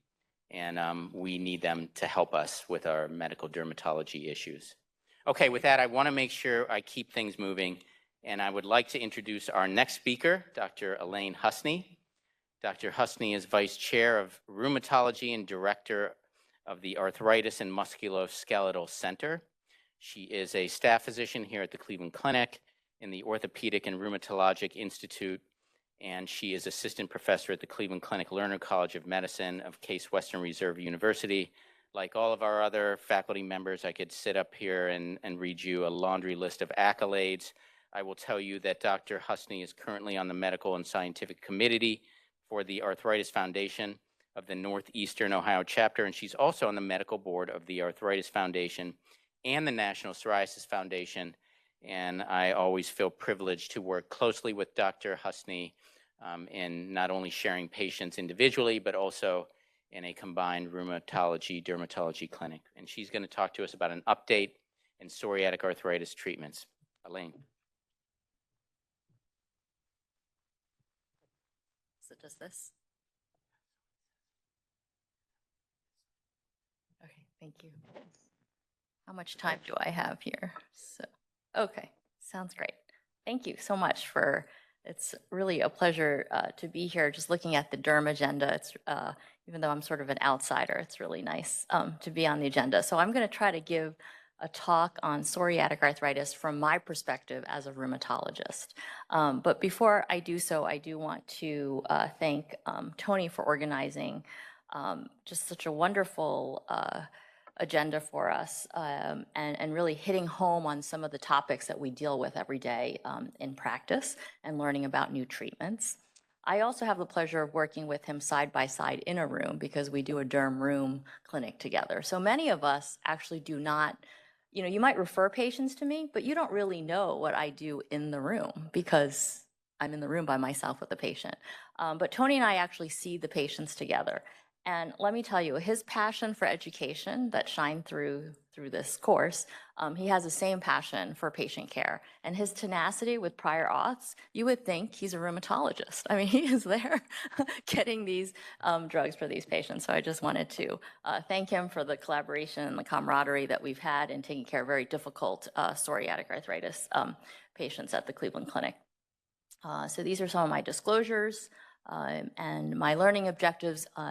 Many of this will dovetail with what Tony has just spoken to us before, because obviously many of the drugs that we share in psoriasis, we share in psoriatic arthritis. But I wanted to give a little bit more about perspective coming from a rheumatologist and how we best could work together. So I'm going to start with this slide, which is like a classic slide for our trainees, is so that you kind of see where psoriatic arthritis fits, right? So in your world, it fits obviously in patients with psoriasis. But for us, I just want to bring us back to why we call this in the spondyloarthritis family. So all these circles that you see group together a bunch of autoimmune conditions that we treat that are linked by a certain clinical family of diseases. So they do all affect the spine, which is where spondyloarthritis comes. There is a predilection for having an HLA-B27 positivity.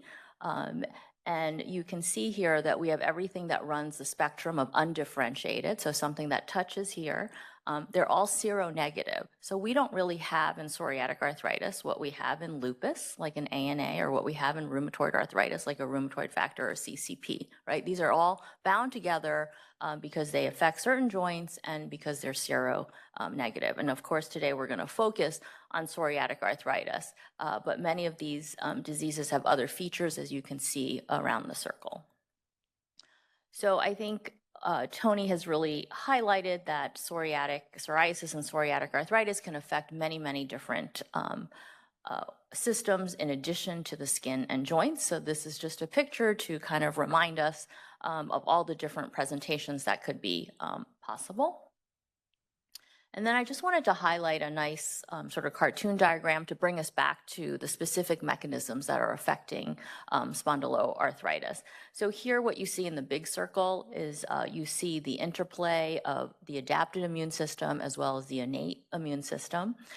So adaptive immune system through the Th17 pathways and the innate system through macrophages and innate lymphoid cells. So these are the cells that are responsible to activate and recruit a bunch of cytokines that, that you see here. And it's the synergy of these cytokines that go awry and create the microenvironment in the joints and the enthesitis area that causes what we see clinically. So the joint swelling, the enthesitis, the dactylitis is based on this pathogenesis. And the reason I wanted to highlight this is why Tony is able to talk about all this data that we see that tries to block some of these cytokines and interleukins and other proteins and that are responsible for the great success that we've seen in the area of skin psoriasis. I will tell you that we're very jealous of the dermatologists because we are not hitting the same targets as you are in terms of PASI 100, body surface area of 0. We're still having a little harder time reaching some of those targets. So as you know, many patients with psoriatic arthritis are going to develop psoriasis first, and then they develop psoriatic arthritis somewhere in the 7 to 10 year range. So how can we predict those? Because it's working with you guys as dermatologists that first see the psoriasis. Not everybody presents that way, but the majority do. Some people present with both psoriasis and psoriatic at the same time, and there is a very small percentage that we see that actually present with the arthritis first and then develop psoriasis later on. So we know that in studying these cohorts of patients retrospectively, we see that we do have some features that are associated with higher risk, so not all psoriasis patients are created equal. This diagram kind of reminds us of all the different ways it could present as peripheral arthritis, the skin and nail disease, the axial involvement, which is a little more rare but still prominent, dactylitis and enthesitis. And so there's been a group of, many groups of researchers that have really trying to, really understand this transition. And I thought this was a nice little depiction of when somebody gets a skin lesion like psoriasis, it's not that you just kind of change overnight, right? So there's some phases that we want to think about. And it's at these phases that the NIH and other researchers are really trying hard to understand this transition and what to do. So we have a preclinical phase which, you really don't even know this patient has any joint complaints at this time, but they have some high-risk features. As you can see there in the box. And then there's a sort of subclinical phase that's known by where you may have some joint inflammation. Let's say you do an ultrasound and you may pick up some enthesitis, but the patient doesn't really present with a lot of enthesial pain. So it's only visualized by imaging, but not so much clinically. And then the prodrome is sort of just before they get psoriatic arthritis, where they do come down with these constitutional symptoms that are associated with many of our autoimmune rheumatologic diseases, and then the full-blown psoriatic arthritis where we can see both skin and joint damage. So these are some of the risk factors that have shown in multiple different studies. More extensive psoriasis, nail involvement has been a big area of interest. So not only is it that you have nail involvement, but the joint that's adjacent to the nail that is affected by psoriasis is also shown in many ultrasound studies to be the joint that's affected by the synovitis. So it's kind of interesting that, is there a local kind of phenomenon that's going on given all this new technology with imaging that we're able to really hone down on these areas.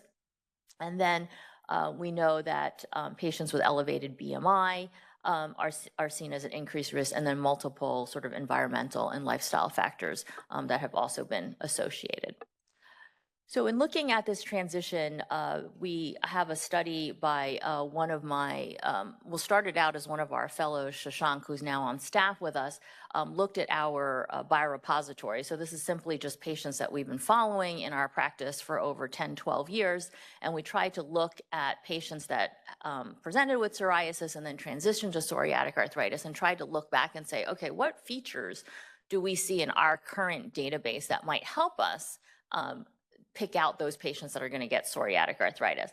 So interestingly enough, we looked at all the common ones that I just talked about and tried to see if any of those would be a risk factor. And interestingly enough, out of all the ones that we found, it was actually your age that you were diagnosed with psoriasis that mattered the most. So we looked at quartiles, like every 10 years. So the older that you are at the age that you get diagnosed with psoriasis, so obviously whether you're young at 20 versus when you get it when you're 50, it looks like the older your age, it was highly significant to correlate with a much faster transition than somebody who has it in a younger age. So what we thought about that is, this is still an abstract form to be published shortly, but we were thinking, well, maybe we have to treat patients that have psoriasis at a younger age differently than how we might screen for someone that has psoriasis that developed at an older age. So those were some of the conclusions that we came out of.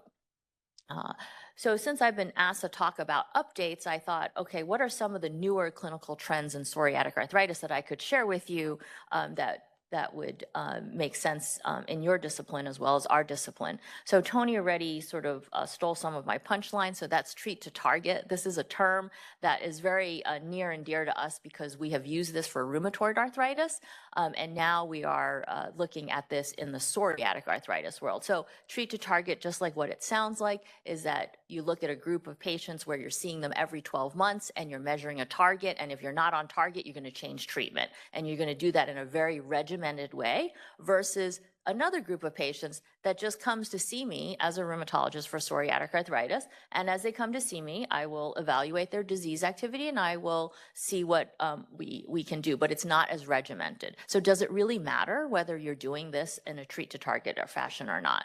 And this study, the TICOPA study, has shown, yes, it does. So interestingly, it shows that in the orange bars, which is the tight control, the ones where you are seeing them no matter what every 12 weeks, and you're reaching an agreed upon target. And if you're not at that target, you're going to change whatever they're on. Even if maybe they're feeling, pretty well and they want some more time, you're going to say, no, we're going to change until we get to the target that we want. And it looks like compared to standard of care is that patients in the tight control have significantly greater improvements over 48 weeks. So now when this trial came out, we started saying, what is the target, right? Like, what is the right target? Because if you talk to a rheumatologist, we have our targets. If we talk to, a dermatologist, they have their targets. And then when Tony and I are in the same room, it's just really dizzying because we have like multiple targets that we're after. And we almost, many times we don't even verbalize it. It's in your head, right? So this has been an area of very active research. I just decided to kind of throw out the more common targets that we are looking at. But obviously the challenge in psoriatic arthritis versus rheumatoid arthritis or lupus is that there's multi-system and there are very well organized targets in derm and in rheum that we need to come to some consensus when we're seeing the patient. So I will tell you that in terms of our targets, in terms of ACR 20, 50, and 70, we have made many, many, many FDA decisions based on ACR 20 for rheumatoid arthritis. For psoriatic arthritis, it is now much more well accepted that ACR 50 is the target that these new drugs will have to meet in order to be what we would call safe and effective for our patient population. So things are changing.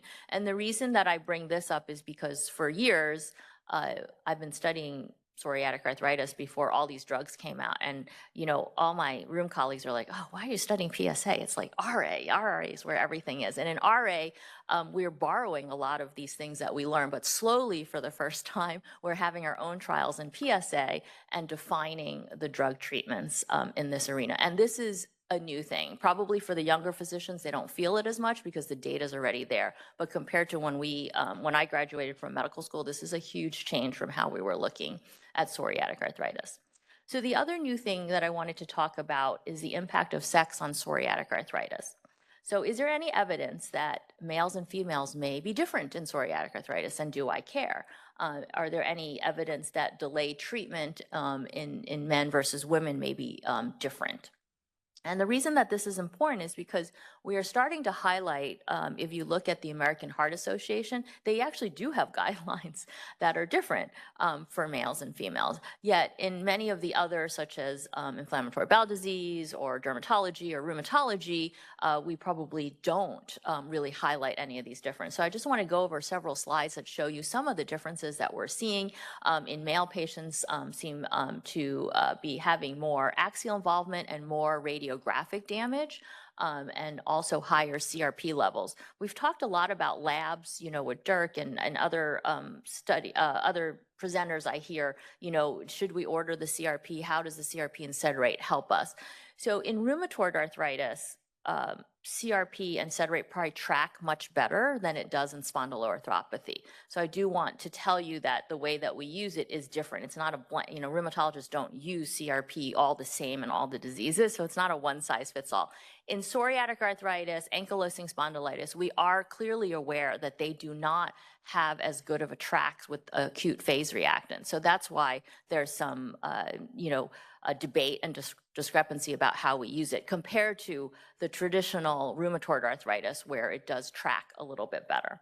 In female patients, we also know that there's much more limitations in function and impaired QOL scores, quality of life scores, for our patients compared to males, and they have a higher tender joint count and a higher pain level as well. So these are studies that have shown this over and over again between males and females.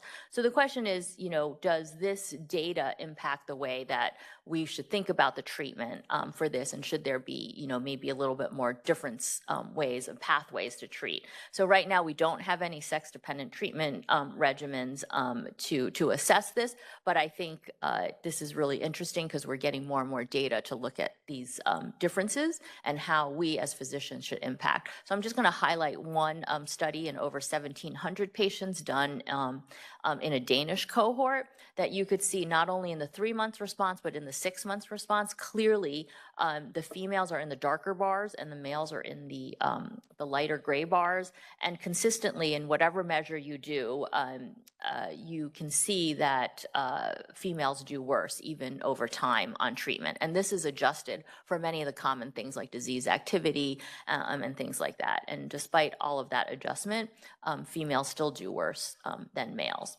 And then this interesting study I wanted to highlight looks at different drugs. So does it matter with drugs, which I thought was really interesting. So overall, if I could have you look at the top row first, you can see that males in blue and females in red, that there's clearly a separation when you look at overall drugs. Then what they did in the subsequent squares is that they looked at TNF, they looked at IL-17 and IL-12/23, and you could see in the next 3 boxes, there is still a clear separation between the blue line and the red line. But then when you get to IL-23 and JAK inhibitors, that line becomes more blurred. So there's less differences between male and females in certain drugs compared to all. So I thought this was really interesting, in terms of how we think about the drug treatments. And when you think about things that don't work, how should we think about it? Should we just switch, or should we maybe look at how the patient is presenting?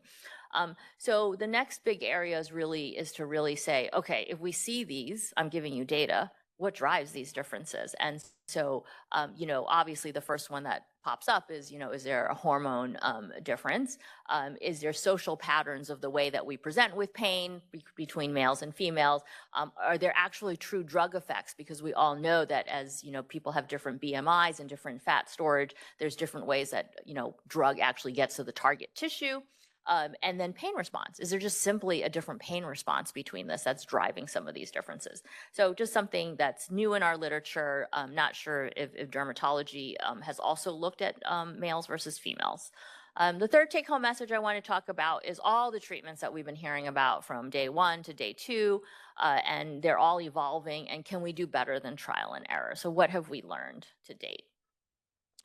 So here is just to remind us that after you use conventional DMARDs, which for us is oral methotrexate, what else, what do we do next? So many of our guidelines that are out there, the most recent guideline, and I'll go over the ACR and PF guidelines are really showing that TNF inhibitor should be the first line treatment in someone with active psoriatic arthritis. So to explain that, to explain all of this trial and error, I thought I'd maybe just throw out a simple case that many of us deal with in rheumatology all the time. So we have this 38-year-old woman who's a school teacher that's had psoriasis for a long, long time. She's been dealing with it. She's been treating on and off. But about 10 years ago, she did develop some symptoms of psoriatic arthritis. So she was initially placed on methotrexate for years, and she was actually doing really well on oral methotrexate, right? So despite all these, lots of use with biologics, she actually felt her joint and her skin symptoms cleared with oral methotrexate and was doing well. However, after getting married and wanting family planning, she needed to stop it 3 years ago because she had some children. And she decided that after breastfeeding and after she was going to restart the methotrexate. But unfortunately, when she restarted, she did not get the same initial good response. So she escalated to what the ACR MPF guidelines show, which is to start a TNF. So unfortunately, despite having 6 months of TNF inhibitor, her joints and her skin remain flaring. So the question is, what do we do next? So what do the guidelines tell us to do next? What do your guidelines say? What do my guidelines say? Guidelines, as they always do, they always use the word conditionally recommended or, not enough evidence. So it's really not as clear after you get to TNF. So you could switch to a different TNF. Dr. Warren had asked about, switching and what to do. You could add methotrexate, which is maybe a much more rheumatologic thing to do, right? Because, we are very, very comfortable with methotrexate. Starting in IL-17, just switching the next mechanism of action, we can go to IL-23 and we can go to JAK inhibitors. And Tony has shown some great data with the efficacy and relatively good safety profile for some of these different mechanism of action. But what do we do?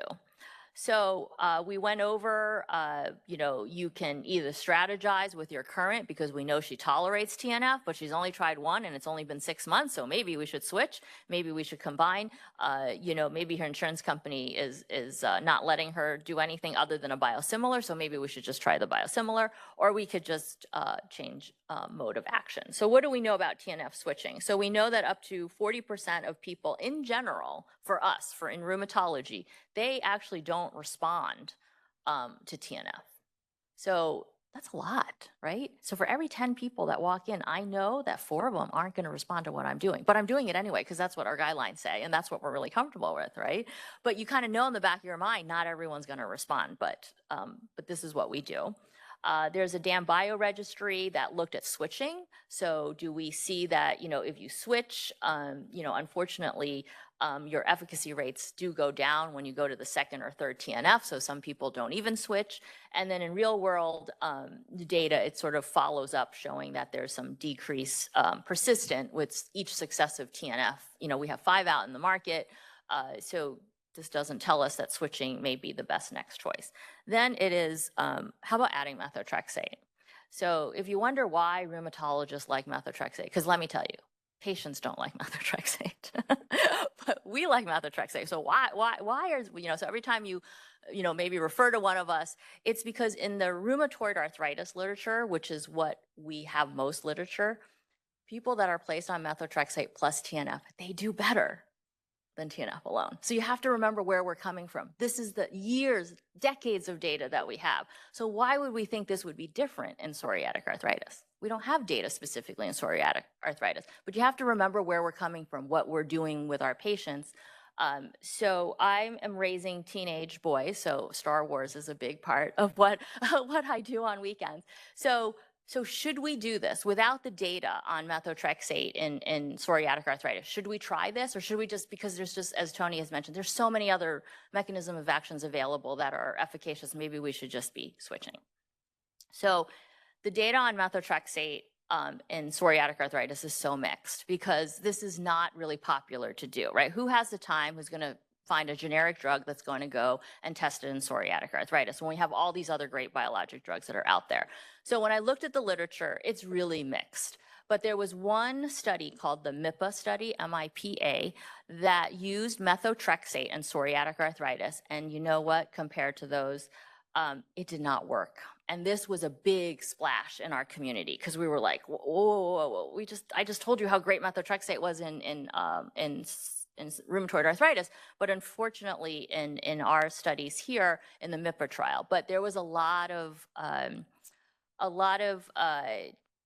debate on what they did. So they did not use a very high dose of methotrexate, for example. They used, their top dose was 15 milligrams once a week, 10 to 15. So people complained that maybe it was lower than what we're used to. That's why it didn't work.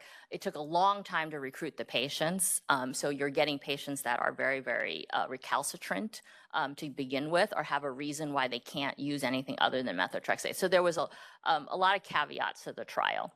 So then came this big trial called SEAM, S-E-A-M, which actually did finally look prospectively at a TNF inhibitor, methotrexate, and methotrexate monotherapy. And so Phil Meese did this study. The study that we thought wasn't going to get done in psoriatic arthritis did get done. So here's the data. So basically the punchline, you can see the 3 lines in the bars.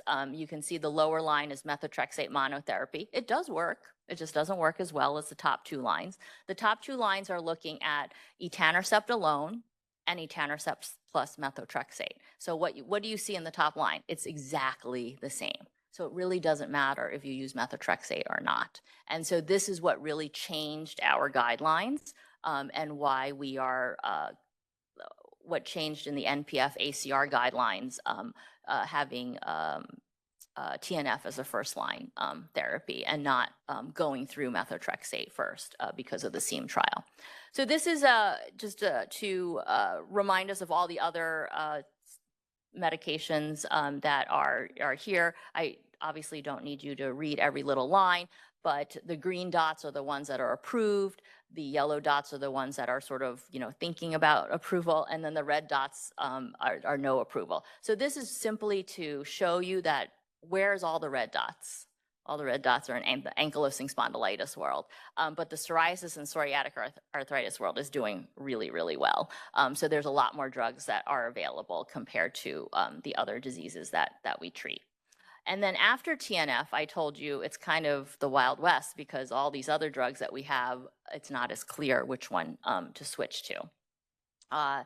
So what are some of the new treatment modalities? I knew that the people before me was going to go over all of the data with some of these fancier ones. So I'm just going to pull out maybe 2 that I'm kind of excited about. But before I go through the 2 that are not yet approved in psoriatic arthritis, but I'm excited about, I do want to just remind us of the challenges. So despite all that we know about psoriatic arthritis, the newer therapies that we have, at least for the joint disease, is actually not having higher and higher efficacy. They're still about the same. So we're not getting what you guys are seeing in dermatology. And despite all the, new therapies, the algorithms just haven't been worked out as to really which is the one after TNF. And then despite all of this knowledge, we know that they see you first for psoriasis, and unfortunately, we don't know when they come to get psoriatic arthritis. So bimekizumab has been mentioned many times as both an A and an F inhibitor, but I just wanted to mention that, it does have some early exciting data in our ACR meeting showing that perhaps the dual inhibition may help us a little bit in the joints. We know that it's doing very well in the skin. Here are some of the early ACR joint data showing improvement. JAK inhibitors, I think this has really been, really exciting times for us because JAK inhibitors now are also approved in ankylosing spondylitis and IBD. So many of the comorbidities that we see in our patient population. So I'm not going to go through all of them. I just wanted to sort of give us an overview of some of the first generation that we become very popular in rheumatoid arthritis. So we are comfortable using them, and they're slowly coming into the psoriatic arthritis world. And then, of course, the upcoming TYK2 inhibitors. I'm not going to go through all the data, but just to remind us that, you guys are getting the experience with the first oral TYK2 that's approved. We are excited to see this in hopefully getting approved in our diseases. I will say that what's so exciting about TYK2 is that, as Tony has mentioned, it's really highly selective for a certain immune parameters.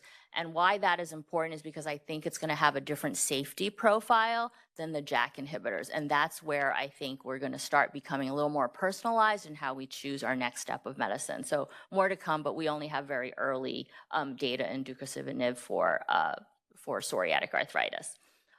Tony mentioned this, so I'm not going to go over this as much, but the question is, as you guys are treating in dermatology these patients with psoriasis, is it going to prevent psoriatic arthritis development? So there's many studies that are retrospective, unfortunately not prospective. We looked at biologic DMARDs compared to phototherapy, which biologic DMARDs do better. We have biologics versus conventional DMARDs, and then we have the IL-12, 23, and 23 against TNF inhibitors. So some of the data that Tony presented, but unfortunately these are not prospective studies that we need. So I will spend the last minute going a little bit away from all the therapies that we're talking about, but really what happens when you're seeing a patient. And there's so many options to give them, and the shared decision making. And then, by the way, they're telling you, oh, you only have 15, 20 minutes for your follow-up, right? So you're like, okay, go. And where the patients are may not be where I am, right? In terms of, so I think it's nice to just kind of think about what we're telling them want, and what they're like, absorbing, and how do we get better at that.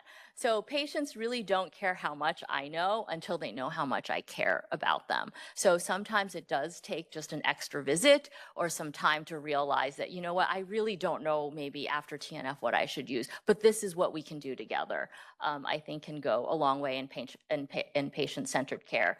And then I found this late one night when I was doing slides that the NIH has done a study on just a general population. And it says that up to 35% of adults struggle with some emotional concern, whether it's anxiety, depression, but not at a diagnosable level. That's a lot, 35%, right? So you want to kind of remember where the patients are. So to this end, we are working on something called e-coaching, with which Tony and I are both involved in a study through the MPF, where we're looking to connect with our patients outside of these patient visits. And what can we do to help them understand, to deal with the pain, the function issues, the cosmetic issues, the shame, the problems with wearing a dark t-shirt, et cetera. So e-coaching is a concept that we've used to connect with people in between visits. It's called Immune Strength. So I know many people are doing many things in wellness, but I just thought I wanted to highlight one study that we're doing that allows people to track how they're feeling about their disease. And I think, we no longer can really push this off for someone else to do. I think we are, when someone is diagnosed with a chronic disease, you really do need to address these in any ways that you can. So this is my last slide. I just wanted to thank everyone for their attention. We are talking about, PSA having a large spectrum. There's a growing number of treatments, but we still have a little bit of homework to find out what that algorithm is. There's comorbidities to worry about, and then really patients' lifestyle and how we can coach them through it is an important part. So this is a slide of my team that I work with every day that really helped me think about psoriatic arthritis, and I couldn't be up here talking about with all these experiences without my team in my lab doing research as well as in my clinic. Thank you.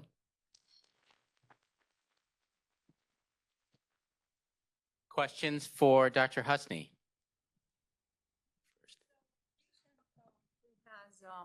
Psoriatic disease in terms that skin and joint involvement, and they are doing awesome from the skin perspective. And joints are not swollen, are not tender. We assume it's a form of an enthesopathy of psoriatic arthritis. And they continue to have complaints of arthralgia, fatigue, and all the others, other than trying to identify other stressors such as social determinants and how do you approach those patients? Do you change treatment? Do you add on? Do you try to identify, like, is there any way we could do more of a precision medicine to have available biomarkers to tell us how much is myofascial pain, how much is, psoriatic disease that leads to irreversible joint damage and so on? So isn't it great that you get to refer to us, that you don't have to deal with that, right?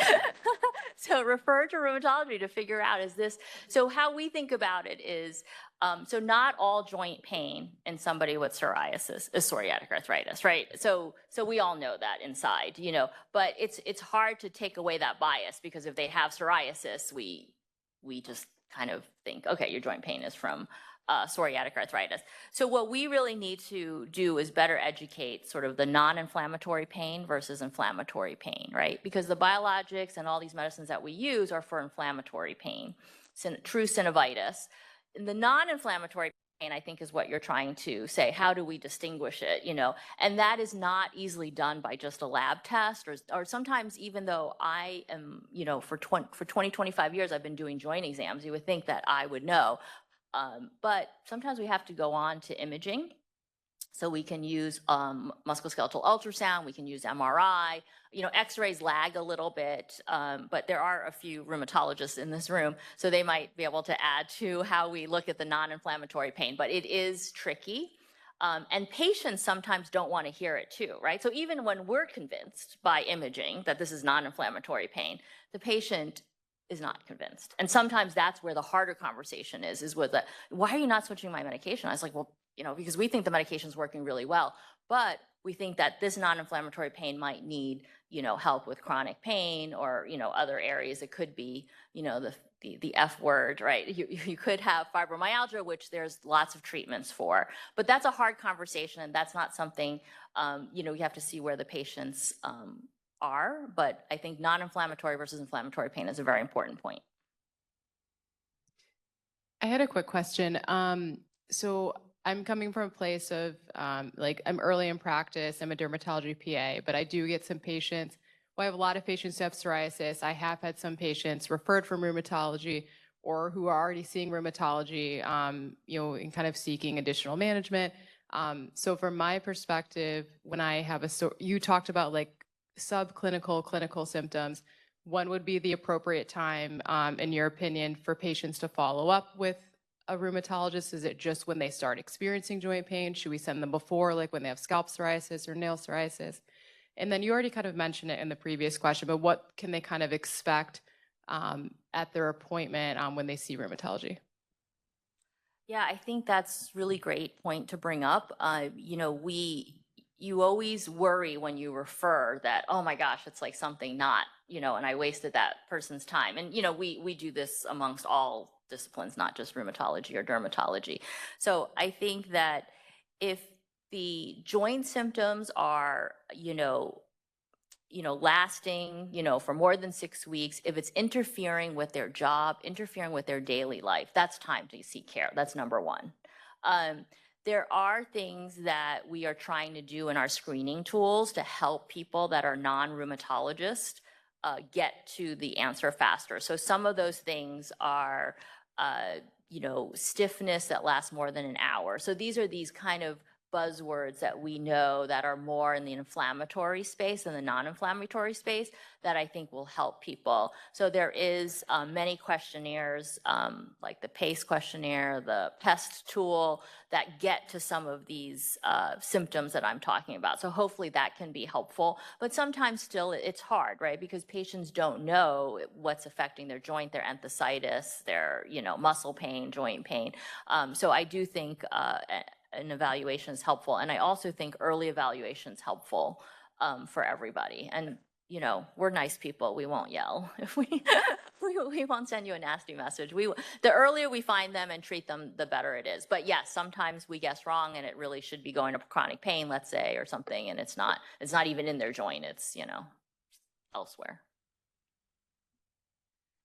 Thank you so much for your great presentation. My question is about the clinical endpoint versus the radiographic endpoints that we have for some of these newer agents. My personal thought is that we should weigh heavily on the radiographic endpoints, but when we have the clinical data, I mean, is that steering you in one direction or the other? So I think the IL-23s like Skyrizi are approved based on their clinical endpoints, but they've failed their radiographic endpoints. How do you, I guess, I know, we decide want your it therapy? all. We Yeah, want it all. exactly. Like, Always, I always. don't just want clinical, right? I want it all. I want their radiographic outcomes as well. So in psoriatic arthritis, it's a little trickier because the long-term sort of management and the radiographic changes are sometimes not as clear as the radiographic changes that we're used to seeing in RA, for example, which is erosive disease, you know, in certain endpoints that we know. In psoriatic arthritis, it's a little trickier because not only do we have erosive pencil and cup disease, but we have axial disease. We also have enthesitis. So you have different imaging modalities that we need to do. And quite frankly, that becomes very expensive to do because we don't know which one is getting erosive damage, which one's getting enthesial damage moving forward. So I do think that raises a really good point. We are well aware in rheumatology that many of the derm trials don't go on to radiographic outcomes, and we only have, you know, certain outcomes in, you know, TNF, for example. We do a lot because we know how to design those studies. So I think we are working on that. There are going to be, you know, probably more radiographic outcomes, but that's what we want. Do we always get it? No, but if a patient isn't doing well, we have to go based on what the data is. But ideally, we would want radiographic outcomes. So what we end up doing in practice is we become the ones that are doing the radiographic outcomes, right? So if the patient isn't doing well, we manage them. We don't need to get x-rays every year, but after baseline x-rays, you know, we do, you know, periodically check to see if, you know, even though you're feeling great and you're doing well, is the drug really doing what we want to do in the joints?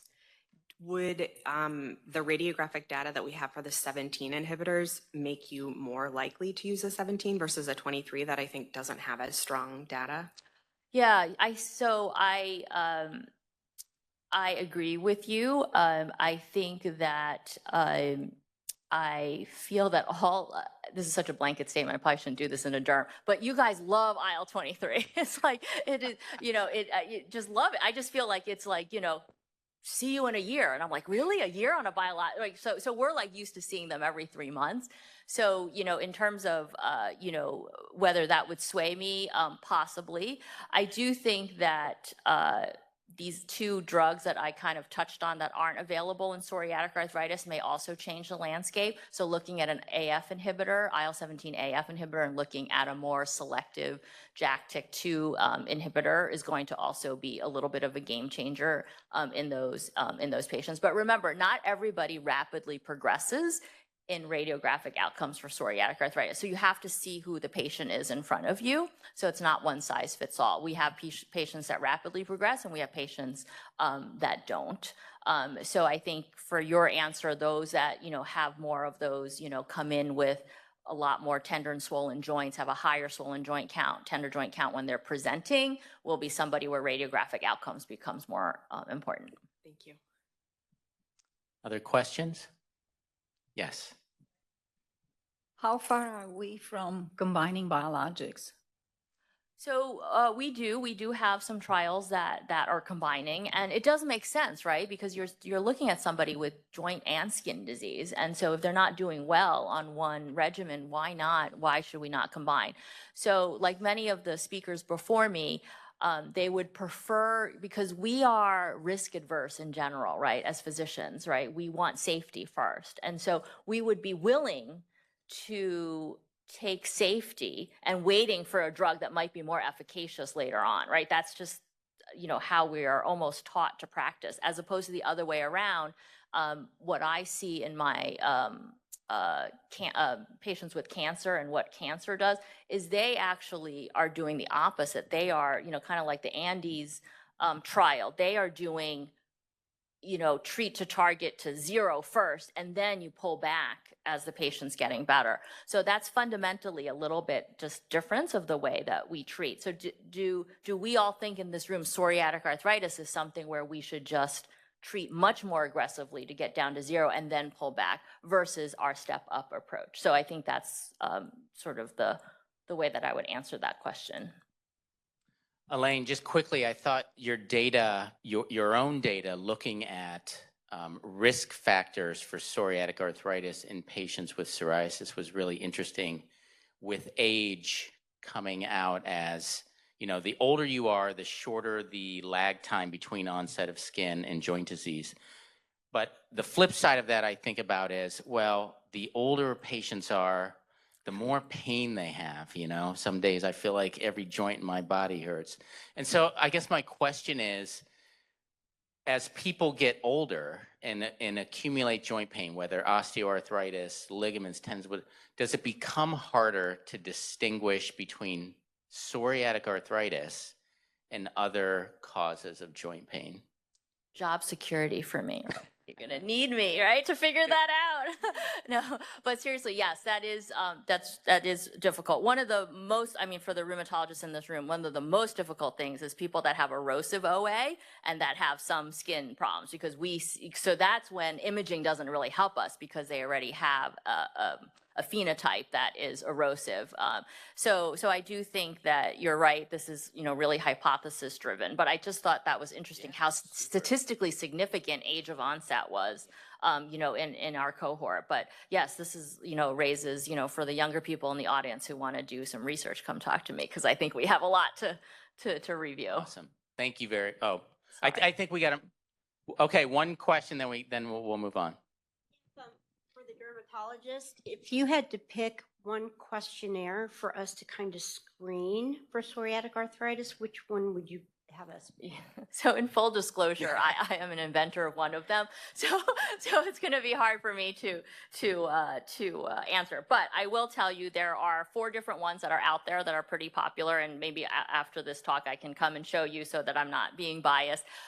But the one that I invented with Abrar Qureshi, who's a chair of derm at Brown University, is the PACE questionnaire, and that's used because that is used in a population for dermatologists. We did not test it in the general population. There are others, such as Topaz and PACE, that are used, that are very good too, but they are used in more of the general population. So it really depends on what you're trying, you know, where you're trying to find these people. Thank you very much, Elaine.